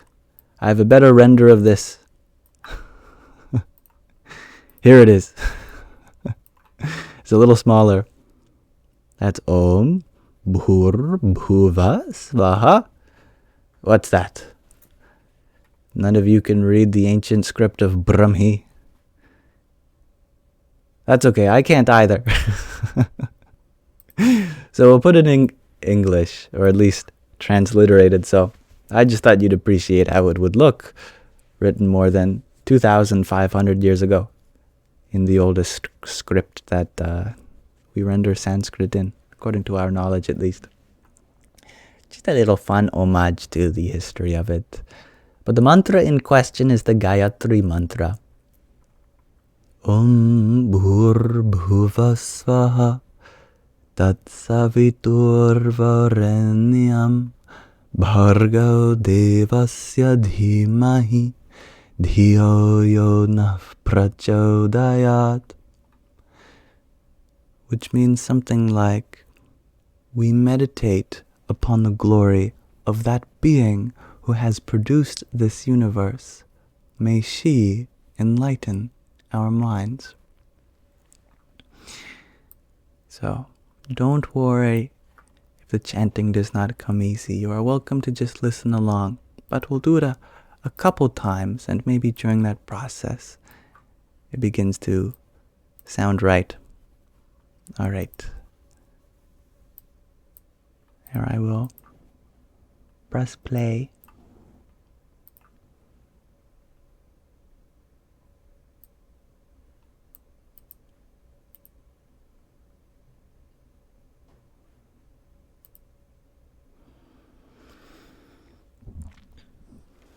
Oh,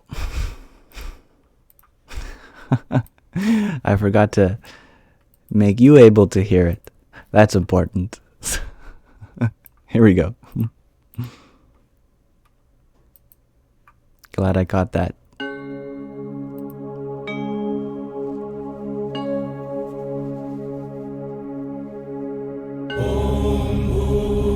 Bhuvasvaha Tatsaviturvarenyam Bhargo Devasya Dhimahi Dhiyo Yo Nah Prachodayat. Om Bhuvasvaha Tatsaviturvarenyam Bhargo Devasya Dhimahi Dhiyo Yo Nah Prachodayat. Om Bhuvasvaha Tatsaviturvarenyam Bhargo Devasya Dhimahi Dhiyo Yo Nah Prachodayat. Om Bhuvasvaha Tatsaviturvarenyam Bhargo Devasya Dhimahi Dhiyo Yo Nah Prachodayat. Bhuvasvaha Tatsaviturvarenyam Bhargo Devasya Dhimahi Dhiyo Yo Nah Prachodayat. Om Bhuvasvaha Tatsaviturvarenyam Bhargo Devasya Dhimahi Dhiyo Yo Nah Prachodayat. Om Bhuvasvaha Tatsaviturvarenyam Bhargo Devasya Dhimahi Dhiyo Yo Nah Prachodayat. Om Bhuvasvaha Tatsaviturvarenyam Bhargo Devasya Dhimahi Dhiyo Yo Nah Prachodayat. Om Bhuvasvaha Tatsaviturvarenyam Bhargo Devasya Dhimahi Dhiyo Yo Nah Prachodayat. Om Bhuvasvaha Tatsaviturvarenyam Bhargo Devasya Dhimahi Dhiyo Yo Nah Prachodayat. Bhuvasvaha Tatsaviturvarenyam Bhargo Devasya Dhimahi Dhiyo Yo Nah Prachodayat. Om Bhuvasvaha Tatsaviturvarenyam Bhargo Devasya Dhimahi Dhiyo Yo Nah prachodayat. Om bhurbhuvasvaha tatsaviturvarenyam bhargo devasya dhimahi dhiyo yona prachodayat. Om bhurbhuvasvaha tatsaviturvarenyam bhargo devasya dhimahi dhiyo yona prachodayat. Om bhurbhuvasvaha tatsaviturvarenyam bhargo devasya dhimahi dhiyo yona prachodayat. Om bhurbhuvasvaha tatsaviturvarenyam bhargo devasya dhimahi dhiyo yona prachodayat. Om bhurbhuvasvaha tatsaviturvarenyam bhargo devasya dhimahi dhiyo yona prachodayat. All right, let's pause our chanting there. The recording of it goes on for another half an hour, so I have to call it stop somewhere. But that's a good 5 minutes or so. So I thank you all for joining with me. And yeah, good question. Why do we refer to she in terms of that from which the universe is produced? And it is not so different than the reason that Jesus was born from a mother, but no father. The Father is merely the source, the resource from which creation happens, but that creativity happens through the maternity. So she is the ultimate creator, but the place from which creation emerges, that is God as the Holy Father. Such is why we refer to the universe as Mother Nature, but the source of that universe as the Holy Father. I hope that clears some misconceptions up. Thank you all for this lovely live stream. I very much enjoyed it with you all. And thank you, Madeline's, for your friendship necklace a few minutes ago. And thank you, Joanna, for your dozen roses. Jai Sita Rama. And thank you, Haley Queen, for your 7 ginger men. And Van Gogh Room, thank you for your pair of roses. Radhe Radhe. Thank you, Nunya, for your finger heart too. Hari Om Tat Sat. And Priscilla, thank you for your rose as well. Jai Sita Ram.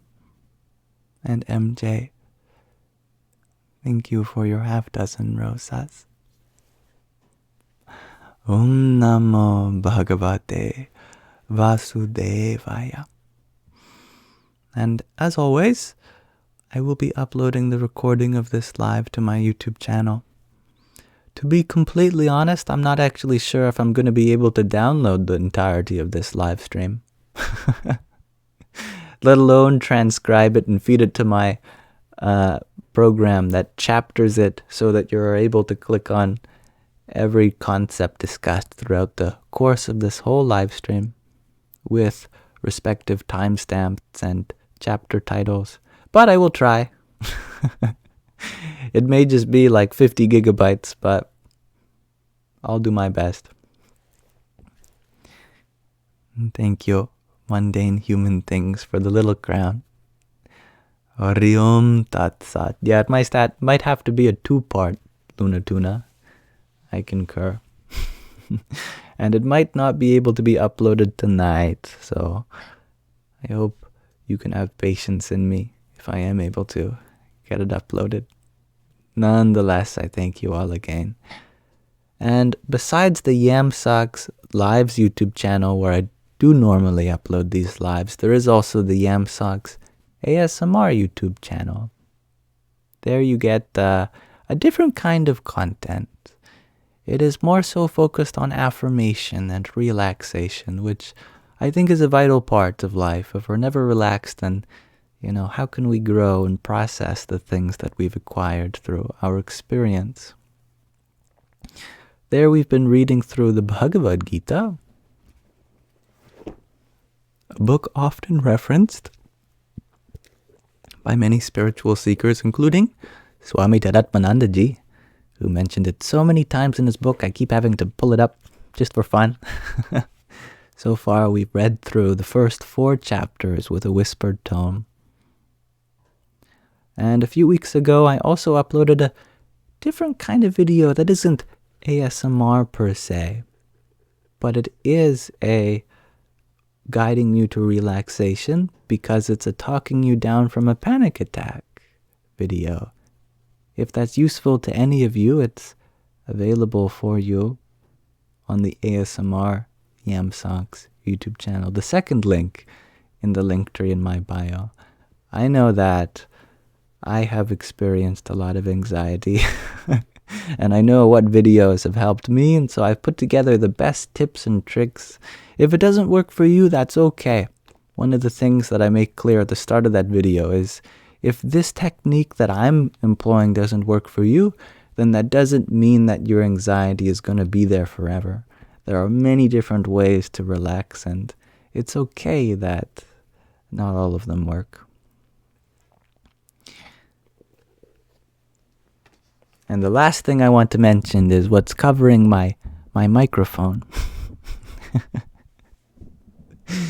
Here I have a microphone covered in a yam sock. The pair of them makes Yamsox. These are socks that I sell at the link tree in my bio as well on the store section. And they're just a silly, goofy way of getting something in return for supporting me, if ever you want to, which is always your choice. There's that, or a tiny beanie that has a little tiny on it that says, Yippee! I think it's cute. And I can say from wearing them, they're good quality clothes, so I think you are getting your money's worth. The profit of which that I make off of it is currently going towards saving up for a trip to India. I've never left my country, so I think it'll be a good experience for me to leave home, to understand what privileges I have living here. I need to minimize my my alarm again. And I just realized I still have the mantra up.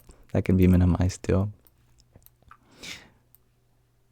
As well as it's an opportunity for me to appreciate the ancient culture around that region and really meet some people that I often talk highly about. And it's going to be a scary journey. I am fearful. But in the same sense, I'm excited for expanding my comfort zone.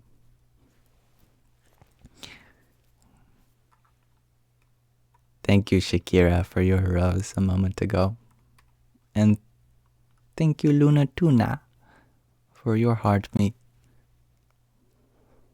And thank you, Iris Live, for your rose. Hari Om Tat Sat. And thank you, Van Gogh Room, for your rose. Jai Sita Ram. And Jarrett, thank you for your heart, me and hat and mustache. Om Namo Bhagavate Vasudevaya. Thank you, Usha, as well, for your 9 roses. And Paradox, thank you for your heart, me. Radhe Radhe.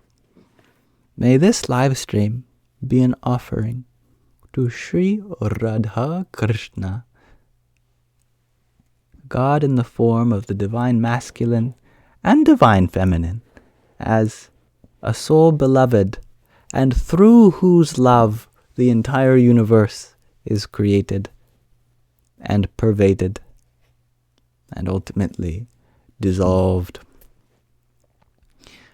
And thank you, Mahina, for your rose as well. Radhe, Radhe. Now, where have my manjira gone that I like to ring at the end?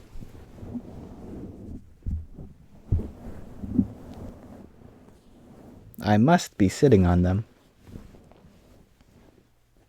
Ah, they were to my right. Radhe Krishna, Radhe Krishna, Krishna Krishna, Radhe Radhe. Radhe Shama, Radhe Shama, Shama Shama, Radhe Radhe.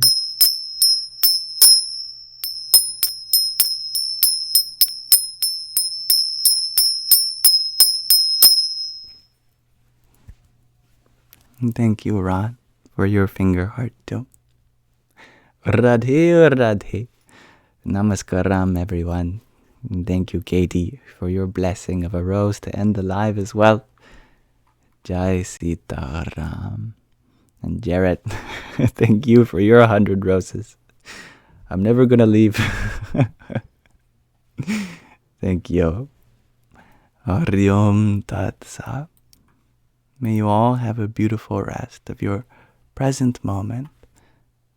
And thank you, mundane human things, for your little crown. Jai Sita Ram.